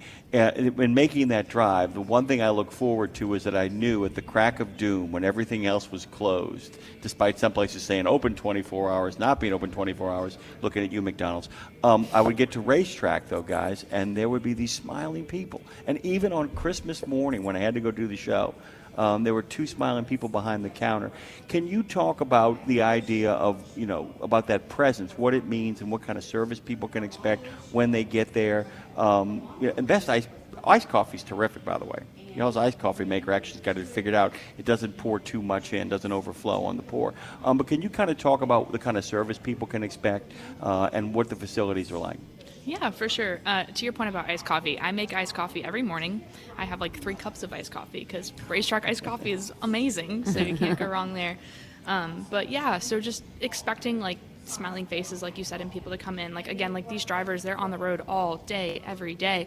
And, the last thing they need is to go in and not, be greeted with so much thankfulness and excitement. And so racetrack and raceway as well, we just care a lot about making sure that they're well received. Like when we have those TDM offers, but also our rewards point is important to note as well. They go in onto our app and they ID themselves as drivers, as professional drivers. You put semi-truck, they can get all these points that they can redeem for select stuff in store, but they get points on everything, on their fuel, on their things in store. So just more things for them to be able to look forward to in addition to that service that they're going to get when they come into the store. So. And a reminder again, you're going to get double points in September for Truck Driver Appreciation Week. So if you're listening now and maybe racetrack or raceway hasn't been your normal stop, at least give it a shot every time in September. If they don't win you over in September, move along. But I bet they will. I mean, they might only get a slice a week, but they should still come in every single day for those double points. Double points, man. That adds up. It adds up. Nick, a little backstory on you. How did you get into this racket? Well, when I came into racetrack 2 years ago, we were so focused on convenience store marketing, for the four-wheelers. And so my background's in trucking, worked at a small family-owned business in Atlanta. We sold flatbed tarps and like dump truck tarp systems, things for like load securement. So I've had a couple of years of experience. I used to also work at a telematics company doing marketing, so I've had experience speaking to those fleet managers and fleet audiences. It's amazing how we put our careers together, isn't it? But we take who we are, and then we take what we have learned, and we take our job experience, and it ends up putting us in a position like you are right now. So you're able to draw from all those different points of experience. Did you feel, and in regards to your own experience, your family experience, the trucking experience, do you feel it gives you a special insight into these men and women? I think so. I think overall, I really respect that, our company takes the effort to find people like Madison and myself. We both have experience in the trucking business, and we know how tough it is day in and day out for these drivers to, be doing their daily routes or, if they're long haul, overnight. So it's really just important to us, that we are resonating with this audience and, showing how hard it is for them. Talk about your trucking background experience. Yeah, so right out of college, I went into what was formerly known as Coyote Logistics. They are now owned by RXO. And so I did sales. I was on the customer side, so I was, bringing in a book of business, but I also fortunately got to work with drivers occasionally when doing that and getting to know, just the ins and the outs of the logistics world. There's something else, aren't they? It is, and I enjoyed it. It was a great learning experience, and, without being there and without getting that experience in sales and in logistics, I wouldn't have found how much I actually really enjoy working in the trucking industry. I have a lot of appreciation for the truckers now that have seen both sides of it, working on the sales side and like booking those loads, and then also working on the side of marketing racetrack to drivers. And that brought me to racetrack like a little over a year after I was working there. And now I love it. I love racetrack and I love working for the drivers, and it's been a blast. Yeah, and it's interesting when you work in marketing, you guys can tell me if I'm wrong, you often have to give a voice to multiple voices of the people that you represent, especially when it's something like racetrack, when it is families, it is lonesome travelers, it is truck drivers. And so exposure to each and every one of those voices allows you to then hone a voice that speaks to all of them while still kind of carving out individual moments for them as well. We've got about a minute left. I want to know, you mentioned the iced coffee, as we all love, both to Nick and Madison. I'll start with you, Nick. 2 of your favorite products, your go-tos when you're in a racetrack. This is really specific, but I like the rye chips. Those are one of my favorite things. Okay. So favorite part of Chex Mix, and then I also really love our pizza. I'm a big pizza. The pizza, slice a month, or slice a week. A week. A slice a week in September. Every week. What slice are you getting? Oh, we have this really good buffalo chicken pizza that we recently did, so that's one of my favorites. All right. Madison, outside of iced coffee, what are your go-tos? My first one has to be the Racetrack Kettle Jalapeno Chips. I have a bag of those every day. It's actually really embarrassing. They're so delicious. And then I really like... Why are you embarrassed? I don't know. Embrace. A bag of chips a day. A bag of chips a day. But if you're going to do it that way. Jalapeno. If you're going to do it, get the Racetrack brand and get the jalapeno. Just trust me on it. Just try it. Noted. And then my second one will probably be the Freeze. I love the Freezes. What's the Freeze? They're ice. There are ices. They're We call them ices. the Freezes. So try those two. They're Oh also my really God, good. we could make a trucking song out of that. They call me the Freeze. Oh wait, that's already a song. It's just okay. Never mind. I keep drinking down the road. Our good friends at Racetrack, racetrack.com, TRAC.com. Go check them out. Truck Driver Appreciation Month in September. If you haven't been going there, or if you have, check them out. You're going to get double the points every day you come in. You're going to get a free slice of pizza a week, and you're going to get a drink or a coffee. Come on, that's what to do. Choose the coffee. Keep running. Racetrack fuels you down the road. Madison and Nick, thanks so much for joining us. Thank you. And thank you to Raceway and Racetrack for getting us here and being able to communicate the messages for TXTA. We'll be back tomorrow, by the way. Would you please hit that music, Madison? For God's sake, hit that music. No, not Madison with a D, Madison with a T. Get me out of here. RGR, join the resistance, make the miracle happen. YouTube, Odyssey, iHeart. I'm going to keep on talking until they cut me off.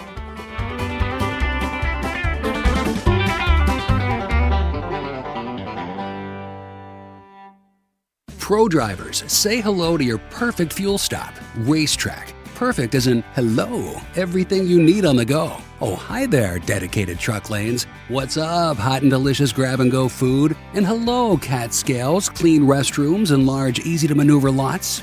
Racetrack has what you want so you can get in, get out, and get back on the road, turning miles into money. Next time you need to stop, say hello to the fuel stop built for pro drivers. Racetrack, whatever gets you going.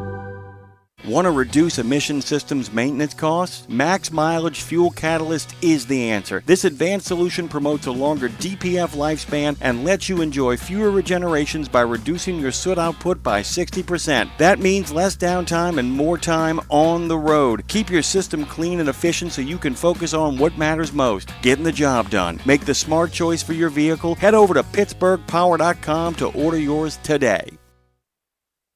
17 Sapp Brothers Travel Centers are known for great food, hospitality, and mom-approved showers and restrooms. But don't forget the service centers. Sapp Brothers ASC certified technicians can repair nearly any issue in shop or roadside, including axle repair. Dig into your free steak dinner with your oil change. That's a Sapp Brothers tradition to thank you for your business. Tires? Sapp Brothers will beat any competitor's advertised price on tires. And download the Sapp Brothers app for exclusive promotions in the shop, restaurant, and store. Your spot under the coffee pot is waiting for you at Sapp Brothers.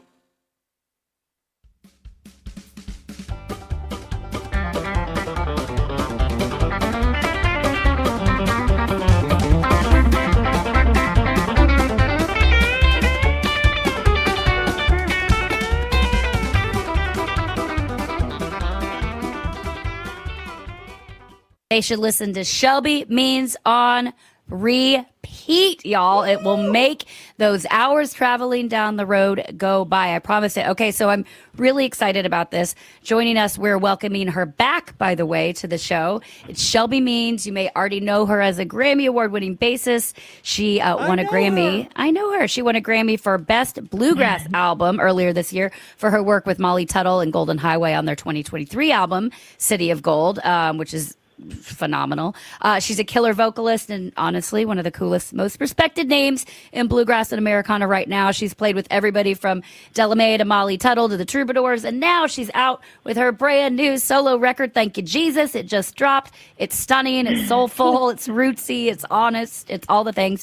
And she brought some heavy hitters along for the ride. Of course, there's Billy String, Sierra Farrell, Lindsay Lou, No More Than Two, not me, the other actual Lindsay Lou. This is one of those albums, guys, that makes you feel something, and I mean that. It probably makes you want to start a band, and no offense, you will never be Shelby Means. Will the real Shelby Means please stand up? She's the real deal. I'm so glad she's back with us today. Please make welcome to the program with a new album out, Shelby Means. Good morning. Good morning. How are y'all doing? We're good. Hey, Shelby, real quick. Shelby Means, what do you mean? This morning, what does Shelby mean? Shelby means business. Shelby means bluegrass. It can mean anything, you know. It depends on my mood, I suppose. Fair enough. Shelby, this is going to be kind of a strange question in regards to its specificity. What have you been up to the last couple of weeks? I mean, what has been going on specifically? What's the day-to-day been like? I mean, there's a lot of stuff going on, but what has the last 3 or 4 weeks been like for you? Wow, putting out a record is a wild ride. Yeah, and you think? Almost feels like now that it's out, it's like it has its own little path, and I've just been enjoying that stepping back from a bit of the business side of it, and then out into the van, onto the road. Played a few shows in Winston-Salem and Charlotte, North Carolina, and then a hometown show for me in Charleston. And then actually this week I am on vacation. I took a vacation to Pawleys Island with my husband's family. They do it every year, an annual beach trip, and we all share a beach house. And so this week the routine has been very out of the ordinary for me, just hanging with lots of family, going out onto the beach. My nephew's here, so we're chasing around the almost 2-year-old. And, of course, my husband Joel and I play music together, so we've been practicing a lot because I have a great album release show lined up next week in Nashville. Yeehaw. So I will be there, by the way. Oh, hell yeah. Yeah. And by the way... say that? Oops. Yes, you can. You can say anything you want. can say worse. Yeah. We can do whatever we want. New platform. I love it. Shelby, and of course, thank you for getting why I asked the question, because you are in the hammock between what Lindsay likes to call over and next, and that's kind of where you are right now. And I was kind of curious, and you actually ended up answering the question a little bit because you are playing guitars with your hubby. But my question is, when you do finally arrive at downtime, are you able in any sort of mindful way to turn off your mind, or does it never stop wanting to figure out music and being creative? I realize you've answered a little bit, but picking on strings ain't the same as figuring out what's next. Yeah, she's on vacation, calling into our radio show and practicing with her husband. So she's not on vacation.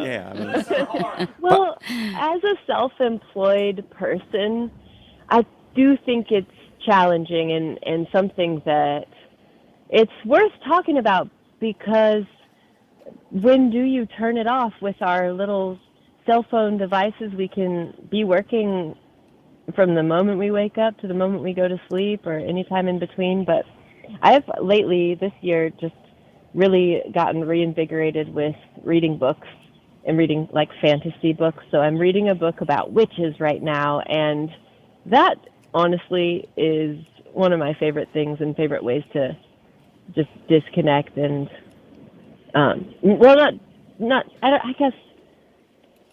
disconnect from work and from music. So no, it helps. I'm able to a little bit. Yeah, it probably helps. Just the plain make believe. I've been feeling this a while as I'm a songwriter as well, and so thinking about that, like, man, I've got to return. I've done so much of nonfiction and self-help and all that. I need to return to some of the fantasy and that childlike joy, which I think will help me in my adult life change my writing, which begs the question to you: how do you, as you we write before we get married, and then we write when we're married, and then we write when we're older, and maybe there's kids or nieces and nephews or whatever, like all these different seasons of life. But can you kind of break down your career as an artist and a musician, which spans quite some time, and be like, oh, that was a chapter, this was a chapter, that was a chapter? Or do you see it as all one fluid thing, if that makes sense? I think being a side person in different bands, there's different eras, So that certainly is like, oh, that was the Delamay era, and where I wasn't maybe as aware of my writing in that era, even though I was doing it and I was still completing songs. I wanted to write and be creative, and then as I've gotten older, I guess I've just gathered more tools along the way to help me understand how to dig in and be creative. No, that makes sense. When I was younger, it was just like it was a little bit easier to make time for it in a way, and then I just would get busy on the road or whatever and kind of fall out of practice of it. So just keeping that journal handy, I think, is helping me. But it is like, with all the work that went into putting a new record out into the world, which I do hope everyone will give a listen to. If yes. Spotify or Tidal or however you get your music these days. That's so much energy went into that I'm in this little period of just nurturing that. And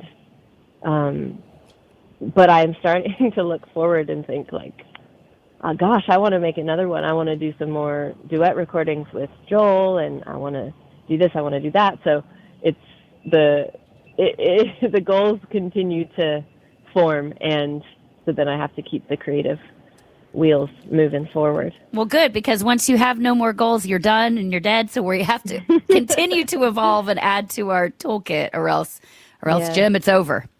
It's really kind of neat because we just hit on two guests who had just written a book about Aikido, about their sensei, and there's a quote from here, and I wanted to actually ask you about this in regards to your own writing. And the book says, "This leads me to a final point, which is that anything and everything can be an opportunity to process, to pump the pump, as sensei might say. Sitting down and standing up, raising and lowering your arms, walking 3 steps forward and 3 steps back, breathing in and breathing out, all are simple natural activities with a slight focus shift inward, the pump begins to pump and energy flows." And I bring that up because, one of the hardest things for me to adjust to when doing this show and having to create content every day and to read and to write is I find that if I keep flashcards with me and just simply write really brief outlines, it means that I haven't lost the idea when I get home to actually sit down and write them out. And I really, I've come to really love that. And I'm wondering, as a creative writer yourself, if there are little tricks you've done to be like, I can't write this song right now, but I can't lose it. You know what I'm saying? I mean, there's that moment of, I can't lose this, but I have, I mean, do you find yourself scribbling on the back of bubblegum wrappers? You know what I'm saying? It's like, give me that bubblegum wrapper and writing down. What do you do? Yeah, I do. I always have a journal in my backpack, and that's kind of my go-to. Because as a traveling person, I always have my backpack with me too. So that's that. My phone is a really handy tool with voice memos if I want to just speak something or hum a little melody. So often songs will come to me with melodies and lyrics attached, kind of. So I'll get a few lines into my phone. But I do not really like writing. Just if it's an idea and I absolutely don't have a piece of paper, I can type it into my notes on my phone, but those are less likely for me to actually remember to go back to and find. I don't know. It's just the writing. Something about physically writing it down is easier, or singing into the phone for the voice memo. It 100% is, and I hope that you will come back. When launching a show next month called We Should Write here, which is about the healing power of writing, but with equal parts sarcasm and soul. But just how, because, you know, I know I'll physically write something down and maybe not look at it for 6 months or a year or even longer, but then you come back and see it and you're like, oh my God. Sometimes we can't see it or feel it or understand it in the moment, but when you find it later, it's very profound to me. So hopefully, and I'm putting you on the spot, so say yes that you will come back for that, please. Totally. I'd love to. Not when you're on vacation though. So I'm curious your take on this. We just, last week during our Country and Western Music News reported that the Grammys have now opened up a new category for Best Traditional Country Album. Is slotted in there, which is awesome. Thank you, Jesus. And I'm curious your take on that. Not that you would necessarily fall into that, but what I think it does, maybe specifically for someone like you, it opens up, there's so much right now before that category that just falls into the best country album. That's just such a flat general statement. So now there's going to be best traditional country, best contemporary country, and of course there's the bluegrass category as well. Do you think that adding that other category in there is going to make by almost make more room for smaller or more room for more people into the smaller categories? Because before now we just lump everything over. You're either bluegrass or your country. But now with that traditional, I think there's more room for people to stand out. How do you, as a Grammy Award winner yourself, how do you feel like throwing that in leaves more room for people, or do you? I was excited to see them adding a traditional country Grammy category. I think it's really important to honor the roots, and a lot of artists are doing that, but also country music is so popular in a different way than Johnny Cash or Chris Stapleton. The fact that Beyonce and Post Malone were all nominated for country album for best country album last year with Casey Musgraves and Lainey Wilson and Chris Stapleton. Like, I listened to those records and they were just wildly different. The production and I don't know. It's amazing that they could all be in the same category. So I think it's probably going to be helpful. There's pop country, and I'm not sure exactly what they'll mean by just country now versus traditional country. So it's going to be interesting to see how it goes. And as a Grammy voter, I'm excited for the prospect of what will come up, because that's my those are like country music and folk. That's kind of what I love listening to. Yeah. Anyway, so it's exciting to just that the Grammys are recognizing that there is so much of a wide variety in country music right now. Yeah. Speaking of music, what are you listening to right now? What's on your playlist? What are things that you're digging into and you're getting a chance to revisit since you have a little bit of space? When you're not picking strings, which strings are you listening to? I've been digging back into J.D. Crowe in the New South. They call it the 0044, which is the record that Tony Rice, J.D. Crowe, Jerry Douglas was on, and Ricky Skaggs. So I got really inspired going to Brian Sutton's Blue Ridge Guitar Camp and was taking notes on what the instructors were offering us, some of their favorite records. So that was one of them. It's just Tony Rice, and his voice and his guitar playing are endlessly inspiring. I've also been listening to like some, I'm With Her. They just released a record, and I really liked that one. Mason Vi released a new record, so I'm trying to keep up with some of the contemporary songs that are coming out as well. I'm With Her. I need to check that one out. So speaking of inspiration, though, there's a lot of, as Jim said earlier today, we were talking about you on the show, and just that this record really is joyful, but without being schmaltzy. And yet but it's joyful while you're still saying stuff. Like there's some, there's real moments, there's real talk in it. You have something to say, and that's heard on this record, which is really important as a debut solo record. It's really important that you say something, and you did. So I have a question that's two-part, and the first part is there a lyric on the album, or which lyric on the album that stands out to you now that was the hardest truth to say out loud, but you said it anyway, even if you snuck it in maybe a little sideways? What was the hard thing to say, and you're like, I gotta do it to resonate? Wow, that is such a good question. The hardest thing to say. I had a lot of, I think we sort of touched on High Plains, Wyoming last time, and but I can't remember for sure. The third verse in that song, I even didn't fully understand what I was talking about. It was hard. That verse was hard for me. And I was singing it the other day and was struck by the meaning of it. Like, oh my God, like the loneliness of this person that is stuck because they're, in my head, like their person was taken from them and never returned. And, and then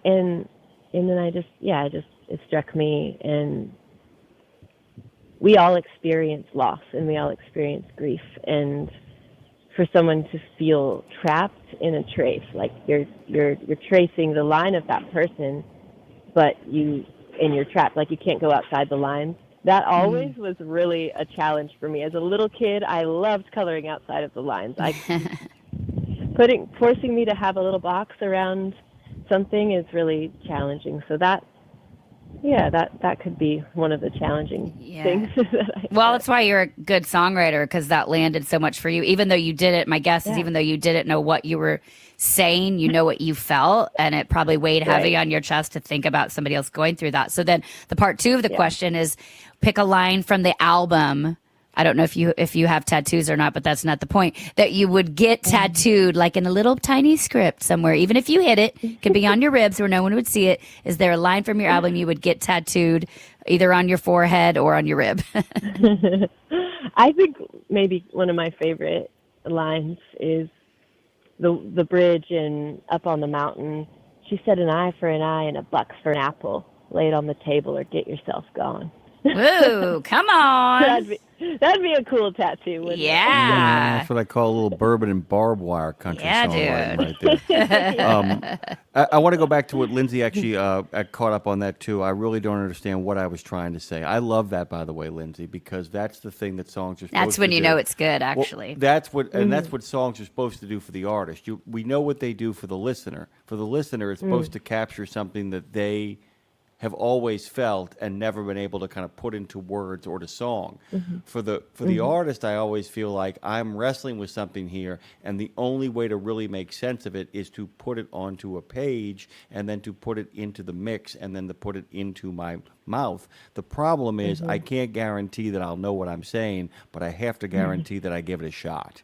And that's kind of what it feels like to a large degree, that's where the artist, as opposed to the performer, really comes out. It's almost like turning to your audience and going, I'm working something out here. Bear with me. If that makes sense. Yes. And I think it's beautiful that audiences are open to that, to receive that. Some, especially in maybe like the jam world a little bit, where you're not even using words, but you're expressing emotions through notes or tones. And you don't know where it's going to go, and you don't know what somebody next to you is going to say that might help you get to where you're going. But, like, people are there for it. They're willing to listen, and if there's a mistake or something along the way, it's bold and it's courageous that you keep going, I think, and it's just cool that I hope to cultivate audiences that will appreciate my courage to get up there and try something new, or play a solo in a different way than I have before, just because of a feeling or something. I think that's, hopefully I'm putting that out there. Well, You no. are, yeah. I mean, it's true, though. I mean, you think about, like, the Grateful Dead and the Allman Brothers getting together on those epic jams to end those shows, and it's like, I don't know when we're going to stop. I don't know. Are you buckled in? Because we're going to go for a while here. Just hang on tight, folks. And by the way, there's an audience for that, as the Dead Light a proved. joint. We ain't done yet. As the audience proved, there is an audience for that, is there not? It's really cool. It's really cool. Have you ever been on a jam like that? Have you ever been in a jam where you just felt like it began to kind of break the I guess, the bounds? A jam that allowed you to color outside the box. Yes, and it's a beautiful thing, and I play the upright bass. I was giggling because in the beginning you said, well, the real Shelby means please stand up, and I'm like, well, I'm playing the upright bass, so yeah, she's up, she's standing up. No choice. Yeah, but playing the bass in a jam session like that is amazing and can get a little bit confusing sometimes, like, where are they going? How can I support it so that they can express themselves and feel rooted but not stuck to what it has to be? Like, you don't want to be stuck to the form, but you want to give them a little structure in a way.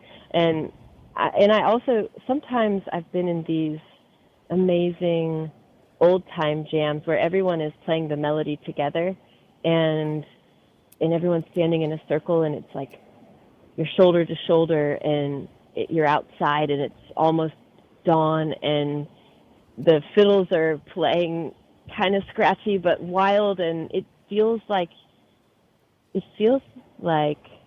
I hate to say it, but it just feels like the world could end and the song would go on. Like, or, something. Oh, that's a great line. You, but you wouldn't stop playing because the song has its own power. I don't know.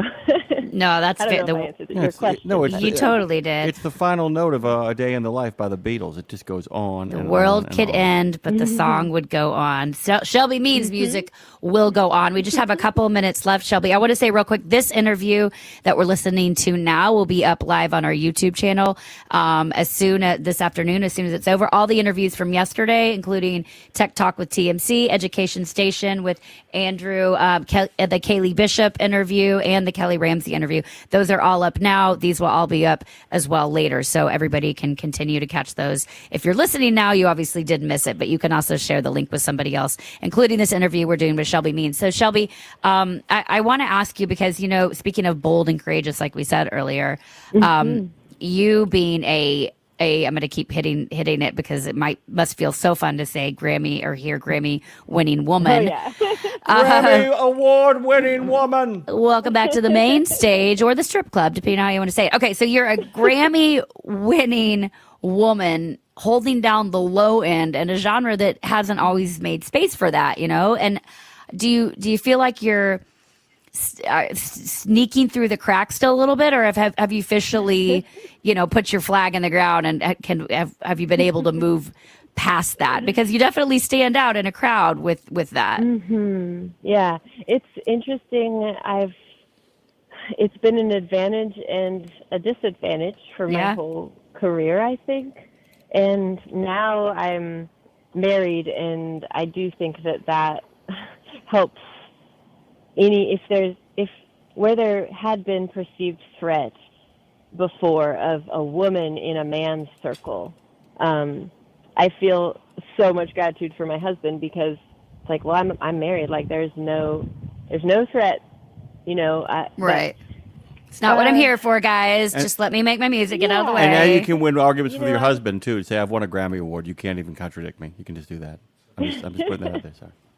It is so nice, and I loved that Molly Tuttle included 2 women in her band, so it was awesome. 3 women, 2 men. That kind of tipped the scales, but it was a beautiful balance, and I'm really looking forward to creating my own band and including women, and as I was included, and it's awesome. I got to play with Alice Gerrard recently, who she is very well known in the bluegrass and old time world for her duet with Hazel Dickens. Hazel and Alice did West Virginia, oh my home. That's kind of their hit.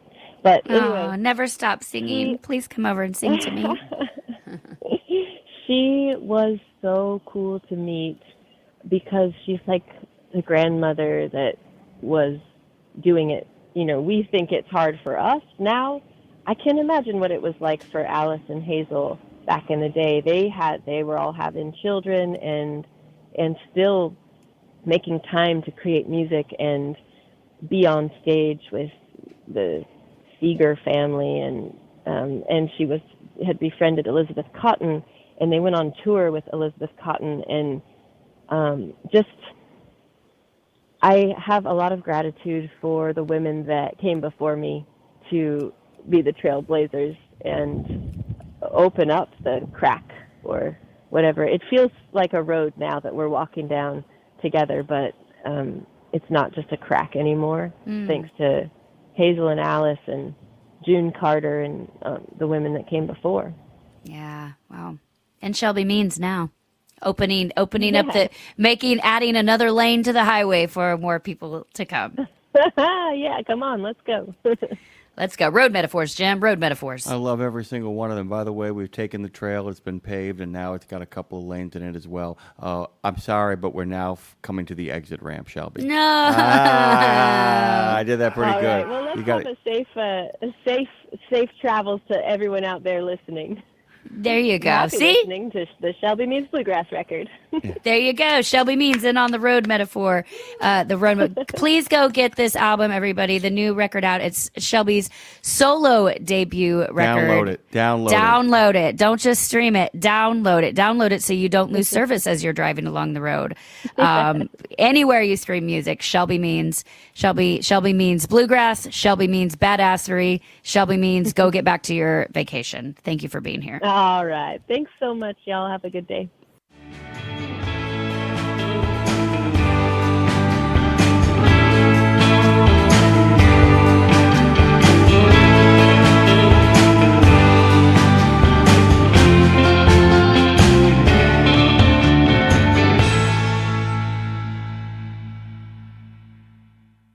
In a video game, if you get enough experience, you level up. And when you level up, you gain more skill. And with enough skill, you beat the boss and win the game. Sounds a lot like trucking, doesn't it? Except in trucking, you don't beat the boss, you become the boss. And if you want to be the boss, you gotta meet the boss. And that boss? Carrier's Edge boss, Jane Jezraoui. Want your drivers to level up? Carrier's Edge has the training, comprehensive safety, compliance, and best practices on one website. It's a simple subscription with no contract and no commitment. Learn more. Try it out. Level up. CarriersEdge.com. Hey, come on! We're starting the game! All right, I'm coming. Wait for me. CarriersEdge.com.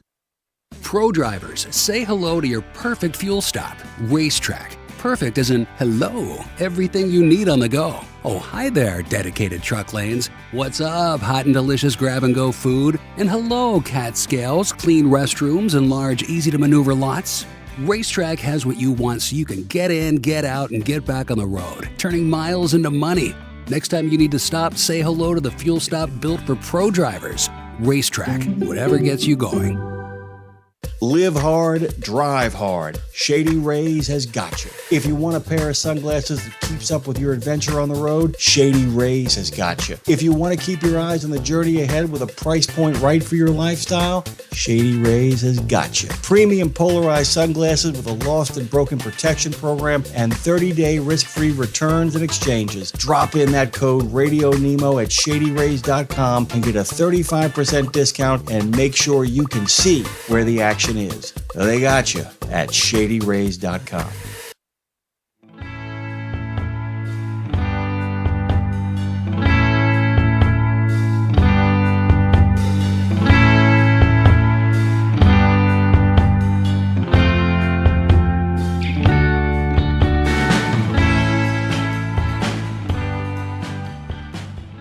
It's time to talk 90s music on Road Gang Radio at the beautiful Degas House at the Fastport Studios. Take it away, Jimmy. By the way, as a journalist, he's got a name that comes straight out of the 1940s and 50s in regards to making a deadline.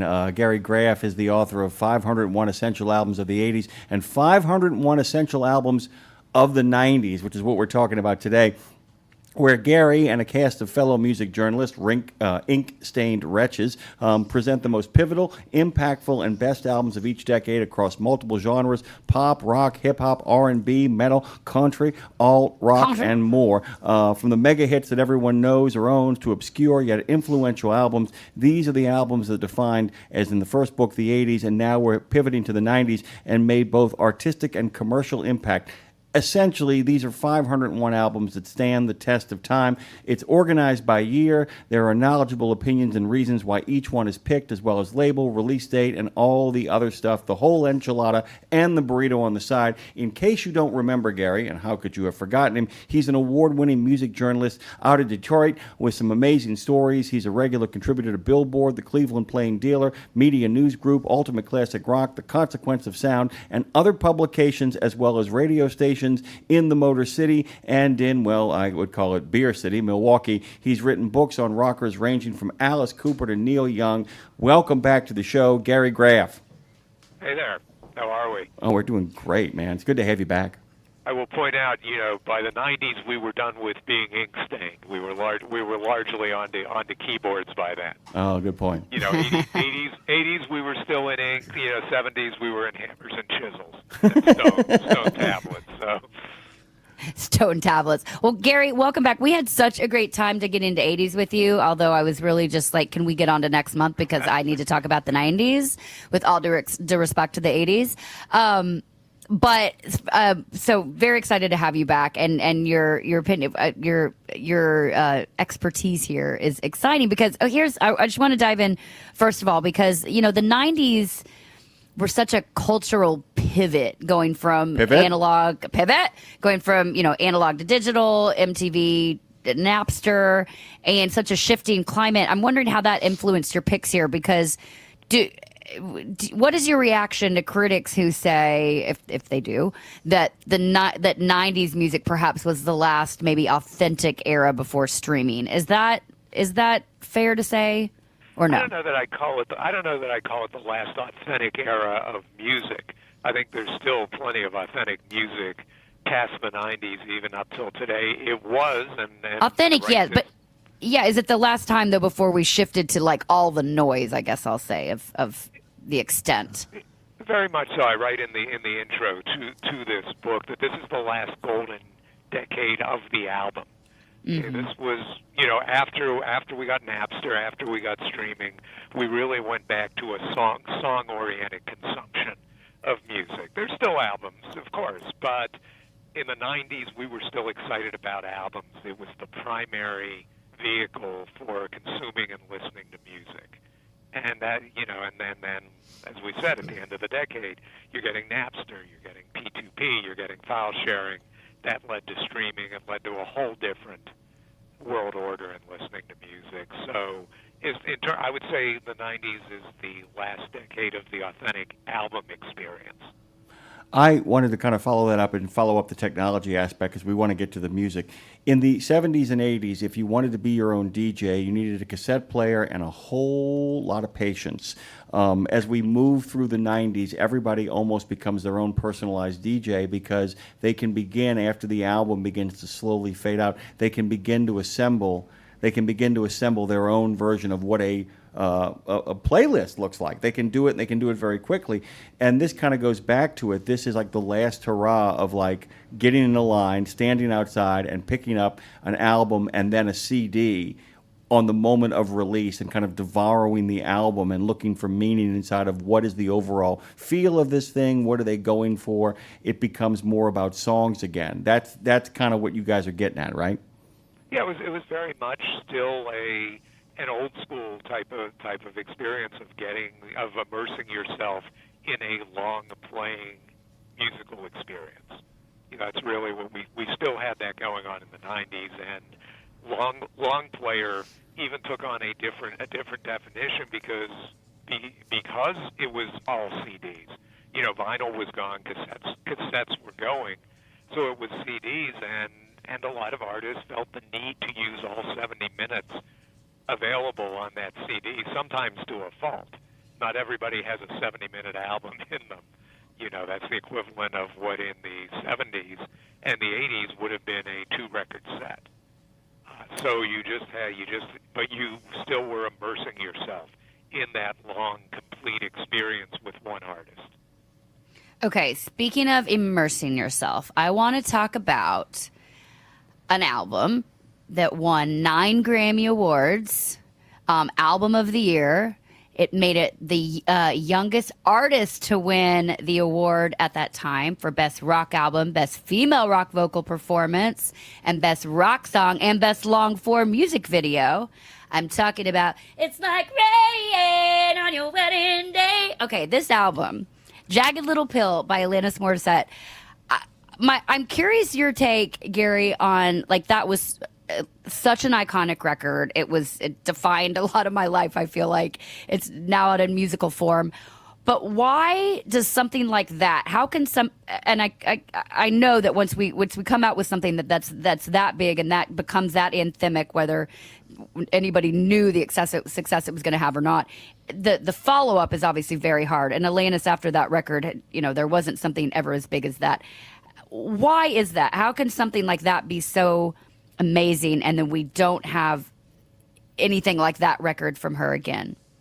Well, I think when you do scale those heights, and this could even be true of Michael Jackson with Thriller, as popular as the follow-ups were to that, not many artists, very few and almost none, in fact, achieved those heights back to back to back to back. It's hard, and it's lightning striking. So Alanis Morissette hit just at the right moment. We liked our angst in music again. We wanted the pain. She had us in what she did in the theater, and You Ought to Know. And it just connected. And we were ready, too, I think, for a big female artist. We had them in the pop world, but the rock world really did need, at that point, the alternative rock world especially, needed a good, strong female standard bearer, and so Jagged Little Pill dropped just at the right time, and it just doesn't happen. Back-to-back scaling the kind of heights you just described with her with the Grammys and the sales and everything. Bare Naked Ladies even will talk to you about how Stunt, their album during the 90s, their big hit album, which was 4 million. It wasn't as big as Jagged Little Pill, but they realized at the time, we won't get here again. Let's just keep it. This is our ticket to make the kind of music we want to from here on out. And I think Alanis Morissette did that.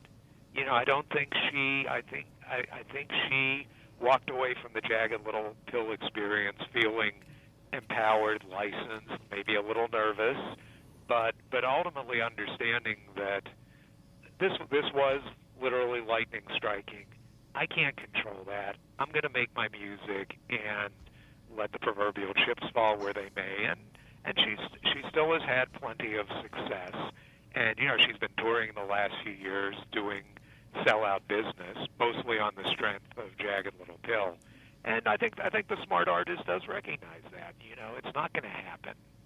Yeah, which by the way is fine. You make a record like that, you've done your Picasso piece for the world. You could go live your life, go forth and prosper. So totally fine. It's kind of that moment now you get to be like, now what do I want to do forever? And she's doing some really cool work and a lot of cultural and prolific work out there, right, Jim? And if you're smart, you do it on your own. You then do it on your own terms. Yes, You're exactly. Who you are, whether you're Alanis Morissette or Nirvana or Smashing Pumpkins or Oasis or Garth Brooks or whoever.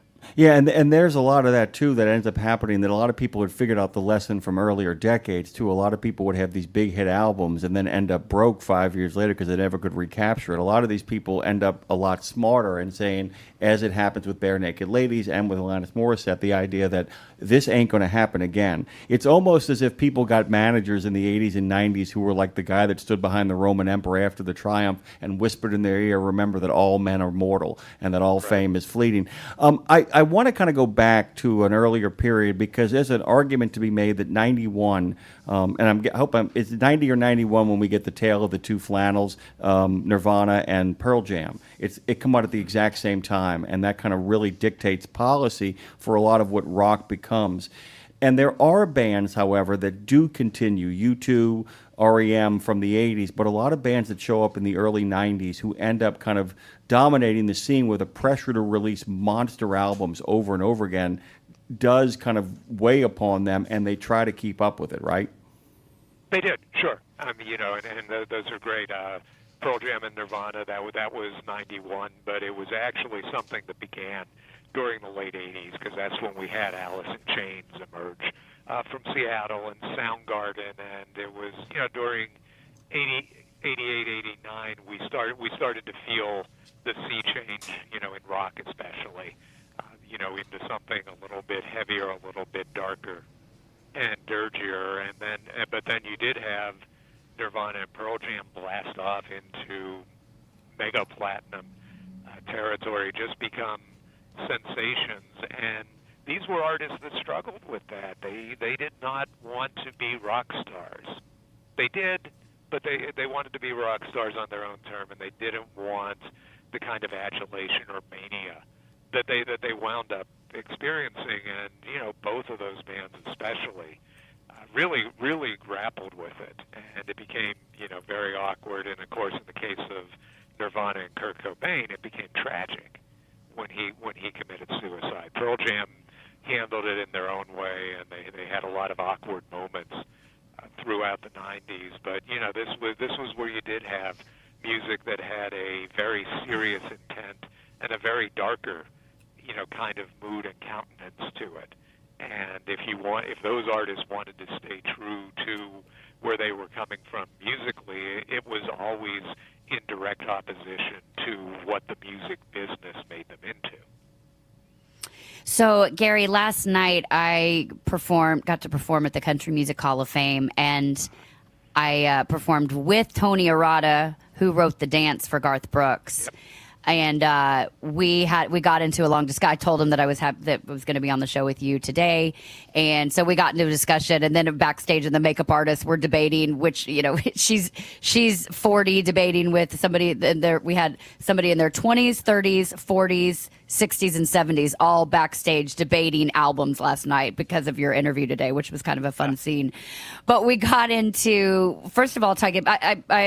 Well, I'll ask the first question, going back to the dance and Garth Brooks, because that song, the dance, came out in 1990, but it was on the tail end of the album, the self-titled album that came out in the late 80s. But then No Fences comes out later that year. A whole new record comes out like in August that year, back when they were putting out, you know, these big banger records. So let's talk about the country scene in the 90s, because 90s country, to me, is everything, is everything. And it's a feeling, though. So can you talk about why anybody who's listening who is a 90s country fan, I think even if you're not a country fan, you can well, no, I'm going to take that back. It's a feeling for me because I grew up listening to it. But whether you're a fan of it or not, you know what I'm talking about, Gary, that there's some sort of feel, there's some sort of sound that they were capturing on the popular 90s records. What was it they were putting in the crack pipe that we were smoking at that time? 90s country became rock and roll. Is what happened, and it started in '89. You know, the very famous class of '89 with Garth and Clint and Alan, and all the rest of the guys, Travis. But it became. You're talking about a group of artists here, who, and it extends to the Dixie Chicks. Later in the decade, Winona Judd when she went solo. These were artists that were raised on both country and rock and roll. And they found a way to incorporate elements of both into what you'll remember the radio format when it was called New Country. Okay, and that was an interesting time period too. Yeah. We could talk hours about this, but the establishment of branding something of the brand New Country was essentially to say there was something wrong with old country, and you almost completely wiped out a couple generations of country music in launching, this new form of country music. But what they had was a rock and roll attitude and a little more of a pop savvy, if you will, mainstream pop savvy type of approach to making country music. But they still kept the twang. There was still steel and fiddles and banjos as part of the sound, but it rocked. And the production clarity was it was brighter and crisper, and the sound of country music sounded much more contemporary in the 90s. So, and you had a bunch of great artists, great personalities, as well as great artists who were also putting on great live shows. It wasn't just people, standing around picking and grinning anymore. Yeah. Garth Brooks, Clint Black, all these guys were putting on arena rock shows. And they made country relevant to a much younger audience. And again, very quickly, it just wasn't that country necessarily capitulated to rock and roll. It just found a way to bring that attitude and that flavor into established country music sounds. Well, and it's funny, I just want to say it real quick, and then to Jim, to your question, but Gary, last night, since you mentioned the Dixie Chicks, I was also performing with Marcus Hummon, who wrote Ready to Run and Cowboy Take Me Away, and he told a great story into Cowboy Take Me Away, how he wrote Ready to Run with them before they were the Dixie Chicks that we came to know, before they were the chicks that we came to know, but about how he wrote with them on Ready to Run, and they were just at a coffee shop, and then got the call back to write with them when they wrote Cowboy. And he's like, and then that time, which was not very long after, he's like, at that point, I had to drive an hour out of town. There were armed guards at a gated community. He said that's the switch flipped so quickly. But I think that's to your point of the sound, that it was like all of a sudden we heard something that we didn't know. So to your point, I love that take of we country became rock and roll then, and it was literally like a switch flipped almost, and everything skyrocketed. So Jim, that's that feeling we talk about. So I love hearing the stories behind the songs and what was going on and what was going through the minds of even Natalie, like, oh, now we were the Dixie Chicks, now we're the Dixie Chicks. You know what I mean? Yeah, exactly. I found this wonderful video of Merle Haggard impersonating everybody from Johnny Cash to Glenn Campbell, all these different artists, and then eventually all the artists that he was impersonating come out and they join him on the stage. What I noticed was they kept cutting back to the audience, and the audience, of course, was sitting down and applauding politely for these moments as if they were in a theater. And the people you guys are talking about, and you brought this up, I began to realize as I was looking at all those albums, the debt that is owed to Chris Christopherson, by the way. I just want to say, the idea of that first kind of, I almost think that he becomes kind of a bridge for a lot of these people of how do you create a rock and roll atmosphere with a country and western show, and and Brooks, of course, Garth Brooks, of course, becomes kind of the master of it. But there really is a sense that they seem to come out of nowhere. There are antecedents, but part of the would you say part of the novelty of all of that, where it just explodes? We've heard explodes on the scene. Was there that feeling around that? I remember being like, where did all these country guys come from in the top 40? I'm hearing it everywhere now. I was, once again, in Athens, Georgia, hearing all this stuff. Did it just kind of happen overnight? Is there a switch flip that causes this? Well, I think if you were so, having covered it as a journalist in real time, I remember when we went through in the 80s these various attempts with the kind of brand at the time was This Country's Rockin'. And, you had acts like Foster and Lloyd and Sweethearts of the Rodeo, and it never entirely connected. And it really was, I think it was more a function of industry as much as the music, that they found the right brand for a new country format, new country, young country, where the way they were branding it, and that got listeners and fans to pay attention, especially teenagers, people in their 20s, like, oh, young country, I'm young. I'm gonna Great marketing. And then you had this disenfranchised part of the rock world that was more about the Bob Segers and the Bruce Springsteens and the John Mellencamp's and those type of singer-songwriter-based artists, and we're not connecting with Nirvana and Pearl Jam and grunge and alternative rock, but they were getting it from Garth Brooks, and getting it from closer to that feeling with Alan Jackson and Travis Tritt and those artists, Vince Gill even at the time, Lyle Lovett coming along. That was closer to that kind of rock they loved than Kurt Cobain was. Go ahead. No, I was actually just going to remind people of the title of this book. It's 501 Essential Albums of the 90s, and to give people a perspective on how wonderful this book is, it's all organized by, it's a chronological, year-by-year deal, but you will often have stuff like Neil Young's Harvest Moon, a magnificent album, and by the way, he'd been doing it a long time, right up against, and it's right next to, on the same page, the debut self-titled Rage Against the Machine. And I just love the fact that it's as if there's something about the 90s, and I would love your take on this, the idea that a lot of trends that have been building up for decades, from the late 50s all the way to that moment, and everything, everywhere, all at once seemed to be happening at that moment, where you could have a classic like Harvest Moon come out at the same time as Rage Against the Machine debuts. Is that a fair assessment, that a lot of things kind of bubbled up and all of them kind of tried to fight for position while at the same time acknowledging there was room for everybody for the first time?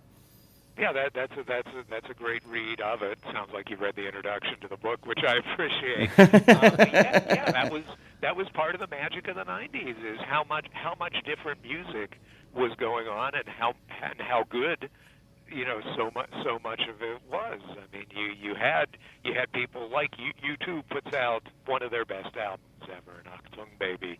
Tom Petty puts out Wildflowers. At the same time, you did have Nirvana, Nevermind. You had Pearl Jam's first 3 albums. You had that whole Britpop wave that came about with Oasis and Blur and bands like that.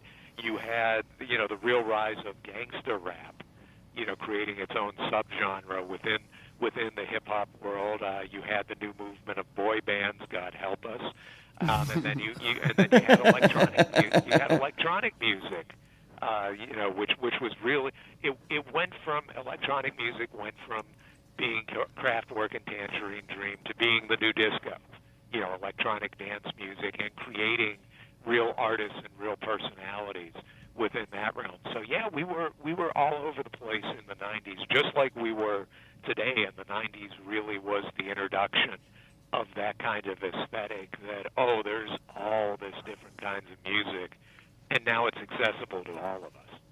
So how do you we've been talking about, we've been talking about the Country Music Hall of Fame versus the Rock and Roll Music Hall of Fame, which I want to ask you a question about here in a second. But I just rewatched the Defiant Ones recently, the Dr. Dre documentary, which was so good, and I stand up watching that because I'm like moving around my house and I was amped up. But so in this time with, rock blending with country, as we've been talking about, with hip hop going mainstream this time, how do you approach those genre blurring moments when picking essential records? Because also, like I said, there's there's Rock and Roll Hall of Fame is allowing country people in, but Country Hall of Fame doesn't necessarily allow rock in, which is something we debate about a lot right here. But so when we're talking the genre blurring moments, with it being so across the board, was 90s more difficult to, I say narrow it down? 500 albums is a lot, but still to narrow it down, is that harder in the 90s versus the 80s because of the genre blurring? They were about the same, because the issue you had in the 80s that was different was you had significant artists putting out significant albums almost every year. By the time we got to the 90s, the industry across the board, whether it was rock, country, R&B, or whatever, had accepted the idea that, you can take a couple of years, 3 years, in some cases more, and not risk losing your audience. So the output wasn't quite the same. Yes, there were a lot of albums we considered. I think the spreadsheet was something like 2,600 albums that we looked at from which to whittle down to the 501. And because there were more genres, it gave us more artists and more albums. But in the end, you just take the albums on their own merits and their own impact. So something like Dr. Dre, The Chronic, really gets the same weight as, Emmylou Harris, Wrecking Ball, or Dixie Chicks, Wide Open Spaces, or Tom Petty's Wildflower. Oh my God, so good. But you just have to think, or Santana, Supernatural. You just have to think about what that album was qualitatively, and also the impact it made and its importance as part of the decade. So really, just because there were more genres, I don't think we felt a different charge in the way we judged it. Gotcha. We just had to grapple with a big long list and argue about it. And the fact, by the way, that the Southern Harmony and Musical Companion is the most badass album in the world to walk across a hot asphalt while going to get a cold beer that has ever been written, while sexy people walk in the other direction. Very specific. I have to tell you, man. Go ahead. I want to throw in that. So we had this is a good example of all that. Black Crowes. The first couple albums, we really had to make a decision there. And, which one? Shake Your Money Maker, obviously the big breakthrough, great rock and roll record, but I went with Southern Harmony because I just felt like that was the album that established the Black Crowes and the Black Crowes sound. Yeah, because it felt like they were here to stay. Really quickly, our good friend... Great differentiation, though. What great album versus what establishes the sound. Oh, that's a good one, too. Brad Bentley has a question before we get out of here. The guy who actually is the president of the company that's sponsoring this studio is the here guy this who morning. pays for the studio, Gary, so we have to take his question. Better answer this right. No, not a question. But this list came together. One of the ones in my mind was actually "Shake Your Money Maker" from the Black Crowes, which I think came out in '90. Yeah. And what I remember about that, I'm a Southern rock guy, right? You mentioned keyboards at the beginning of this segment, and Chuck Leavell played keyboards on that album.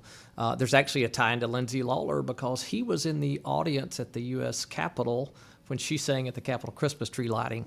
Well, he picked my song. That's how I got to play at it. There you go. Shameless plug. All kinds of groovy stuff. Gary, please come back. We'll just make up reasons for you to come back. We'll just invent. I just want to nerd out with Gary every day of my life. Anytime. We're going to invent topics. Gary Graff is the author of 501 Essential Albums of the 80s and 501 Essential Albums of the 90s, along with a whole bunch of other, journalistic miscreants. And by the way, I count myself among them. You can find... By the way, I'm sorry, but make sure this is also, Jem, before you finish out where to find it, the artwork is so, just remembering there's nostalgia in just the artwork. We didn't even get into that. So this makes not only a great reference book, but a great coffee table book, a great conversation starter. Have it out when you have dinner parties. Trust me, then you don't have to figure out small talk with people you don't like. Carry on, Jim. By the way, you can find him on the X, formerly known as Twitter, at Graff on Music, GARAFFON Music, and then on Facebook on Gary Graff on Music. Head on over there. Thank you, Gary. As always, you're welcome back anytime, my friend. All right, so extend the invitation and I'll be there. All right. Thank you. We're going to...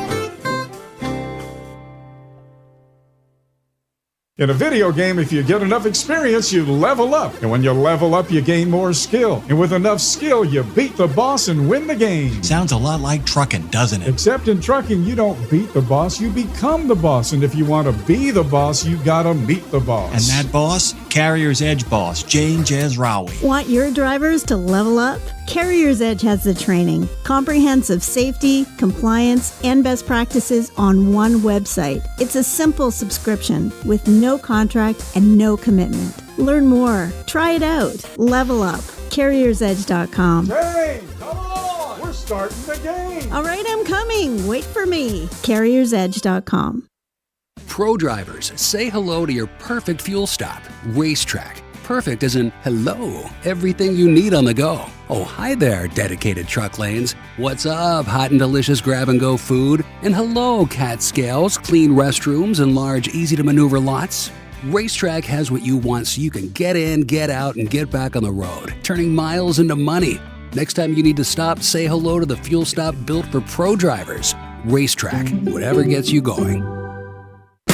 Well, hey there, it's Lindsay Lawler, y'all, and welcome to We Should Write, a show about the healing power of writing. I'm your host, Lindsay Lawler. I'm a songwriter, a performer, and a longtime radio voice. I'm also a storyteller and a proud advocate for the incredible men and women of the trucking industry. And let me tell you, they've got stories. Okay, so We Should Write is where sarcasm meets soul. It's equal parts vulnerability and absurdity. We talk to songwriters, authors, and creatives of all kinds about how putting pen to paper help them heal, grow, and work their stuff out. Because let's be honest, writing is cheaper than therapy and way more, dare I say, honest. So take a breath. Now, let's get it out. Let's get into it because we should write, right?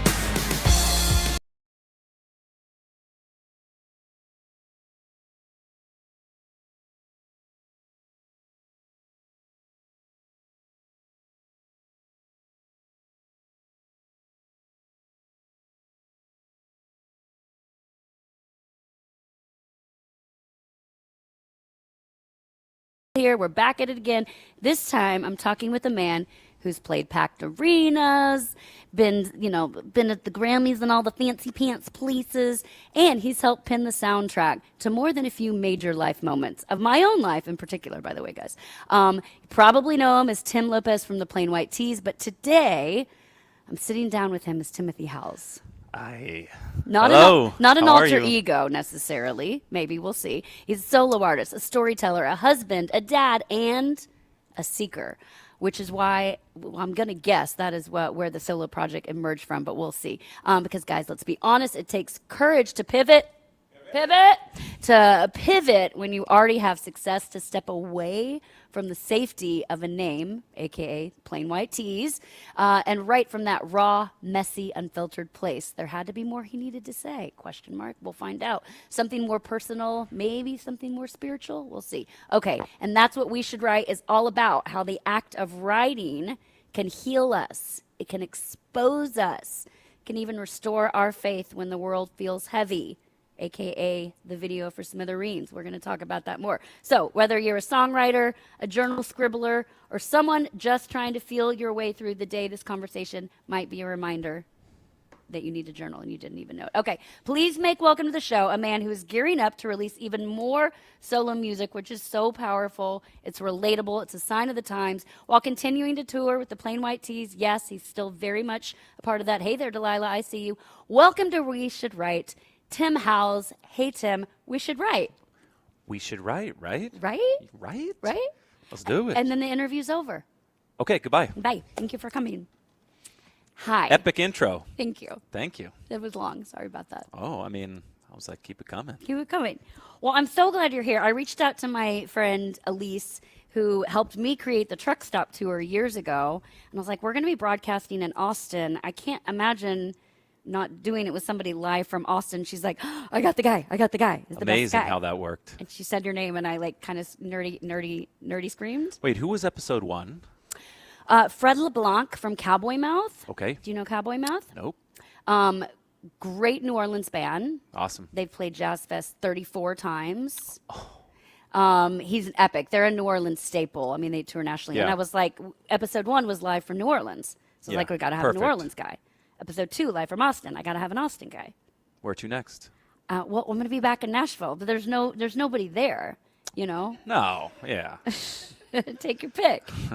So yeah. Anyway, so you're joining us here. Thank you for making the trip over. Of course. Okay. Stoked to be here. I want to start here. He is going to play something for us live, by the way, which I'm very excited about. Fred LeBlanc didn't do that. Eat it, Fred. Eat it, Fred. Pivot. We talked about pivot a lot, but like total. You've been with the Tees how long? 20 years? Yeah, somewhere. I mean, man, I kind of have to think back. I joined them when I was 23. I'm 44. You look great. Hey, thanks. You're younger than me. Well, you know, not by a lot. Some people are. You know, just a little. That's true. It's not my fault. It's not your fault. That's true. You look great too. Thank you. I wasn't waiting for you to say that, but it's fine. No, but you made the pivot. The Tees, obviously, huge successful band, and obviously there's logistics in why you're doing it. I'm sure maybe maybe guys are not on a break in tour and you had some extra time, whatever it may be. Oof.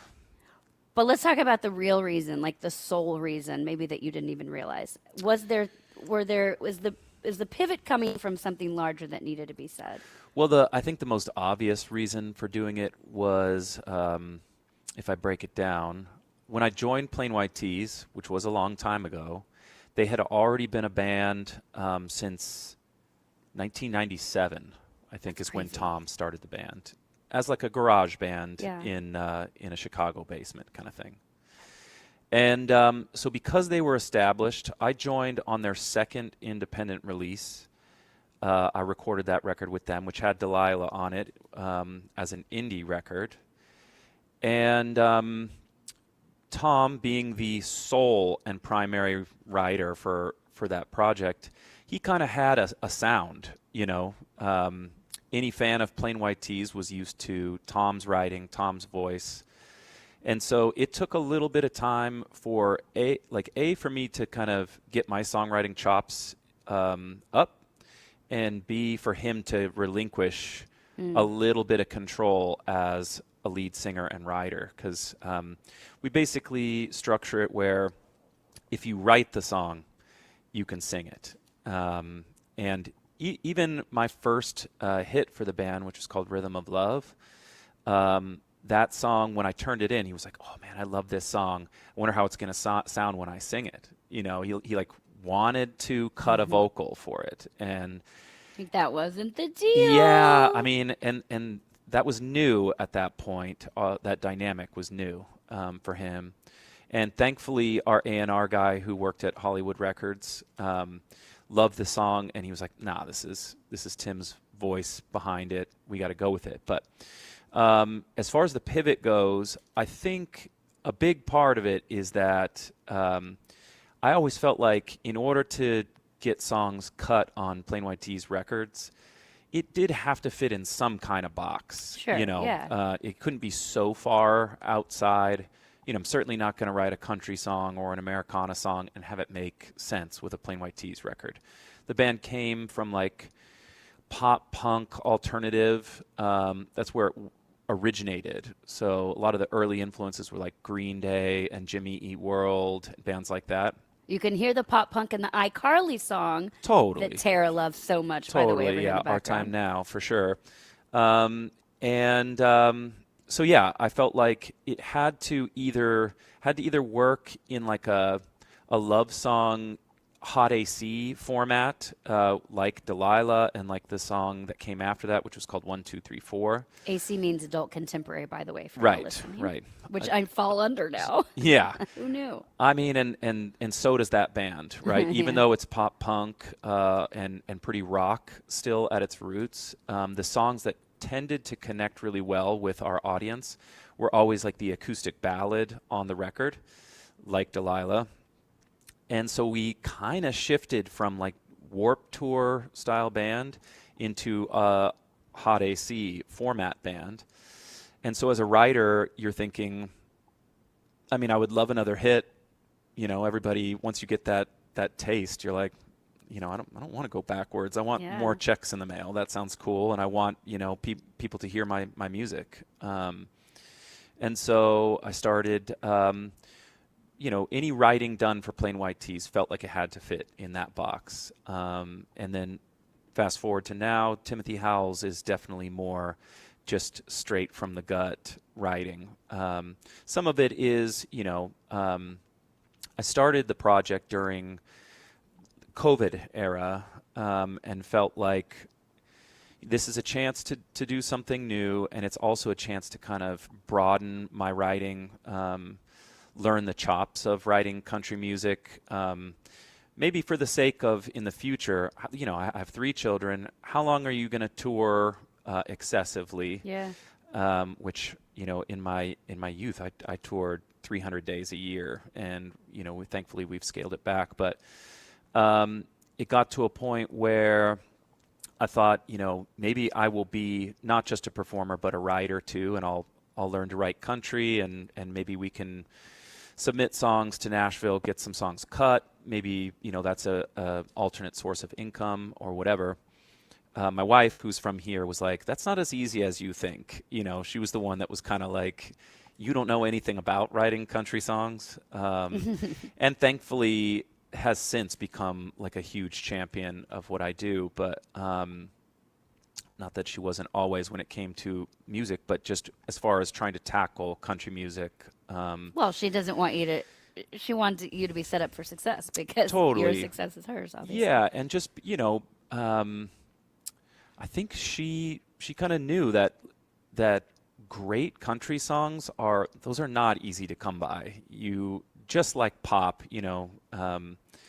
when you sit down to write a pop song and you are thinking, okay, we want to keep the momentum going for Plain White T's, you realize, like, at least at the time when we were putting out singles at radio, it was like, if you don't have the spot, then Rihanna's going to have the spot. And if she doesn't have the spot, then Maroon 5 is. And if they don't, then it's Coldplay. And it's like, oh, these are arena acts who are writing the biggest songs in the world. And countries like that, too. I mean, Nashville's set up to have just the best writers on the planet there cutting songs every day. So she kind of knew, like, hey, make sure you have your expectations in line when you start sitting down to do this. But anyway, I started writing country during the pandemic, and I would demo a song and send it to some buddies, and they were like, dude, this song's so fun, and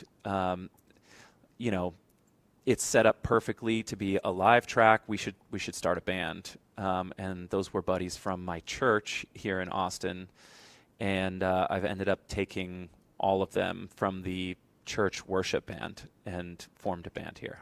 So. Oh, how devilish of you. I know. Yeah. All drinking songs with the church band. Perfect. What's hashtag balance?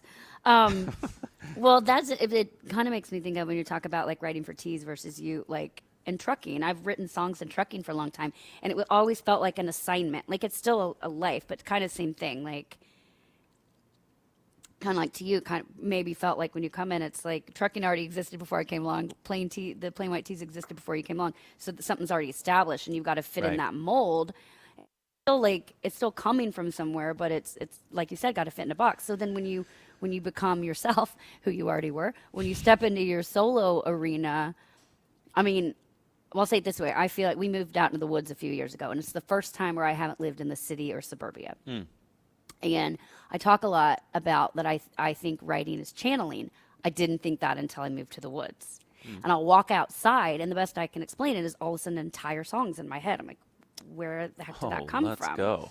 Right.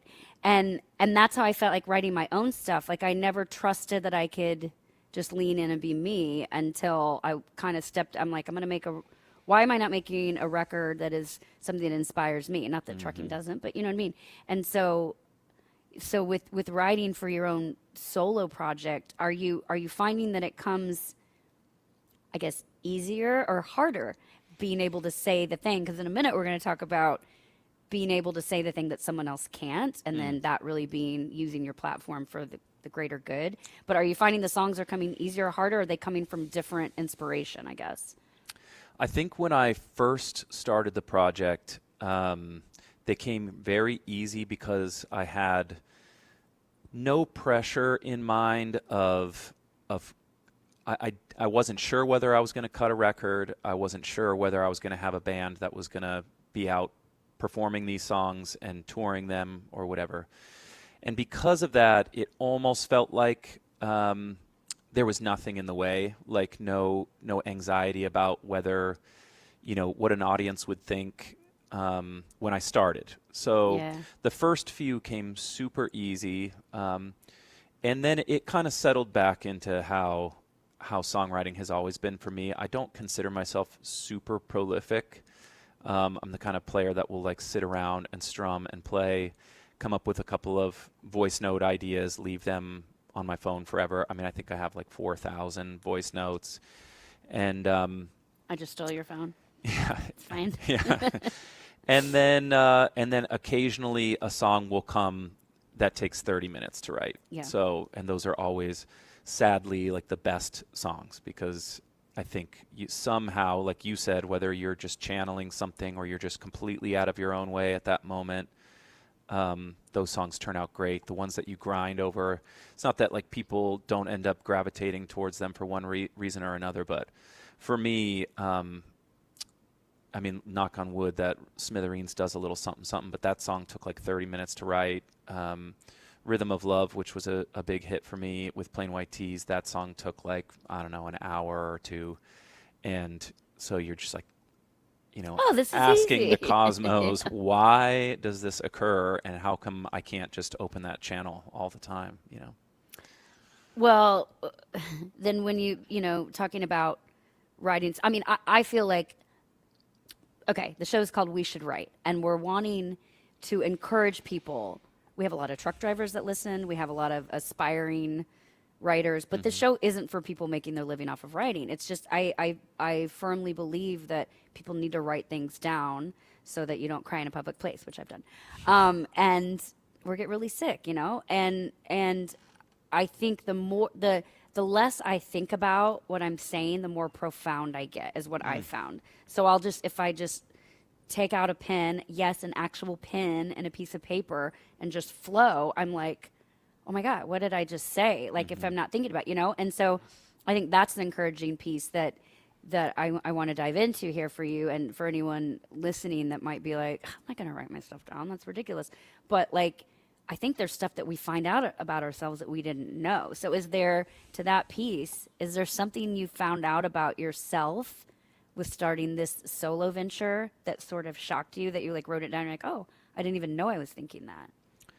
I don't know. If you listen to the material, you would probably think that I discovered I'm an alcoholic, but I'm not. But you're not. But, I mean. But do you drink? Yes. Okay. Yeah. Cheers. Cheers. Where's the booze? I know. Where's the booze? Learned about myself. I mean, I would say, I'm not sure this is something that I learned about myself, but something that I've been working through is, well, on the networking side of the business, I always felt like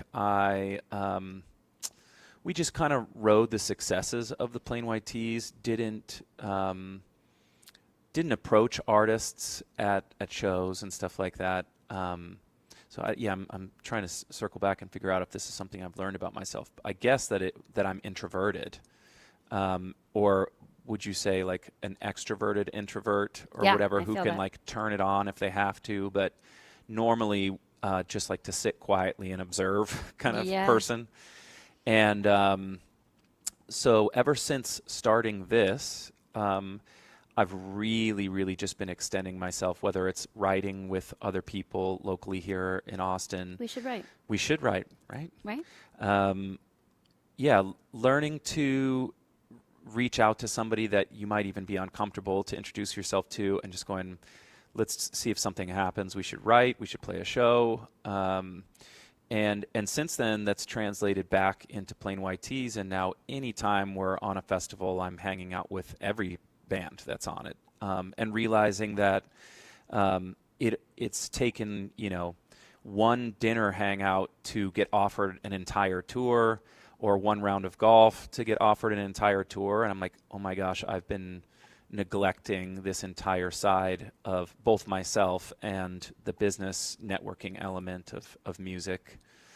And so through that, I would say that I've gained confidence to do that through this project, which has been nice. Yeah.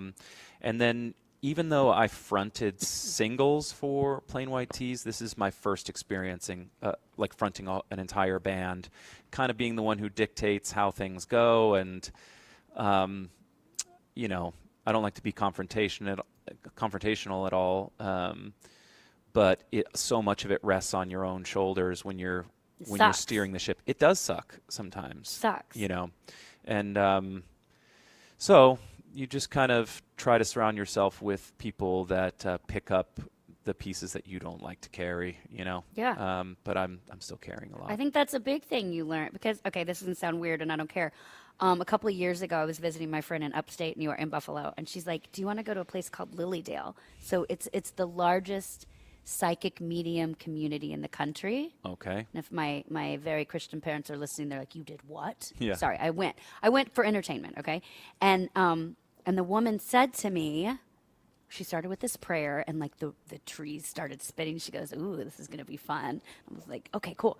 And she said to me at one point in the conversation, this goes back to your introvert extrovert thing. She said, you're actually an introvert. And I started laughing. I was like, she goes, no. You're an introvert who has forced yourself to be an extrovert all these years. And I stopped. And I said that later to my husband. And if I would say that to my parents or anything, they'd be like, of course you're an extrovert, my friends. And I think anytime I looked back and I'm like, anytime in my life I started to be like, oh, I'm an introvert. I have somebody right behind me saying, no, you're not. Get out there and keep performing. And it was such a permission slip. Yes, it was a psychic medium. Who cares? It was fun. It shifted something for me because I realized in the back to the drinking piece, I was like, all these concert or events or networking or trucking things we go to, I'm like, why was I always getting so drunk? And I'm like, oh, I was forcing myself to be on both at night and the morning. So I think it's a huge, I bring a lot up to say, I think there's probably a lot of performers who tell themselves, no, I can be on all the time. It's great. And then we do all these things, we get addictions, whatever it is. I never Crash had out. and crash out and wonder why we're great for everybody except ourselves. And I don't say that to be like, well, yeah, this is so hard, but hey, it's hard. So kudos to you for figuring that out is what I'm trying to say. And you did it through writing songs and realized, oh, there's other parts of me that I have to foster, I guess, right? Yeah. I mean, like you, I think I have forced myself through some positions where you really would shine if you were extroverted. You know, like at times you envy those artists that are just like, you know, I watched the Oasis documentary and they're like, oh yeah, we're going to be huge from day one. We knew it, you know, and they had just this awesome, like pompous arrogance about their path.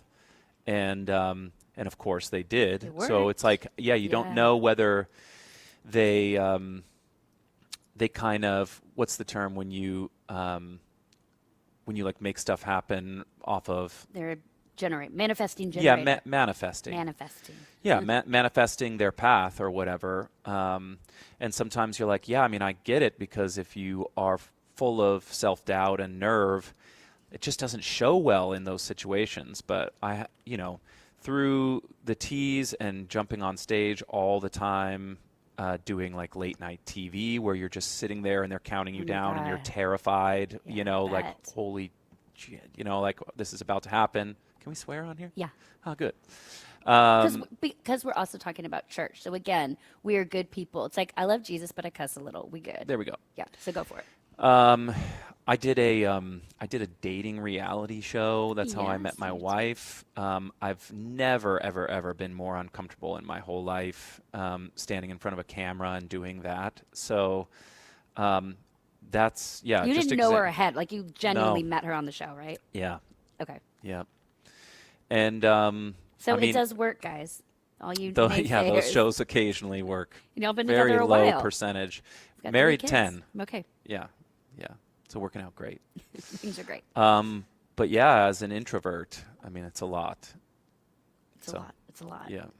Okay, are you up for playing a song? Sure. Okay. And then after that, I say that to say, because I want to talk about faith and music since we Okay. have mentioned church. Is that okay? Of course. Okay, we'll go there in a minute. But your new single, Smithereens, it's very different from the last single. Sure. And I was listening through several things, and before you play it, like, it's interesting to me. We've talked a lot about, or I've been talking a lot about throwing genre out the window, because I think once you say I'm a country artist, now you're like, it goes back to now writing in a box for plain white tees or for trucking or whatever. So when you throw it out, like, yes, there's this Americana rock country thing you have going on, but like what I just said are three completely different things. Totally. So let's just say it's the Tim Howells project is where Right. I'm going with this, because you can hear different things coming out, which I think is really cool. The different singles are putting out, and Smithereens feels like probably the new kind of push direction, which it's a lot of energy, but you're also still saying something, but you also hear the country and the rock in there. So is there, when you say, did you grow up listening to country music? I did, starting around high school. Okay.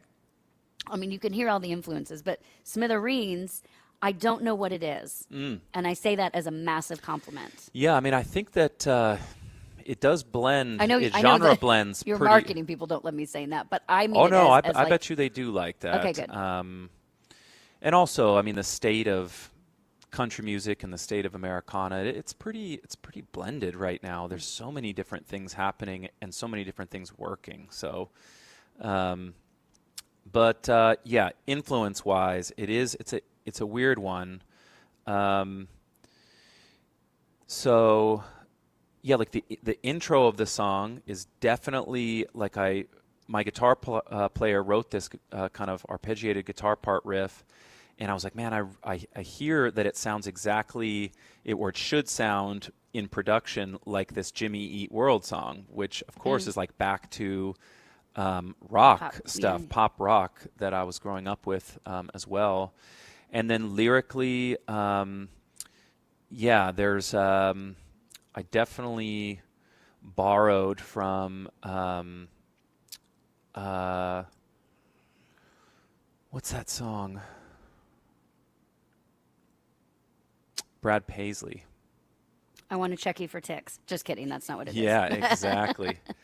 No, Whiskey Lullaby. Oh, yeah. Which is so just depressing. An incredible. So good, though. It's so good. It's so good. good. But the phrase in the chorus, as you'll hear, I'm using the phrase "midnight cigarette," and that's like I freaking love that song. So hopefully that's not giving away too much about where the influences were. But it's like it sounds nothing like Jimmy Eat World. It sounds nothing like Brad Paisley. But I think at my age, you're just pulling from so many different influences, you know, unconsciously too. Like it's just in totally there. It's just in there. Sometimes, I mean, you'll start writing something and someone will be like, yeah, that's too close to this, and you're like, dude, I haven't heard that in 20 years or whatever. But just kind of, yeah, you've got this weird memory bank.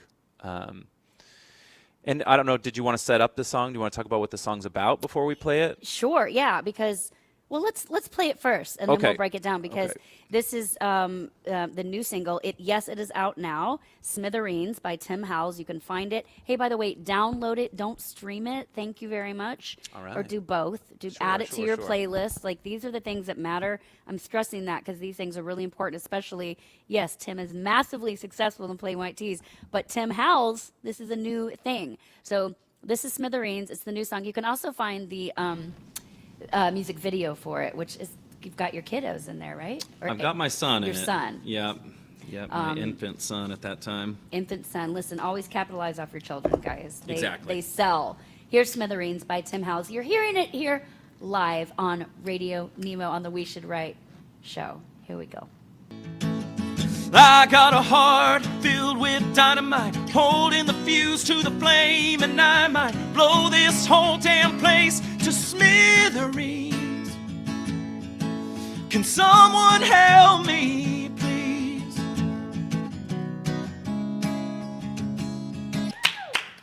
Everyone's listening.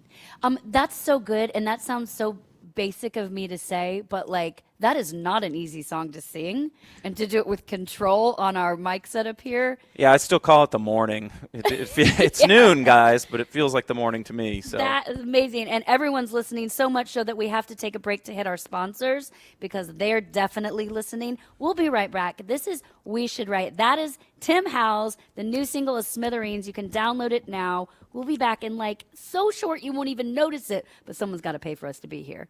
Thank you, Tim. For sure. Don't go anywhere.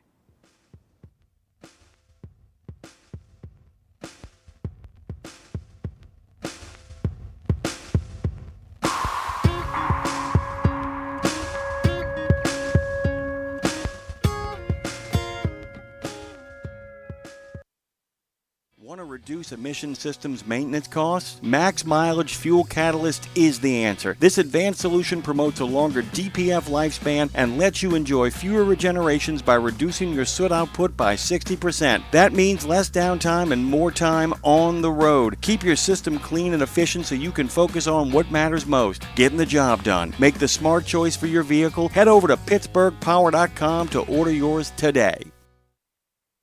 You know Castrol for passenger car oil and racing, but did you know that they're in the heavy-duty over-the-road market? Well, Castrol's CRB Multi 15W40 and Vecton Long Drain 10W30 are now available at TA Truck Service Centers nationwide. This is the partnership in preventive maintenance. TA Truck Service and Castrol, offering you premium products and performance at great price points every day. Castrol, performance for the long haul, guaranteed.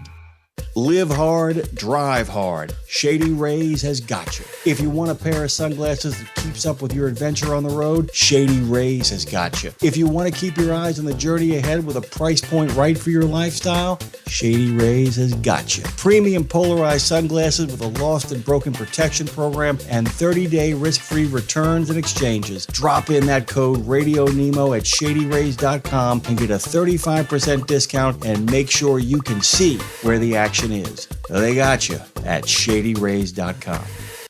You've got to be tired of expensive maintenance costs. Well, Max Mileage Fuel Catalyst can make a difference. Experience a longer engine and DPF lifespan, along with fewer regens, so your diesel runs longer and more efficiently. Pittsburgh Power's unique formula allows you to maximize the mileage from your parts while reducing downtime. Keep your vehicle performance at its best and make the smart choice. Visit PittsburghPower.com to order yours today. Pro drivers, say hello to your perfect fuel stop. Racetrack. Perfect as in hello, everything you need on the go. Oh, hi there, dedicated truck lanes. What's up, hot and delicious grab-and-go food? And hello, cat scales, clean restrooms, and large, easy-to-maneuver lots. Racetrack has what you want so you can get in, get out, and get back on the road, turning miles into money. Next time you need to stop, say hello to the fuel stop built for pro drivers. Racetrack, whatever gets you going. The mission of Wreaths Across America is unwavering, remembering our fallen heroes, honoring those who are currently serving, along with their families, and most importantly, teaching the next generation about the value of freedom. And you can join our mission with a $17 donation that sponsors a fresh Maine Balsam Remembrance Wreath. Each wreath will be laid in honor of a veteran who gave the ultimate sacrifice for our nation. To sponsor your wreath, please visit wreathsacrossamerica.org. That's wreathsacrossamerica.org.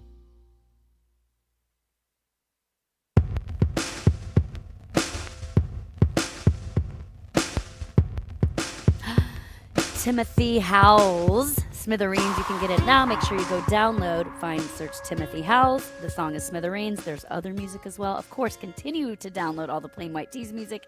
They're doing just fine. But we're focusing on the solo project. All of our phones are blowing up. That was the first time anyone has played live, not only on We Should Write, because this is episode 2, but on our new platform at all.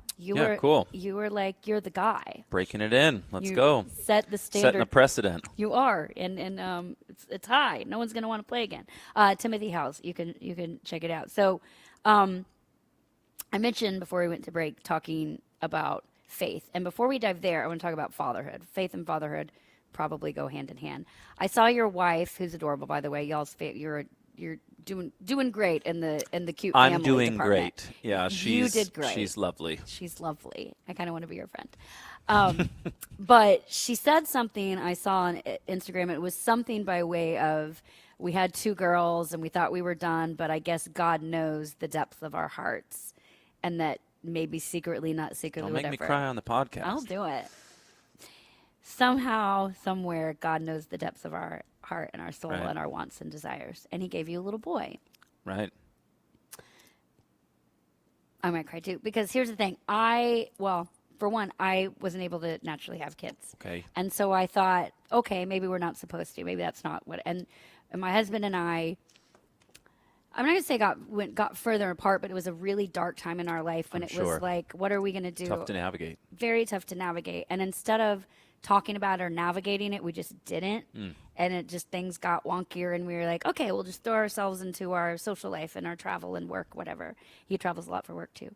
And but God knows the depths of our hearts and what we want. We ended up adopting a little girl that Aw. came. The story's crazy. I'll tell you another time. But I thought about that. It hit me when I was reading that from your wife, and I think that kind of can parlay to writing too. It's like stuff that's coming out that we didn't know. We thought, I'm fine, I've moved on from that, and you're like, oh, maybe I wasn't when I wrote that. So my question in telling you all that is, becoming a parent for the first, second, third time, you had a lot of crazy life before being married, before being a dad. Do you think now in your writing, are you writing more fearlessly or more carefully, or has it changed who you are as a writer being a parent? I think fearlessly writing, knowing, I think more so even now, just having my son arrive like a year ago, kind of feeling like he's going to grow up, and so are my daughters, and look at my career path. If he wants, he can find video of me from any year of my career out there performing. But now I do think it's like a thought I have before I go on stage almost every time now, which is like, my kids are watching, and then you also have something to fight for when you step up there. It's not just like, okay, I've played these Plain White T's songs 1 million times. I kind of think to myself, like, don't phone it in, enjoy it, but also, your children are watching, and also your children, in the strangest way, depend on what you're doing up there. Isn't that weird? It is weird, because it's like, I might do that if I was a surgeon and I was like, this is the family's bread and butter. I might, but for some reason it helps me with any sort of like anxiety I might have about a performance. It's like, don't be chicken about this. This is like your family's, A, income, and B, like a legacy that you're leaving to them. So step up, kind of thing. Step up. But yeah, is that weird, right? weird though, from a like? So yeah, your children are watching, and you want to say the thing, and like, but also your fans are watching, the people who know you and love you, and you still got to make like balancing the support my family, but also speak to the fans. How consciously or unconsciously is that in your head? And I don't even mean like, I'm not even talking like, don't cuss because your kids listen. I'm not talking about that, but like because when you put yourself out there, this goes back to, let's talk about if I'm going to say the thing, hey, I went through something really hard, I'm going to talk about it because these 10 other people can't, but they need to know that they can at least talk to somebody near them, or at least write about it. But you have a platform to go say the thing that someone else can't. Yeah. I think like focusing on my children is purely to buck the nerves of going on stage in general. Gotcha. And then once I'm up there, I mean, usually in a tease set, I'm doing only a couple songs that I've written. If we have an hour, we're probably only doing like 2 songs of mine, like the 2 biggest songs that I've written. And which are Rhythm of Love and Giving Tree. Giving Tree, right. And Giving Tree tends to be a pretty big crowd favorite for anybody that's been through a pretty devastating relationship loss.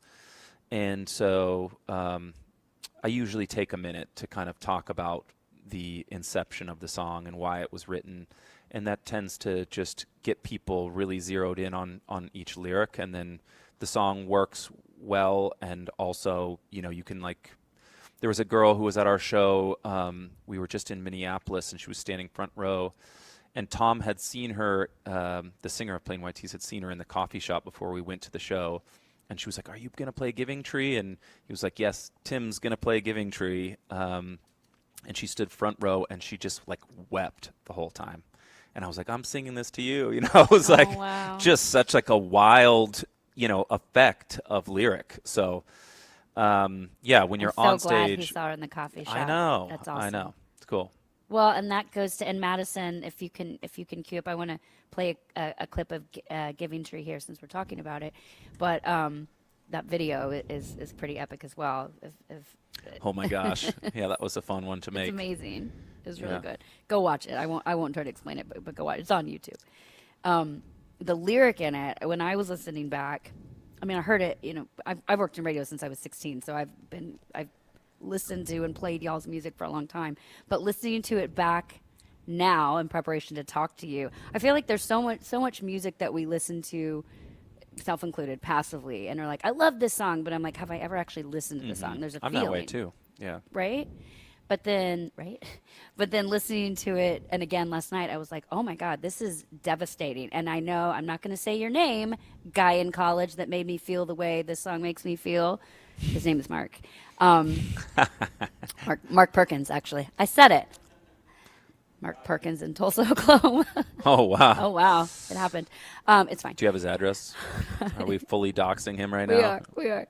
But it was like listening back to that lyric, I'm like, oh my God, somebody that I would have given everything to, and I did give everything. Right. I gave my Giving Tree. I just picture with my arms out, and I'm like, and just you just didn't get it. Obviously that's on me, but it's just so that song was able to do that. So I mean, being able to see her, that woman, in the coffee shop before, and then single her out, to me, the only thing that mattered that night, that whole show, was that woman feeling seen. Kind of, yeah. I mean, and hopefully you got paid. Yeah, I mean, that was secondary, right, sure.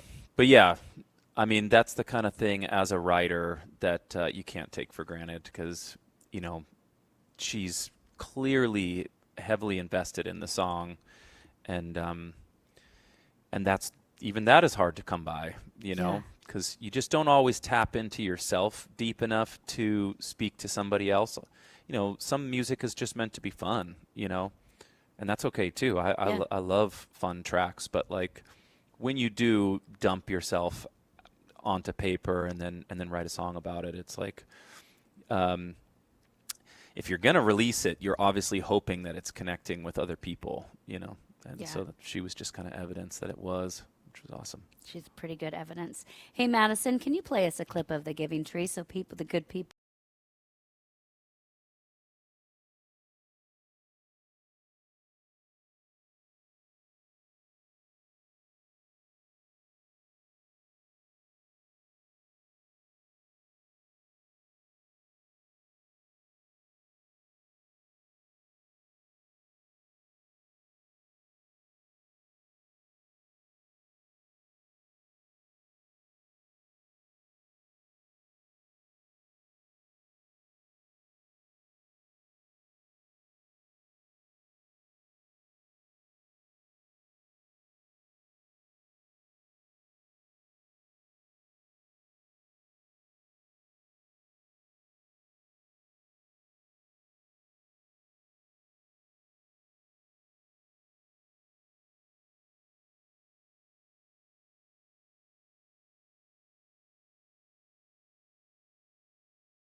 Oh, Mark Perkins. It's fine. Everything's fine, guys. I'm sure he's doing well. I'm sure he's happy. I hope he is. But I hope the girl he's dating is a little uglier than me. I'm just kidding. I'm totally kidding. Okay. Back to Faith. Back to a nice conversation. I'd love to talk about the tension maybe between faith and darkness. because I grew up in Texas, and we would go to church all the time. It wasn't forced on me, but it was something that our family did, and I embraced it. But as a kid, you do what your parents say, and Yeah. and then I went off on my own and went to college, and I never left the church, but I'll say I walked away from maybe the religious side of it or the discipline side of it or whatever. And I came back when the pendulum had to swing the other way for me to fall back in the middle and sort of nudge myself, I guess, to where I wanted to be when it came to my faith and my spirituality. And listen, me and God and Jesus, the Holy Spirit, our trifecta, we good. So this isn't like a cry for help anymore. It might have been at one time. But I feel like writing helps me personally come back to my faith. You've talked about I've heard you talk about going to church and your band of churchgoers, so I assume you're a faithful, faith-based man, whatever that looks like. Have you written on both sides of the coin and then found a way to come back? Or has writing and or faith, either one, sort of been more the constant for you, if that makes sense? Well, I think like you, or like you just mentioned, around the time of writing that song, Giving Tree, I was going through a previous divorce, and I thought I had been led to that marriage. I thought that it was when you stand up there with a preacher and it's in front of God and your family and your friends and you're promising yourself to somebody. I think I don't know why I thought there would be more intervention in my life or something that would have kind of helped heal that relationship and save that promise.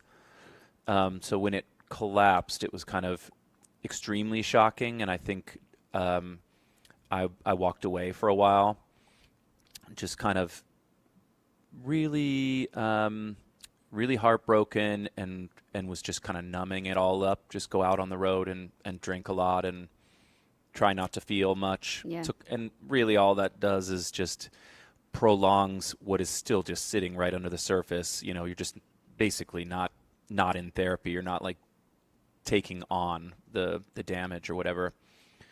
So I used writing as therapy in that song, just to kind of get it out, and then drinking that way also doesn't let you, because we're playing a show every night, so it was kind of sober up in time to start drinking again. You're in a business where it's encouraged to drink. It's weird. And so at some point you finally kind of go what kind of man do I want to be? I cannot be this person forever. So, and also, what else do you want out of your life? I wanted to be married when I was young, so in order to be worthy of a good woman, it's you better get yourself in order. So I went on a reality TV show. I'm just kidding. So I did what any good man would do. Yeah, and then also I have an incredible model. My parents are still together. My father's a very faith-oriented man and a very, very good man. So it's you have this model and somebody that you look up to your whole life, and you're why would I turn my back on one of the few pure things I have in my life and, take a path that I would never have chosen for myself?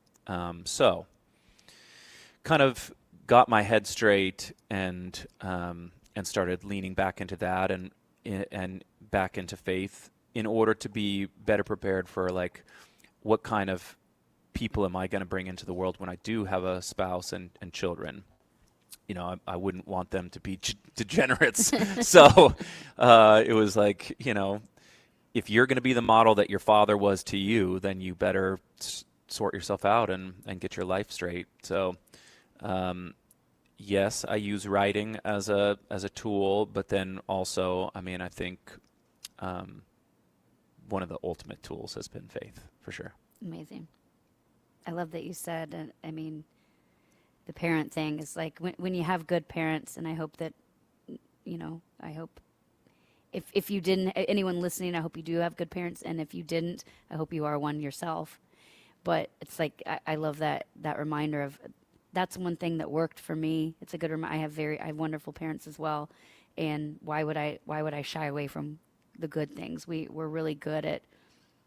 I am really good at not letting myself be happy for whatever reason, and my husband's always like, "You're going to go have fun, go enjoy yourself." I always be like, "Well, yeah, but I also have to." He's like, "Yeah, I get it. You have to work, but enjoy yourself." Same with my parents. I'm like, I've got this great family. Why would I ever turn away from something that's so good? But not that I have, but I think it's just a good reminder it's something so basic and Pollyanna to be like, let's look around your world. What's working? And maybe that's something for everyone listening right now. Maybe here's the homework. Write down 3 things that are working in your life. Right. When all else feels like it's falling apart, write down the things that are working. Music is working for you. Marriage is working for you. Fatherhood is working for you. Faith is working for you. What do you do for fun? Well, I'm not good at it, but I golf with my friends here. So that's one of those, hobbies that just, half fun, half drives you nuts because I just have high expectations of the outcomes, and then it doesn't usually go that way. And it's hot here too. Yeah, I mean, if I can get that step away from the daily routine to, I don't care if it's hot or cold, I'll go. Get out on the lake here with family or friends. That's a big one for me. Used to do a lot of motorcycling around, and the kids have kind of thwarted that a little bit. Fair. Sold off a bunch of bikes and trying to be responsible there too. But yeah, I love what I do, so it's really, I get this, I fly tomorrow to Park City, Utah. Nice. I land and go play golf in the mountains, and then we play a show in the mountains, and then I fly home to Austin and play a show. So amazing. So you're flying out for the teas tomorrow and then home to do Timothy House. Yeah. That's awesome. Yeah. We're busy, but it's all good stuff. It's good. Yeah. And the wife keeping it, she's holding it down. She's holding it down, and, she's been through it with the teas side of things. I don't think either one of us knows what it'll be like to juggle 2 projects if this, let's say when manifesting this, around here, yeah, right? that's right. When this works out, and I'm balancing them both and balancing the busy fammy life and all that stuff. It's already working out. You're on We Should Write. I know. Right? Episode 2. Episode 2. We're going to play a clip. He's saying Smithereens live, but I want to play a clip of the recorded track so when you go to download it, you know what you're getting yourself into. Before we do you think your wife writes? Do you think she journals? Do you know? I don't think she journals. No, I don't think she does. If she did, what would she write down that she would change about you? Oh my gosh, so many things. Come on. I think I'm pretty obnoxious and love to kind of poke at her for the fun of it. But dude, there's so many all the little teeny grievances that you have throughout the day with your spouse. There's got to be such a long list, but stop being so obnoxious. But okay? ultimately, we're in such a good place, so it doesn't matter. You awesome. Look past the tiny shit, Yeah, you do. You know what's not tiny shit? This single, Smithereens.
for the Plain White Tees. But for today, we're Timothy Howell's, the Single of Smithereens. There's more coming.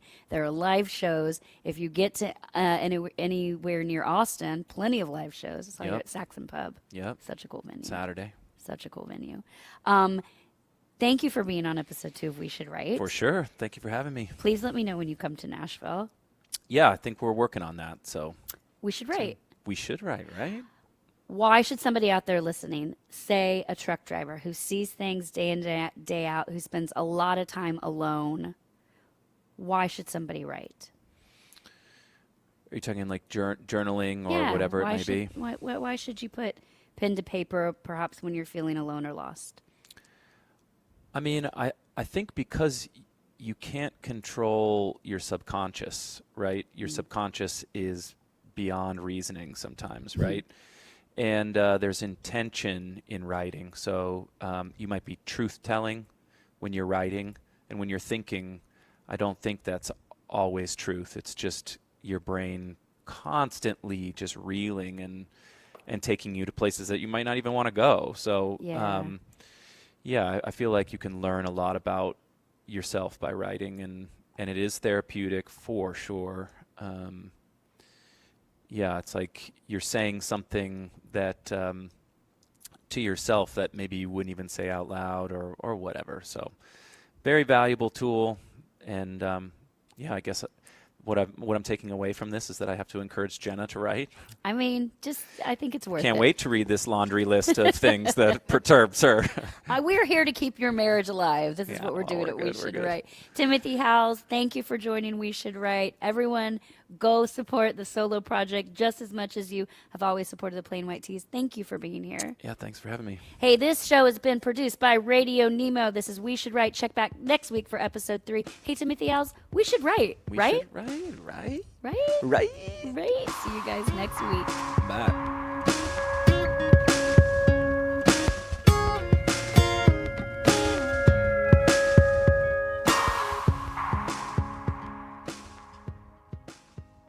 Exceptional value and exceptional values. That's Bennett Trucking. A core commitment of faith, family, and freedom has driven Bennett to being the leading provider of innovative, integrated transportation solutions, both at home and abroad. Bennett's values are not just compatible with providing high-paying jobs and unmatched customer service. They're inseparable. If you're looking for an employer or a partner who believes the best business model is being a model citizen, then Bennett Trucking is the place for you. Go to BennettIG.com and find the folks who share your values.